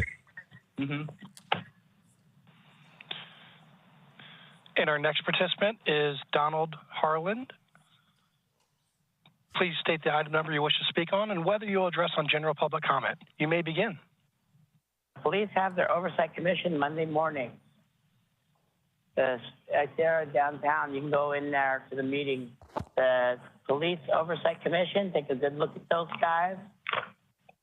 And then sheriff's oversight commission, take a look at those guys. The inspector general's no good.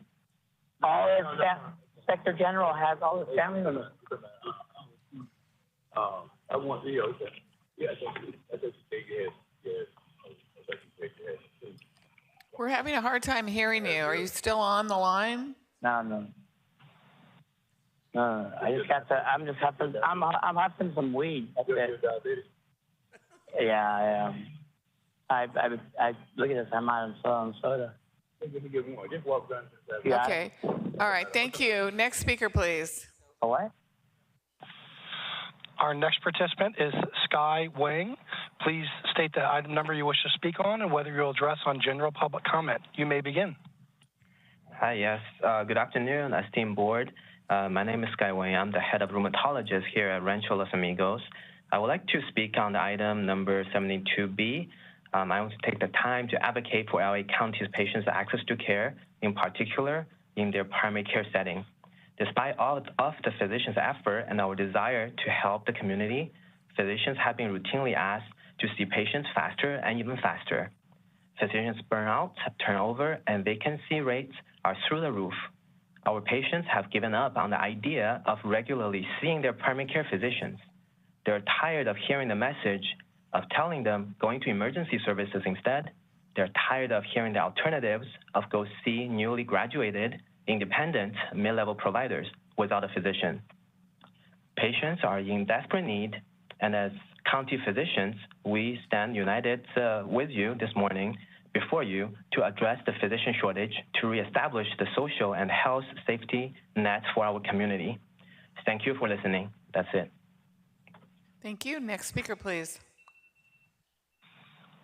Our next participant is Edwin Martinez. Please state the item number you wish to speak on and whether you will address on general public comment. You may begin. Hello. Hello. Hello. I'd like to speak on agenda item 3. And good afternoon, Madam Chair, Supervisor Han, and honorary members of the Board of Supervisors. My name is Edwin Martinez, President of the Los Angeles County Filipino American Employees Association, also referred to as LACFEA. On behalf of LACFEA, we thank the Board of Supervisors headed by LA County Supervisor Janice Hand and Supervisor Hilda Solis for supporting the AAPI community in the proclamation of AAPI Heritage Month.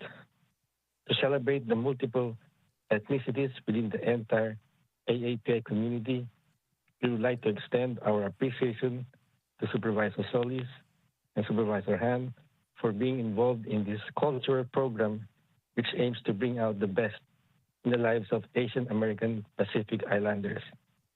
On behalf of LACFEA and the entire Filipino American community, we join the entire LA County along with the Honorary Board of Supervisors in celebrating this special occasion.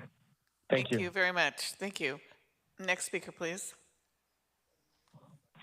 Our next participant will be Sir Bailey. Please state the item number you wish to speak on and whether you will address on general public comment. You may begin. I'm calling. Good day again. Thank you. My name is Sir Bailey. I'm calling to oppose item 72F and general public comment. Again, thank you for your patience, Board of Supervisors and the people of Los Angeles. Heard so much positivity today, and it's yet so much that we just have to withstand, the accusations, but forgiveness. And that's what I'm so excited about in this time, jubilee of hearing Care First community initiative in so many items, but understanding that it's important to oppose 72F in order for those things to happen, in order for the people to be involved in mental health and the data systems and being a part of celebrating the diversity of our community in art projects from the beach to real live engineering. Oh man, it's exciting. Community action teams, alternatives to incarceration, alternatives, not, and everybody can participate, but we have to do it differently. And so that's what opposing 72F will do things differently so that other things can happen. Give thanks. Thank you. Next speaker, please. Our next participant will be Aditi Sherikar. Please state the item number you wish to speak on and whether you will address on general public comment. You may begin. Yes, I'm calling to support item 7, oppose item 72F, and general public comment. First, I wanted to log my support of item 7. Moving to item 72F, it is not an understatement to say that supporting 72F would be a complete betrayal of Youth Justice Reimagined and every single impacted person, young person, community member, advocate that worked on that plan. 72F, reopening a closed hall, adding sheriff's deputy gangs to care for young people in these newly opened halls, making Barry J. Nydorf the secure youth treatment facility. It is literally putting jails first. So it would be a farce to your commitment to care first, jails last if this item were to pass. You are reneging on all of your promises by even allowing this item to be on your agenda in the first place. Los Padrinos closed in 2017 and should remain closed, especially when you are keeping open Barry J. and Central. You are adding a child prison. How is that care first? How is that not jails first? By naming Barry J. Nydorf your secure youth treatment facility, you're going back on your own previous rejection because you knew that Barry J. is an unsuitable place for young people, as are all the halls, but particularly the compound. And the idea of adding sheriff's deputies to watch over young people in these halls, haven't the young people suffered enough? They have suffered sexual abuse, emotional abuse, physical abuse at the hands of probation officers.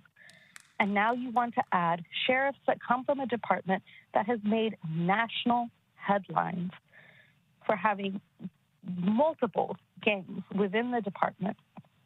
A department that has made national headlines for retaliating against anyone who dared to speak about their unspeakable crimes.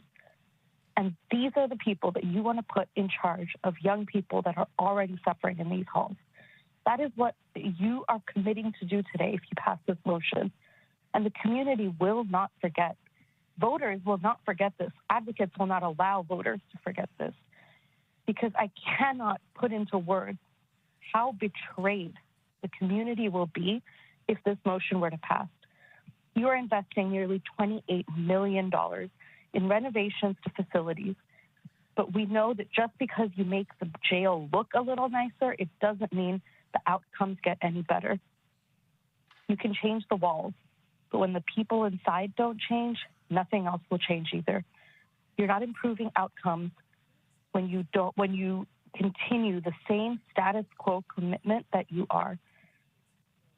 You will have to set aside $3 billion now to deal with the fact that the probation department sexually abused young people in their care for decades. That's $3 billion of county money already out the door. Thank you for of calling probation. in. Your time has expired. Next speaker, please. Our next participant is Mel Bailey. Please state the item number you wish to speak on and whether you'll address on general public comment. You may begin. The comments are as it relates to the vendor discussion, DMH, and general comments. One with the vendors, I just ask that when this is done, I'm all for everyone making their individual and respective hustle and survival. However, there needs to be regulations in the city of Compton on the corner of Thorson and Rosecrans. We regularly have street vendors that have traffic that are causing accidents, and that hasn't been addressed. Number two, as it relates to DMH, I just wanted to thank Dr. Elisa Wong for her presentation earlier. Got a chance to meet her at the nominee walk on Saturday, and I just appreciate that. But as it relates to this fiscal year, the continuum care that was discussed earlier, staffing still remains an issue, and we were told a couple weeks ago that the announcements would be put out. I haven't seen any announcements yet for open competitive opportunities. And then, general speaking, I heard the board of supervisors speak about the depopulation of juvenile halls, but what I don't hear is Next the speaker, provision please. about courts as part of the conversation. Thank you. Next speaker, please. Our next participant is Hector Ramirez. Please state the item number you wish to speak on and whether you will address on general public comment. You may begin. Thank you, operator. My name is Hector Ramirez. I'll be speaking on item number 35 in public comment. I really want to thank all of you, everybody, for being here. May is Mental Health Awareness Month, or Mental Health Awareness Month. Los Angeles County has the Los Angeles County Department of Mental Health is the largest public mental health system in the state of California and the United States.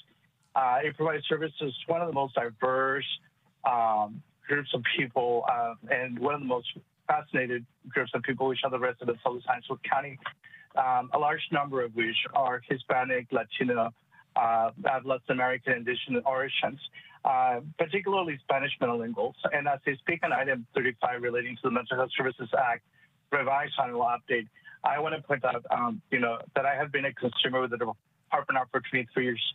I'm both Indigenous, Mexican, Spanish speaking. English is not my primary language; it's my third language.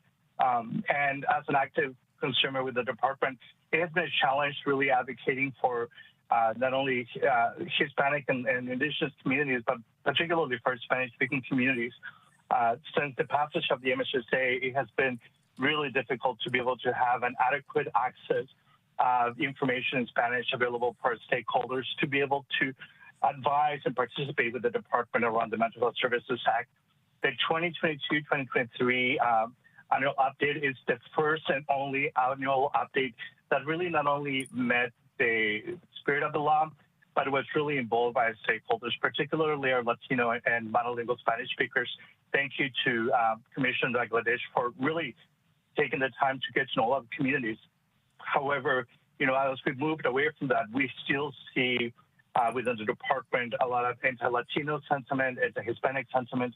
In the last MHSA process, we had upper DMH management make the unilateral decision not to provide information in Spanish for Spanish speakers regarding the MHSA process. Really unfairly disadvantaging and disenfranchising our community. Thank you. We're really Your time has coming expired. to DMH and Thank you. providing information. We'll go in person. Welcome. Go ahead. Hello. The manager of the Manhattan Beach Library told his ID employee not to help me and gave me a senior referral elsewhere. For the next 2 hours, I observed the IT tech, the manager, and the third employee sitting without any duties for 2 hours. This is discriminatory toward seniors. Thank you so much for your help in resolving this matter. Did you, Supervisor Mitchell, did you want to follow up on that? Absolutely. I'll ask Victoria from my team to come downstairs and meet you in the back of the room so we could talk about it. Fair enough? Thank you. If Thank you all stay in the so back of the room, and staff from SD2 will come talk to you. Thank you. Appreciate it. Thank you. Go ahead, Genevieve. Yes, good afternoon again, Dr. Genevieve Clavrol.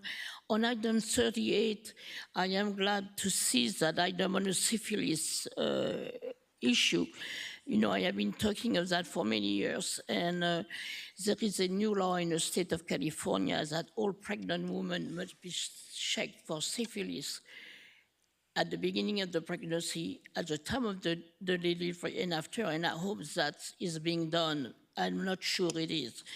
I will appreciate if you follow up on that. And on item 72B, I am glad to see looking at the retention of clinical personnel, but it will be nice to have the nursing included in that also. Have a good day. Thank you. Thank you. Next speaker, please. Would that be me? Oh, it's me? Oh. Yeah, go ahead. Okay, speaking on item 37, from my experience, most vendors sold unrefrigerated hot dogs placed in a box, no ice or nothing. And I appreciate how everybody wants to make money, but people's health are much more important. The other thing is I'm speaking on behalf of a friend, Selena Nash. She has custody of her 13-month-old baby and some children. There's a second set of grandparents that physically abuse them. DPSS does absolutely nothing. A little girl at the time 3 years old was kidnapped by the father who raped my friend's daughter, and she has mental issues, and she refuses to file a police report. And this little girl, he kidnapped her, and nobody's seen her for 3 years. And I'm just wondering, why the police say that if the mother doesn't file anything, there's nothing can be done? Thank you. Next speaker, please. Hi, my name is Janet Asante. I'm a member of the Justice LA Coalition, and I live in Holly Mitchell's district. I'm here speaking on item number 2, 7, and 72F. When it comes to item number 2, I want to clarify and follow up on some comments made by Chair Hahn. When it comes to the '84 Olympics, there was specifically a provision that allowed for LA City to not carry the cost of overrun. That is not in place today. So that was what specifically allowed for LA 28 to make a profit. The public did not make a profit. And in many ways, they were harmed. Moving on to item number 7, when it comes to ODR expansion, I think that this motion is long overdue, and I think that this is a very important step in the right direction to expand ODR. So when we take a look at this, bearing in mind that there's like responsibility for the CEO to find the funds for this, there should be a much larger sense of urgency. I was very disappointed to see the amendment which took away the fiscal year 24-25. I'm hoping that that means it'll happen even sooner. But you know, I think having a timeline and benchmarks is always a good method for accountability when it comes to the public. And then most importantly, when I look at 72F, we are absolutely opposed to this. Why would we ever depend on LASD to help the people? There's overwhelming amount of information showing that they are incapable of providing care. The county is facing 3 separate court cases involving LASD's inability to follow through with their duties, let alone to allow them to take over extra duties when children's lives are on the line. So when we look at Youth Justice Reimagined, this is not it. This is not care first, jail last. This is absolutely shameful. Prettier jails do not magically result in prettier outcomes. We're not improving the outcomes for young people. We're not stopping the rampant sexual abuse.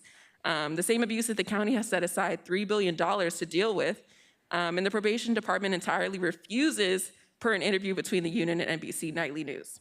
We're not stopping the excessive use of solitary confinement, and we're not caring for communities. Thank you. Thank you. Next speaker, please.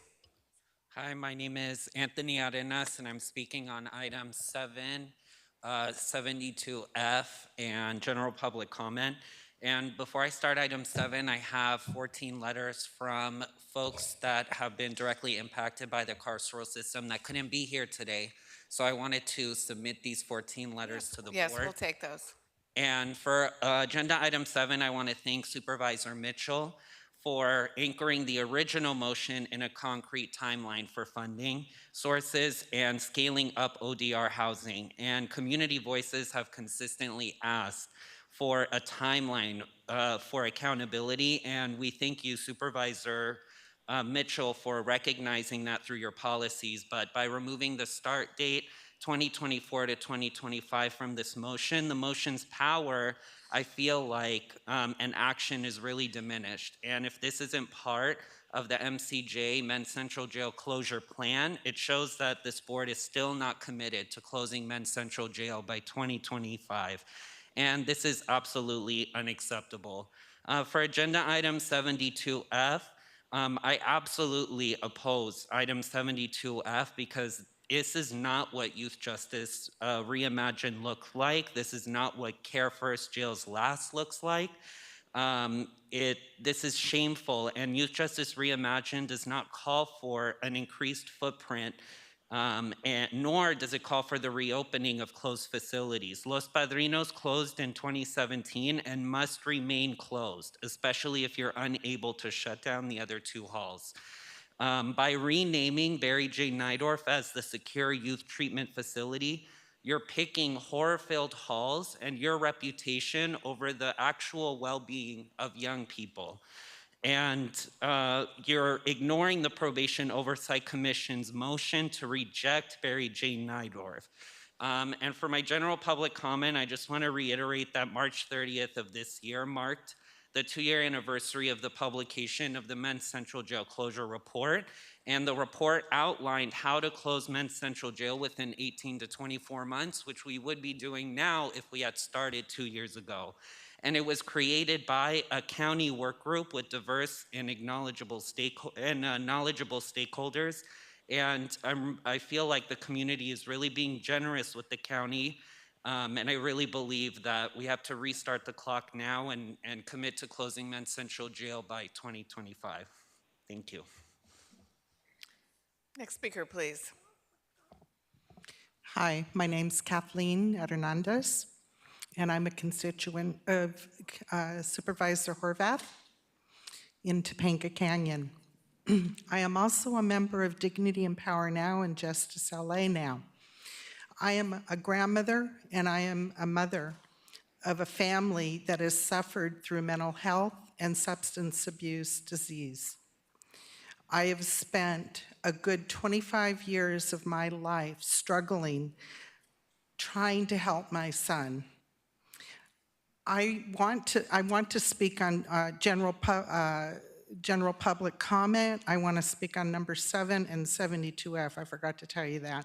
And I want to lift up somebody that's dear to our family's heart, that I want to remember today as part of Mental Health Week or Month, whatever it is. Lawrence Reyes, presente. I met Lawrence, God, I guess 10, maybe more years ago, right here. He came to me after I plead with you to help my son, who was in and out of jail, on the streets, violent, scary. I had to have my car keys with me all the time. I didn't know what to do. Lawrence helped me through this. He's helped our family and many, many other families through that. He died New Year's Eve. I think on his deathbed, before he went into a coma, he was still helping people and calling people. And he would be so sad to hear of the juvenile staffing of sheriffs. You know, I must have called the sheriff so many times up in Topanga Canyon. They never did a darn thing for me. They never helped my son. They couldn't. They didn't have the resources. They didn't have the knowledge. This isn't what we need. We need a community of care. I'm an LAUSD UTLA retired teacher as well. I have a daughter that serves as a paramedic firefighter, search and rescue with FEMA as well. I have a cath lab nurse daughter, and I have a son who now, because he was on that diversion plan out of the courts, finally got sober. And I met you, Supervisor Barger, at NAMI one time. I heard you speak. I know how much you care about mental health. And I want to tell you, it wasn't until my son got driven out of jail to sober living down in Long Beach, and he stayed there 4 years. Yes, we're talking about more time for sobriety. Yes, we're talking about sober living houses and more time for rehab. He did that on his own. You know what I did? I got busy working on myself with a 12-step program and Al-Anon Parent Focus. These are the kinds of things we need in our community. We need them desperately. 7 starts to talk about some of that, though you need to expedite it. 72F, as a teacher, as a mom, as a grandparent, thank you. That doesn't help. Your time has expired. Thank you. Next speaker, please. So we're speaking about all the items I signed up, which was item 1, non-agenda public comment, and 71 CS2, D1D, CS6, and 18, and all these other items. So make sure I get my 3 minutes, please. So first of all, we're talking about these reappointments of commissions and committees and special districts. Well, let me give you a scenario of a commission known as the House Community Economic Los Angeles County Development Authority, in which in the last 2 years, Ryan Serrano and Edith Gonzalez and Hilda L. Solis have ignored my concerns about the bad faith deals that your commissions have been doing, not allowing me to participate on the phone when they're meetings. That's one. But here's the insult. There are no additional steps to the LA County Development Association. They cannot take any more time to continue your project because the bids have failed and you will not receive any further qualified contractor for the maximum loan of your project, and unfortunately shall be canceled. Here it is, Hilda. Where's Ryan Serrano? Where's Edith Gonzalez? And by the way, Miss First District, it's right here in my hand. And I still want them to follow through with this and provide me that access, because Janet Hahn was the one who opened it for me. And you made me go through all this stress of providing information, document after document. And you know what? I feel like I got screwed.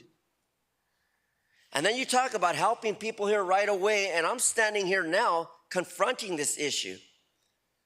Because each time I wanted face-to-face meetings, it never happened.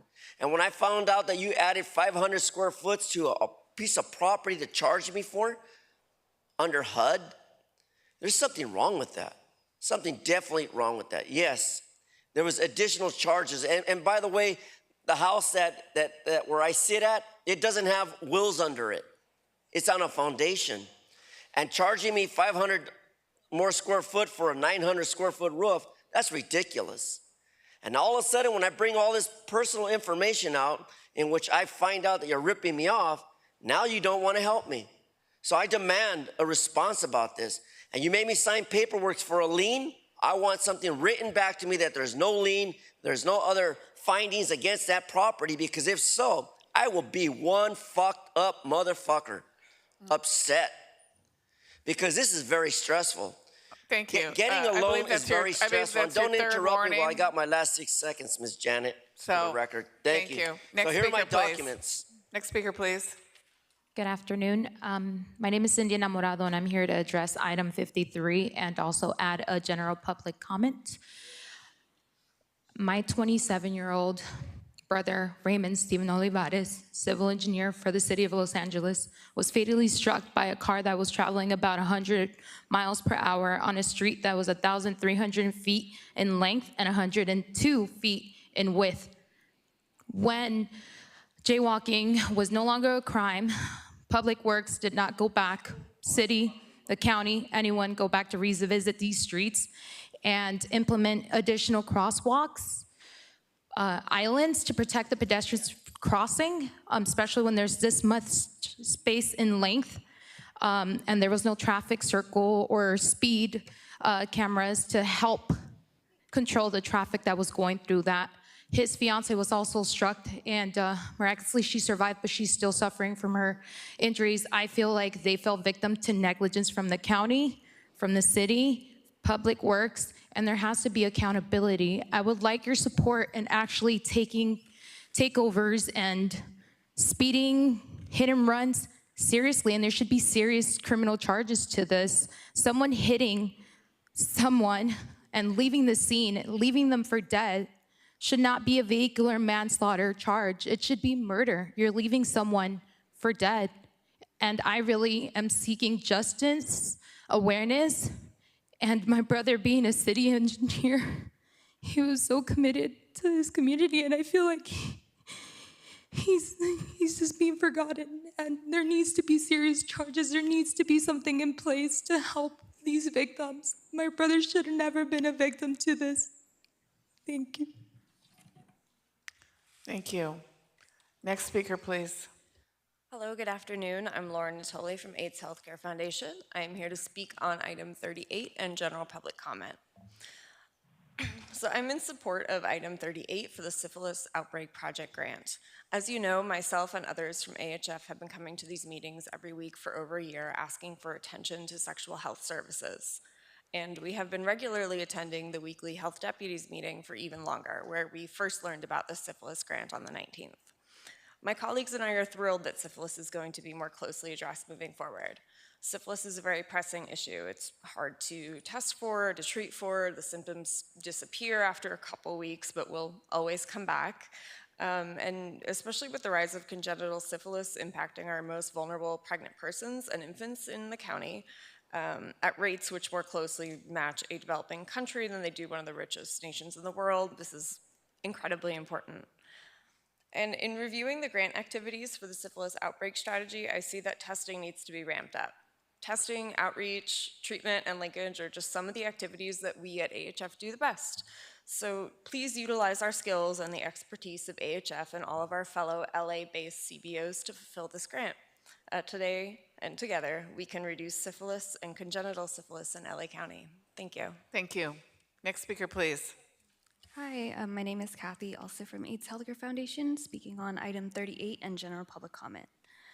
In reviewing the grant activities for the syphilis outbreak strategy, it's important to note that increasing syphilis testing involves increasing funding to existing STI community clinics, which includes supporting the processing of syphilis lab costs. And as you may know, the reinstatement of laboratory cost coverage this year has been one of our repeated requests. We hope that this will start to bridge that critical funding gap. Community providers in Los Angeles like AHF, LA LGBT Center, and APLA Health are embedded in the community and already have the trust of those who are medically vulnerable and in need of services. Use this grant as an opportunity to lean on us and our colleagues in the field and strengthen those relationships with community-based sexual health providers. Grant activities include linking those diagnosed with syphilis to services. We have dedicated staff, embedded county disease intervention specialists who guide patients through the process. You should utilize HF and other CBOs and our wraparound services that we provide for sexual health to test, treat, and contact trace people diagnosed with syphilis. Thank you. Thank you. Next speaker, please.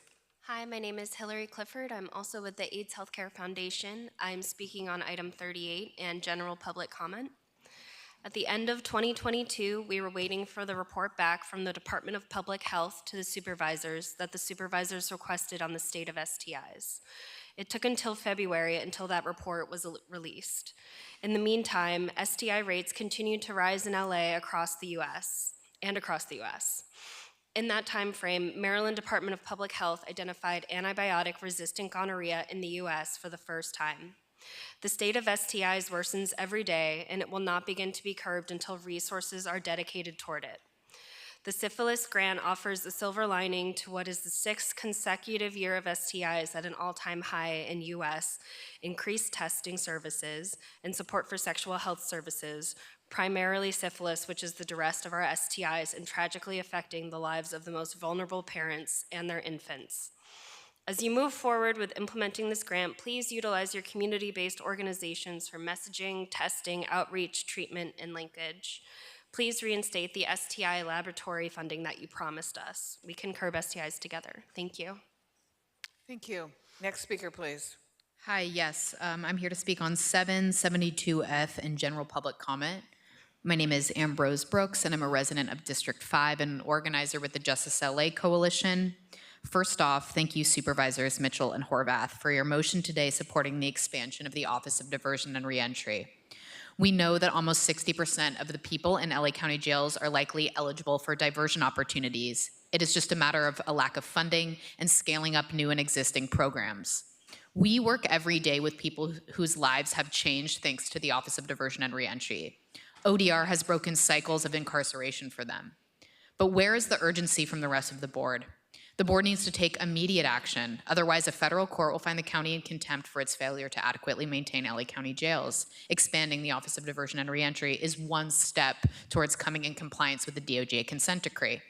Also in line with this, the discussion on the online tracking of beds and service navigation. I'd like to remind the board and JCOD Interim Director Judge Armstead that over 3 years ago, this very specific need was named by community and adopted by this board as recommendation 85 of the ATI Care First Jails last report. Bureaucracy is no excuse anymore, as the timeline could have gotten started 3 years ago when the board approved this recommendation. And on 72F, if the board votes in favor of this motion or this letter from the CEO's office, it is insulting to community advocates who have been fighting for Youth Justice Reimagined. It is absurd that the LA County would consider using LASD to fill staffing shortages at probation camps. The Sheriff's Department is facing numerous lawsuits about their inability to adequately supervise and care for people inside of LA County jails. So why on earth would the Sheriff's Department be suitable to watch over young people? This is green lighting deputy gangs to take care of children, period. We are pleading to do better than this. The sheriff's department is not equipped to handle any carceral facility. So sending them into the already fraught places where rampant abuse of young people has occurred is liability and lawsuit waiting to happen. And it also puts at risk the most vulnerable youth in LA County. You must reject this recommendation and do better. Thank you. Next speaker, please.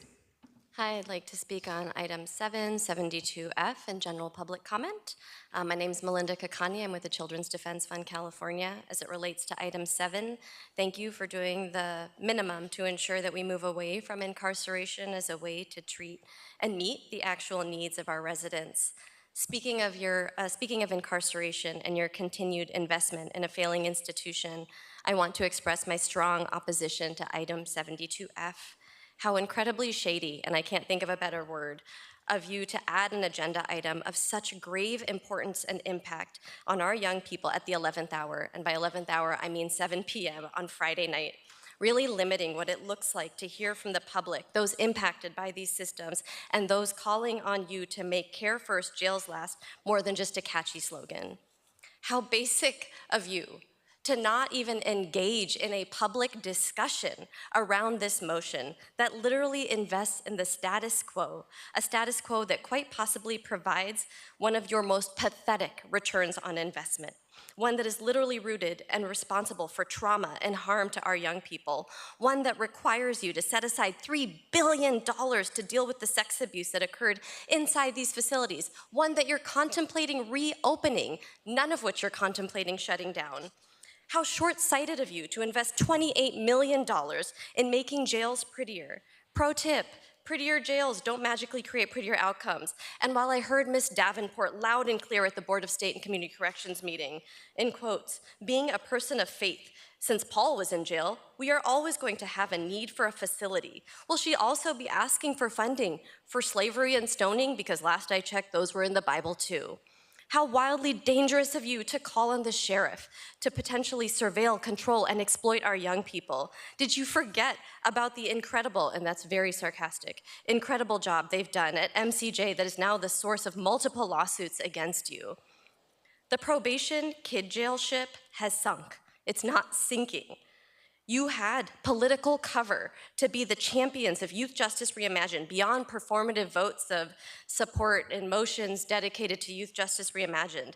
This was your opportunity to do something different. Let these facilities close.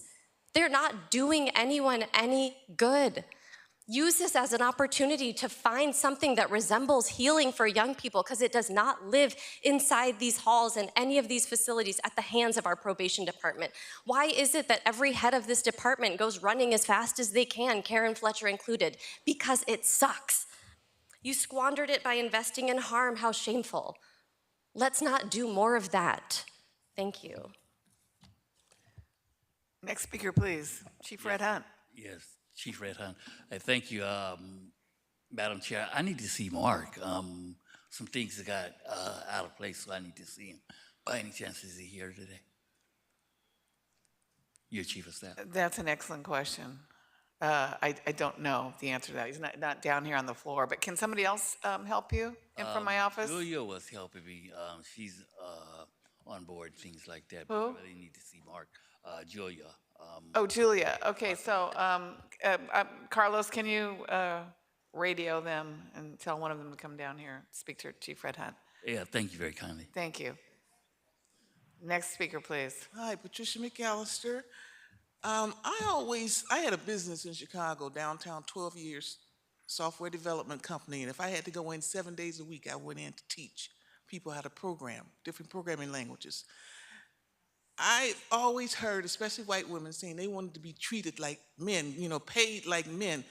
This group, you're not doing the job as men. I'm very disappointed. You don't represent me and other women.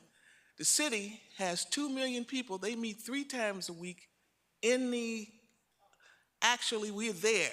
You guys come in one day, throw all of this on us, 6, 7 hours, and then you have all these people over here. You know what they're doing? They're doing your work. So that's why they have to sit here. Okay, now, she's been here how long? Lindsay Hovitz? She just got here. She wants to hire some more supervisors. You guys make $47,000 a year, and you just got a raise. You just got a $9,000 raise, okay? You got a raise during the pandemic when you were sitting on your butt for 2 years. You don't represent women, okay? Thank you. Your time has expired. Madam Okay. Chair, there are no other speakers. Okay. Please then indicate the agenda item numbers that we will be voting on.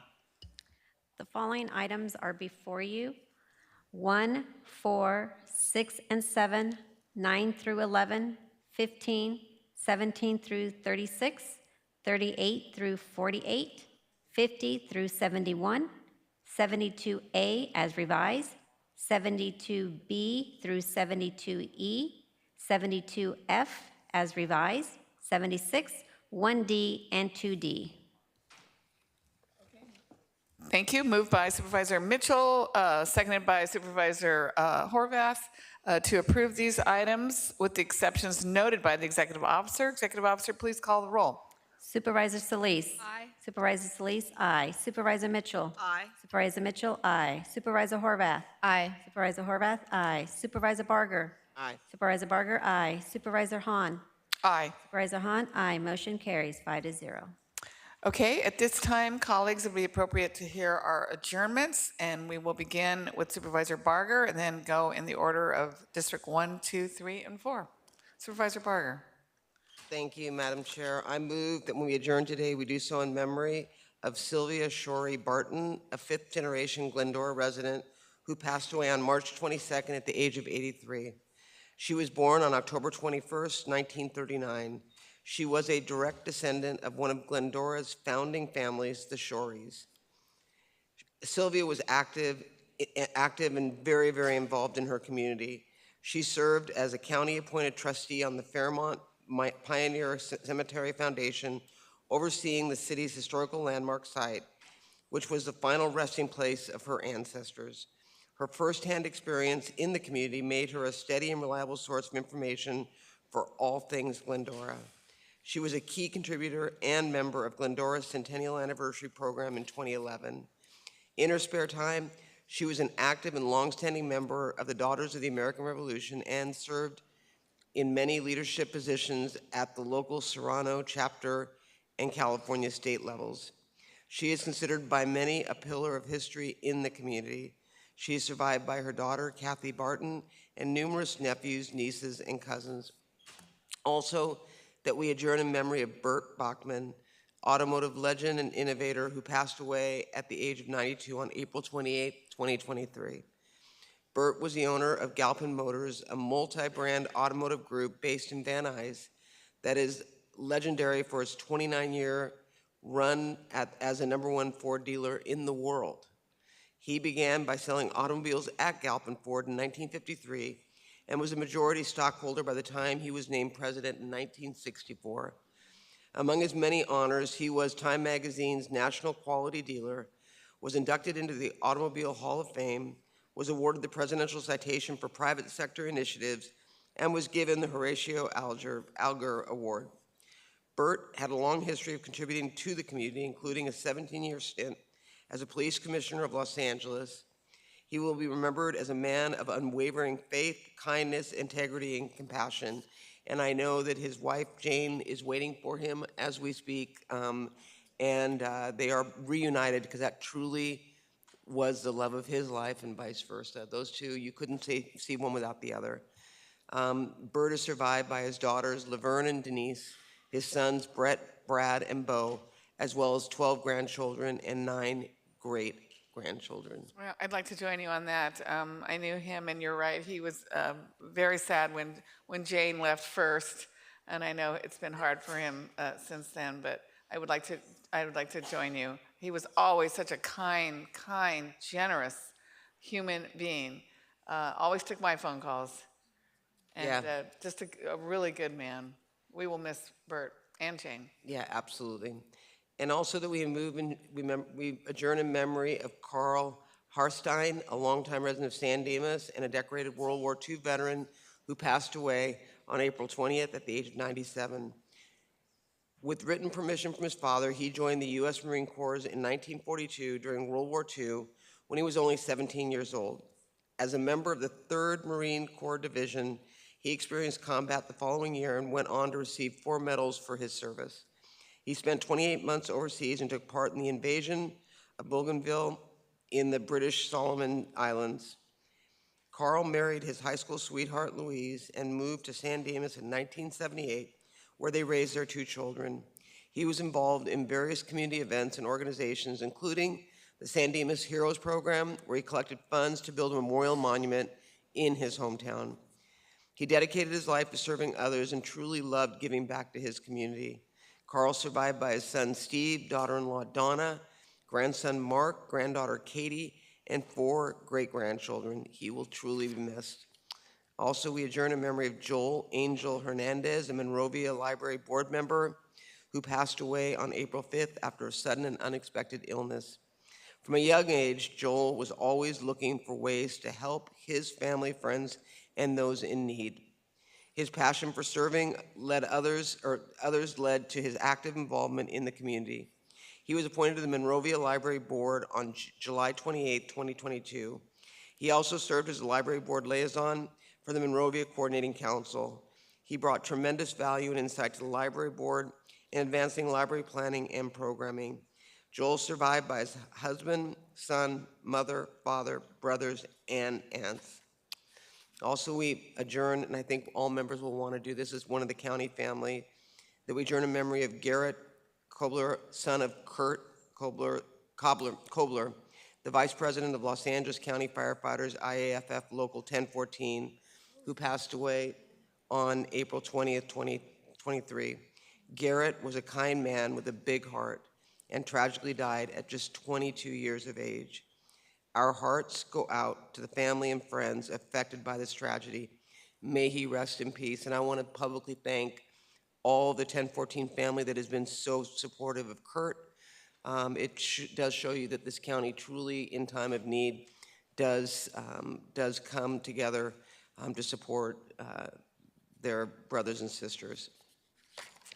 Also, that we adjourn in memory of Robert Patrick, who was a prolific playwright and a pioneer of gay theater, who died in his sleep Sunday, April 23rd at the age of 85. His first play, The Haunted Host, is considered one of the earliest modern gay plays.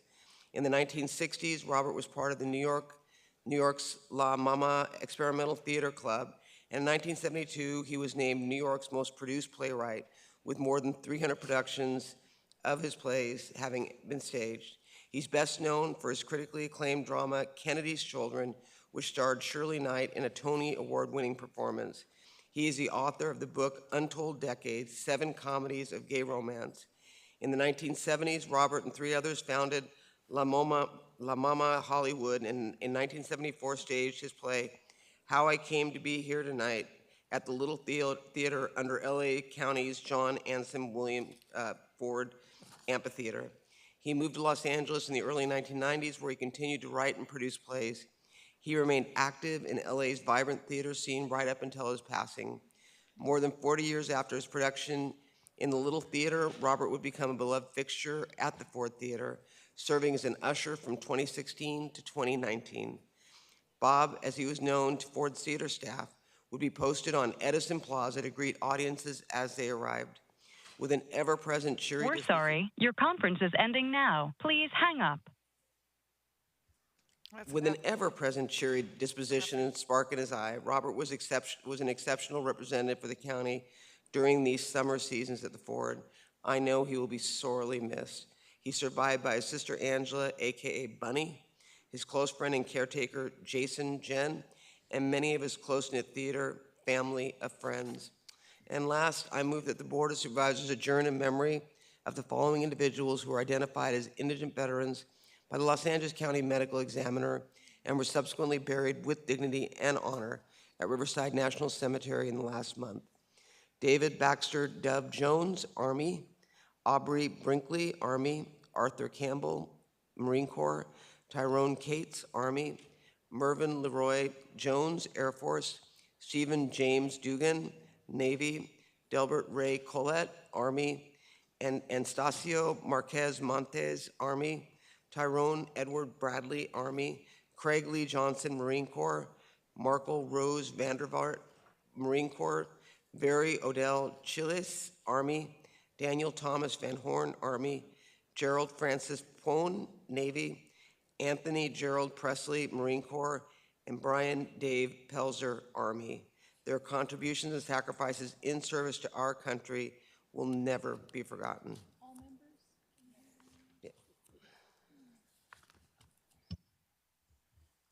We're done.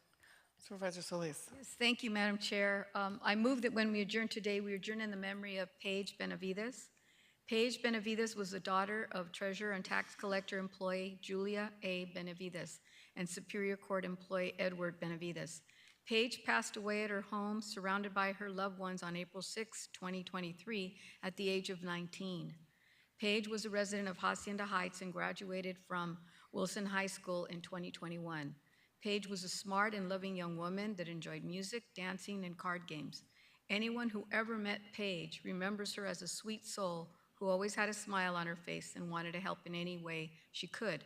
She had a joyful spirit and a strong faith in God. She faced many challenges, but never let her circumstances stop her from enjoying life to the fullest. Paige is survived by her parents and sisters. She is greatly missed. I move that when we adjourn today, we adjourn in the memory of Terry G. Muse. Terry G. Muse was born on May 9, 1963, and passed away on April 27, 2023, at the age of 59. Terry was a resident of Baldwin Park for 33 years. She was married to her husband, David Muse, for 37. Her favorite color was peach. She was forever giving, not just her friends and family, but to the community. She was appointed to the Baldwin Park City Council in 1994 in a special election. Prior to being appointed as a council member, she served as president for the Baldwin Park Chamber of Commerce and served as a city human services commissioner. Terry empowered Baldwin Park and the San Gabriel Valley families. Therefore, the city of Baldwin Park named the senior center in her honor, the Terry G. Muse Family Service Center. Inspired by Terry's many years of passionate community activism, the center provides social, economic, legal, health, and human services to vulnerable youth, seniors, and families since 1996. Terry is survived by her husband, David, and her 4 children, David Paul, Ariana, Gulene, Taylor Lee, and Sean Dillon. She will be dearly missed by her family and many friends. Both my husband and I were very close friends of her and knew her when she was elected to the city council. May she rest in peace. Thank you, Madam Chair. That concludes my adjournments. Thank you. Supervisor Mitchell. Thank you very much, Madam Chair. This is a name that I think many of you will probably recognize, Dr. Wilbur Jordan. Dr. Jordan was a courageous champion for patients with HIV and AIDS. His clinical work, research, and advocacy shone a national spotlight on the need for increased access and services for those vulnerable patients. He founded the Oasis Clinic on the Martin Luther King Jr. Medical Campus in 1984 and served as its director until his retirement in 2020. He kept the Oasis Clinic open late at night to enable patients to discreetly seek HIV and AIDS care and support at a time when fear and stigma prevailed. He spent his career focused on not only providing comprehensive health care to those diagnosed with HIV/AIDS, but also on making the Oasis Clinic a welcoming sanctuary. As one former patient described him, he was, quote, "my doctor and my friend." At his memorial service this past Friday, numerous patients testified that he kept them undetectable and gave them many more years of life, many more years of quality of life as well. Dr. Jordan fought for decades to promote progressive and systemic policy changes for the LGBTQ+ community and heterosexual individuals affected by HIV and AIDS. He recognized the need to expand access to care beyond just the individual, but also to family members and the larger community to offer support to vulnerable patients. He recognized the need for comprehensive and tailored outreach efforts to the African American community and served on the CDC's Advisory Committee on Outreach to Black Men who have sex with men. Dr. Jordan was also involved with the original HIV Planning Council and Prevention Committee and the Los Angeles County Commission on AIDS. He spearheaded research and policy change as co-director of the Drew Center for AIDS Research and as associate professor of internal medicine and family practice at Charles R. Drew University of Medicine and Science in the Watts Willowbrook community in South Los Angeles. He was also an assistant professor at UCLA and an instructor on human sexuality and preventive medicine at Howard University School of Medicine in Washington, D.C. He will be missed by many in the HIV/AIDS advocacy community and, of course, his patients, former and current, because even though he retired in 2020, he continued to have clinic hours and see patients that he cared for many years. And when we adjourn today, I ask that we adjourn in memory of Raymond Stephen Oliveira Suarez. Mr. Oliveira Suarez, known by his family and those who loved him as Stephen, was born on May 21st, 1995 here in Los Angeles and was tragically killed on February 19th, 2023 at the age of 27. He was the innocent bystander crossing the street to his own home and was a victim of a street takeover. We heard from his sister during public comment today. Stephen was a proud resident, a very proud resident of West Rancho Dominguez, and he was determined to inspire those around him to work hard and pursue higher education. He was fully committed to his own education and demonstrated it by waking up at 4 a.m. daily to study before going to school. He became a proud first-generation college student at Cal State LA and also worked as a student engineer for the City of Los Angeles' Department of Public Works. In 2019, he became the first in his family to graduate college, earning a Bachelor of Science degree in civil engineering. Shortly after, he was promoted to an environmental engineering associate and then promoted again to an EEA2 with DPW's Solid Resources Processing and Construction Division. In that role, he assisted with reviewing proposals from consultants, creating and amending contracts, and monitoring construction project schedules. Stephen will be remembered as an accomplished engineer who worked hard and served as an advocate and mentor to others.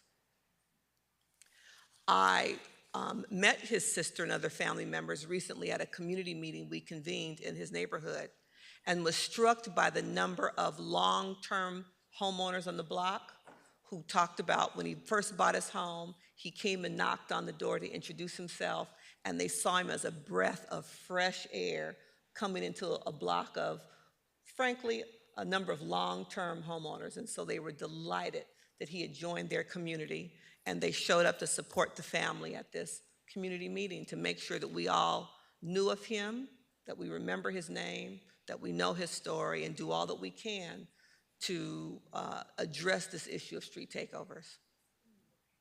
He is survived by and will be deeply missed by his beloved high school sweetheart and fiancée, Maria, his mother, Gloria, sisters Amber and Cindy, as well as a host of extended family, friends, neighbors, and colleagues. Thank you, members. Supervisor Horvath. Thank you very much. I have 3 adjournments today. I first move that when we adjourn today, we adjourn in memory of Fred C. Cunningham, a trailblazer in government communications and longtime staff member and resident of the city of Beverly Hills, who died on April 18th at the age of 97. Fred C. Cunningham was born in Minneapolis, Minnesota on December 16th, 1925. At the age of 17, he joined the Navy amid World War II. He received a variety of medals and ribbons for his service. After a brief stint at the University of Minnesota, Fred transferred to the University of Montana, where he received his undergraduate and graduate degrees courtesy of the GI Bill. In 1952, Fred came to the city of Beverly Hills, where he worked as an intern. In 1954, Administration Officer John Lynch hired him to work in the Public Information Office, and Fred worked for the city of Beverly Hills for 39 years, from 1954 to 1993, his last position as Executive Director of Public Affairs. He then volunteered for 10 more years. He served 32 mayors and 60 city council members. Fred was one of the pioneers in creating municipal video programming, which he brought to Beverly Hills in 1971. On behalf of the city, Fred won countless awards, including Cable Ace and Emmy Awards. Fred was a thoughtful professional who brought honor to the city of Beverly Hills through his tireless representation. He was a talented pioneer in government communications and a true legend. So esteemed was Fred that in 2014, an award was established by the City Council in his name, the Fred C. Cunningham Award. The award honors a well-respected city employee, and Fred was its first recipient. Fred was a member of the Rotary Club of Beverly Hills since 1990. He embodied the Rotary motto of service above self. He will be remembered for his jaunty hat, radiant smile, and kindness to all. I move that when we adjourn today, we adjourn in memory of Scarlett Mildred Maglieri, who was born in Chicago, Illinois on November 16, 1925, to Carol and William Tribolette. She had two sisters, Beverly and Rawl, and a brother, Bill. Growing up, Scarlett always loved animals, and that love for animals lasted all her life. She would always have pet cats and dogs, and most recently, she loved baby kettles. She loved animals so much she would feed and care for wild birds, squirrels. She even adopted raccoons, outdoors, of course.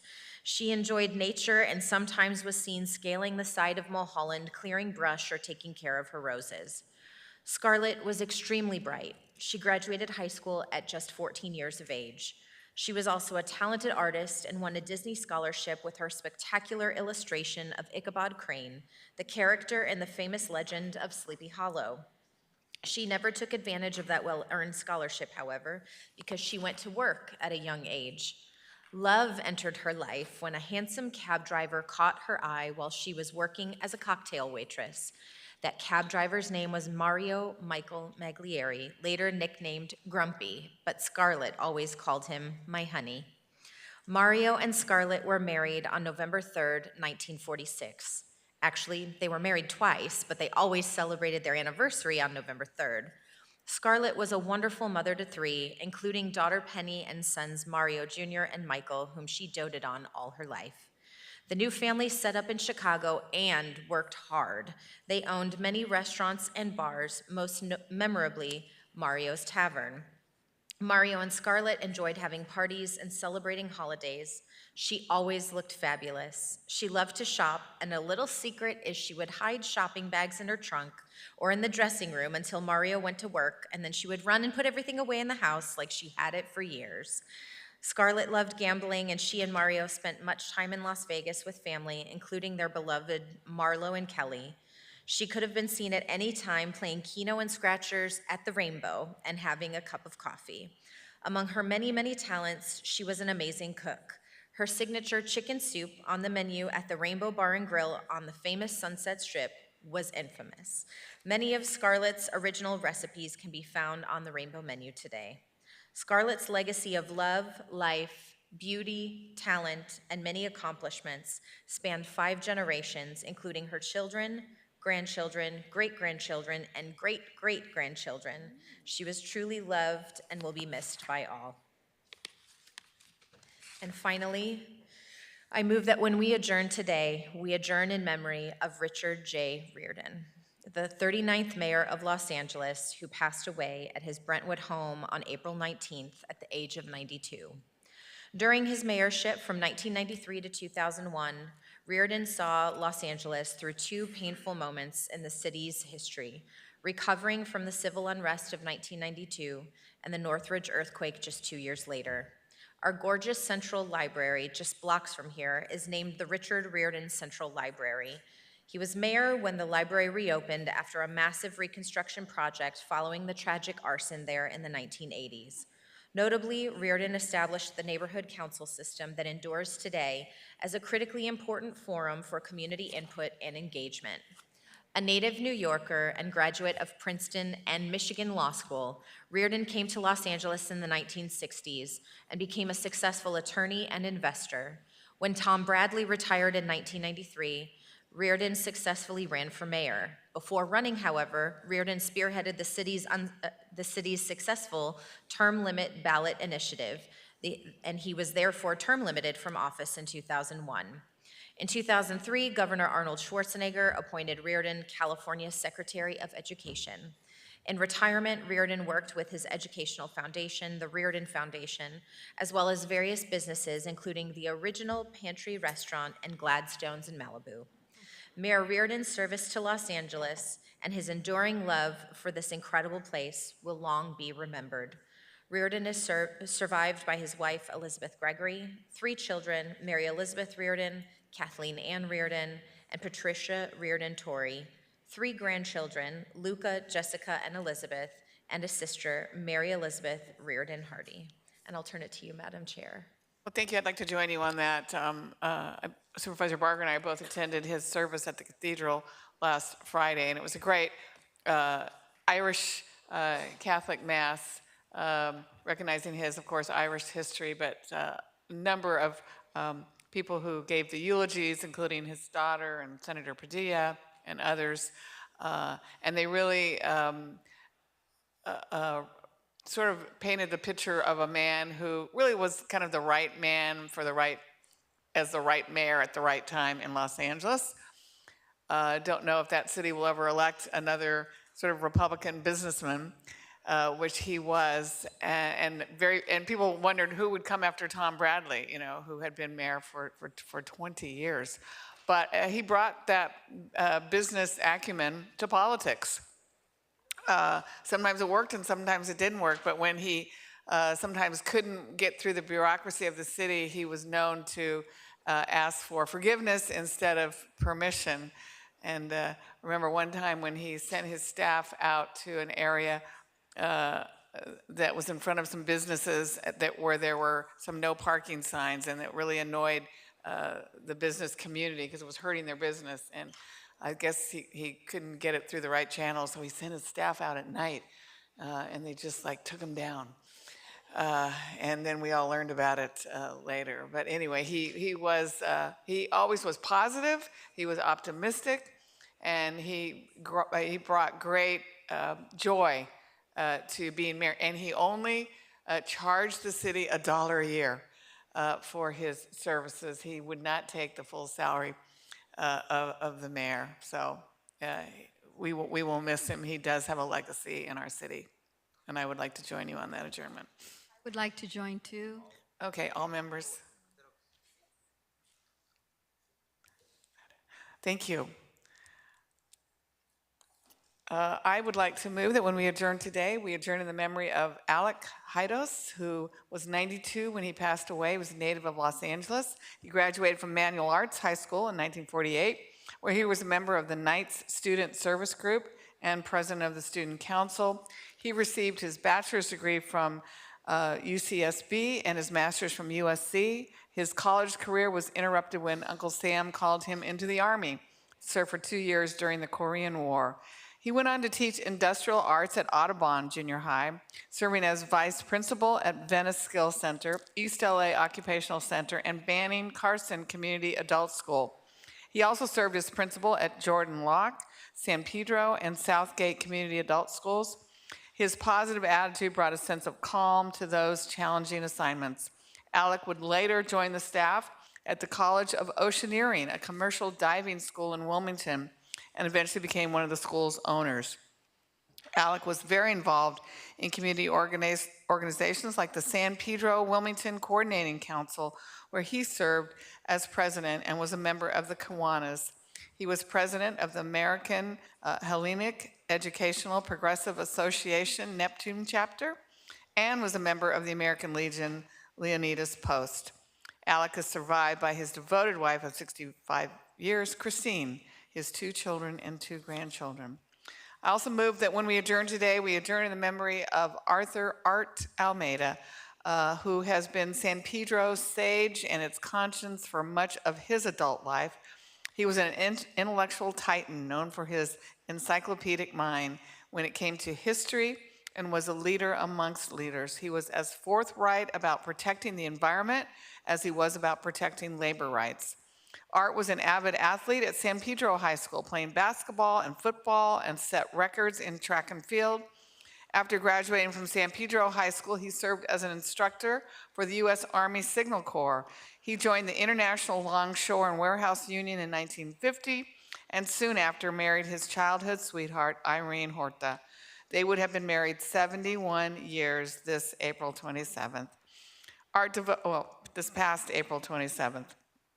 Art devoted himself to giving back to the youth of San Pedro. He spent many years as chairman of the Boy Scout Troop 794 and was part of the Barton Hill Elementary Advisory Council and the Toberman Neighborhood Center's Board of Directors. He served as a member of LAUSD's Mexican American Education Commission for the harbor area. He has a long list of accomplishments: Local 13 business agent, director of the Speakers Bureau of the 1969 strike to inform the public, and was a highly sought-after speaker on labor and Mexican American issues. He also supported the building of the Cabrillo Marine Aquarium. And as a member of the San Pedro Community Advisory Committee, Art spoke on issues facing Latinos in San Pedro. During the redevelopment of Beacon Street, he was vocally opposed to the developer choosing to hire low-wage labor from outside the community. He also tirelessly advocated for the addition of open space, which resulted in the building of the 22nd Street Park in San Pedro. In 1972, he ran for the 15th District City Council seat in an attempt to unseat the longtime councilman John S. Gibson. In 1973, he was chair of the Teacher Corps at Cal State Dominguez Hills, later becoming the coordinator for the school's experiential education department. 1975, Art became one of the founding members of the San Pedro Bay Historical Society and chaired its Labor History Committee. He would go on to lead the organization as president for 10 years. 1976, he was elected president of Local 13 of ILWU. He was one of the first to conceptualize the Liberty Hill Monument with his longtime friend, James Preston Allen, publisher of the Random Links News, which Art also helped to name in 1979. He was a legend in San Pedro. He had so much to do with who San Pedro is, and he will be deeply missed. Art was preceded in death by his son, Arthur. He is survived by his wife, Irene, his daughters, Maya and Lorette, 4 grandchildren, and 12 great-grandchildren. I also move that when we adjourn today, we adjourn in the memory of Norman Reeder, who was born in Maywood in 1944 and attended Downey High School, Redlands University, and UCLA School of Law and Information Science. He served 4 years as a captain in the Air Force. In 1971, he began his career in Torrance Public Library, working from reference librarian to the position of library services manager, responsible for both adult, public, and support services at the Katie Geisert Civic Center Library in Torrance. He had oversight of all technology planning and managing the library facility. During his tenure, he assisted in the planning and implementation of the library's automated library catalog and directed the major upgrade of the automation system 3 times. He was the project manager for the complete renovation of the 3 levels of the Katie Geisert Civic Center facility in Torrance, transforming it into a premier library for residents and visitors alike. In retirement, he was a volunteer with Friends of the Library and Christian Service Program at his parish, St. Margaret Mary in Lomita. He's survived by his wife, Maureen. Thank you for everyone's adjournments, and we will take all the motions as seconded. If there's no objection to unanimous vote, that will be the action. Members of the public and colleagues, we're now going to go into closed session. While we are in closed session, we will be showing a video presentation. Supervisor Solis has a video presentation recognizing LA County Fair Days. Executive Officer, please read us into closed session. In accordance with Brown Act requirements, notice is hereby given that the Board of Supervisors will convene in closed session to discuss items CS1 and CS2, conference with legal counsel regarding existing litigations, CS3, conference with labor negotiated fees via Davenport and designated staff, CS4, conference with legal counsel regarding existing litigation, CS5, conference with legal counsel regarding anticipated litigation, and CS6, public employment as indicated on the posted and under the urgency motion.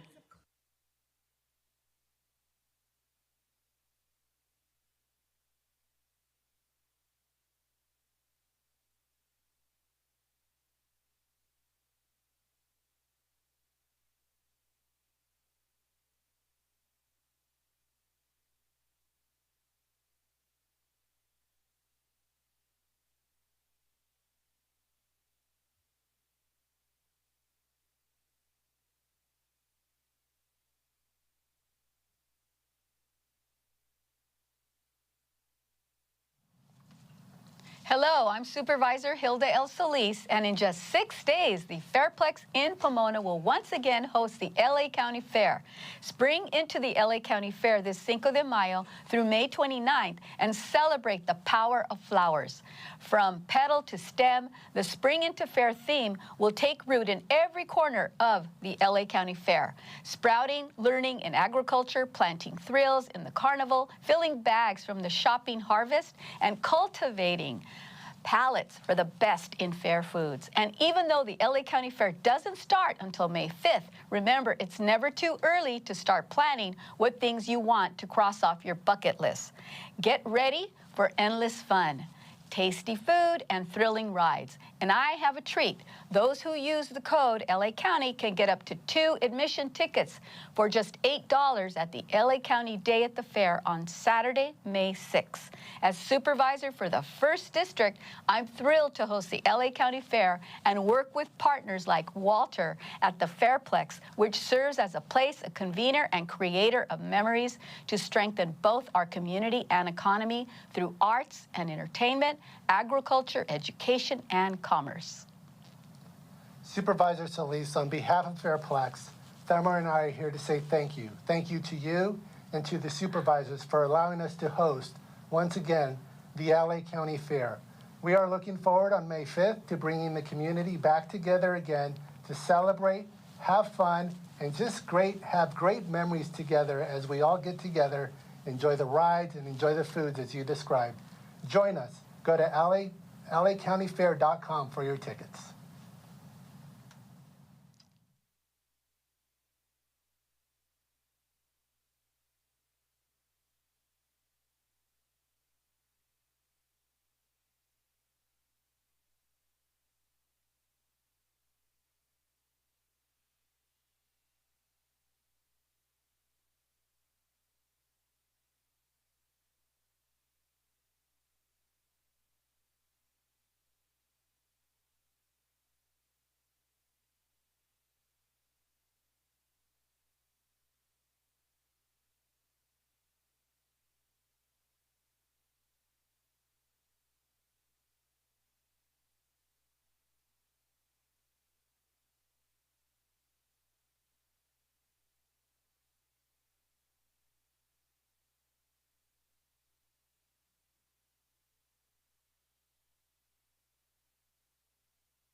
Okay, let's get back on live.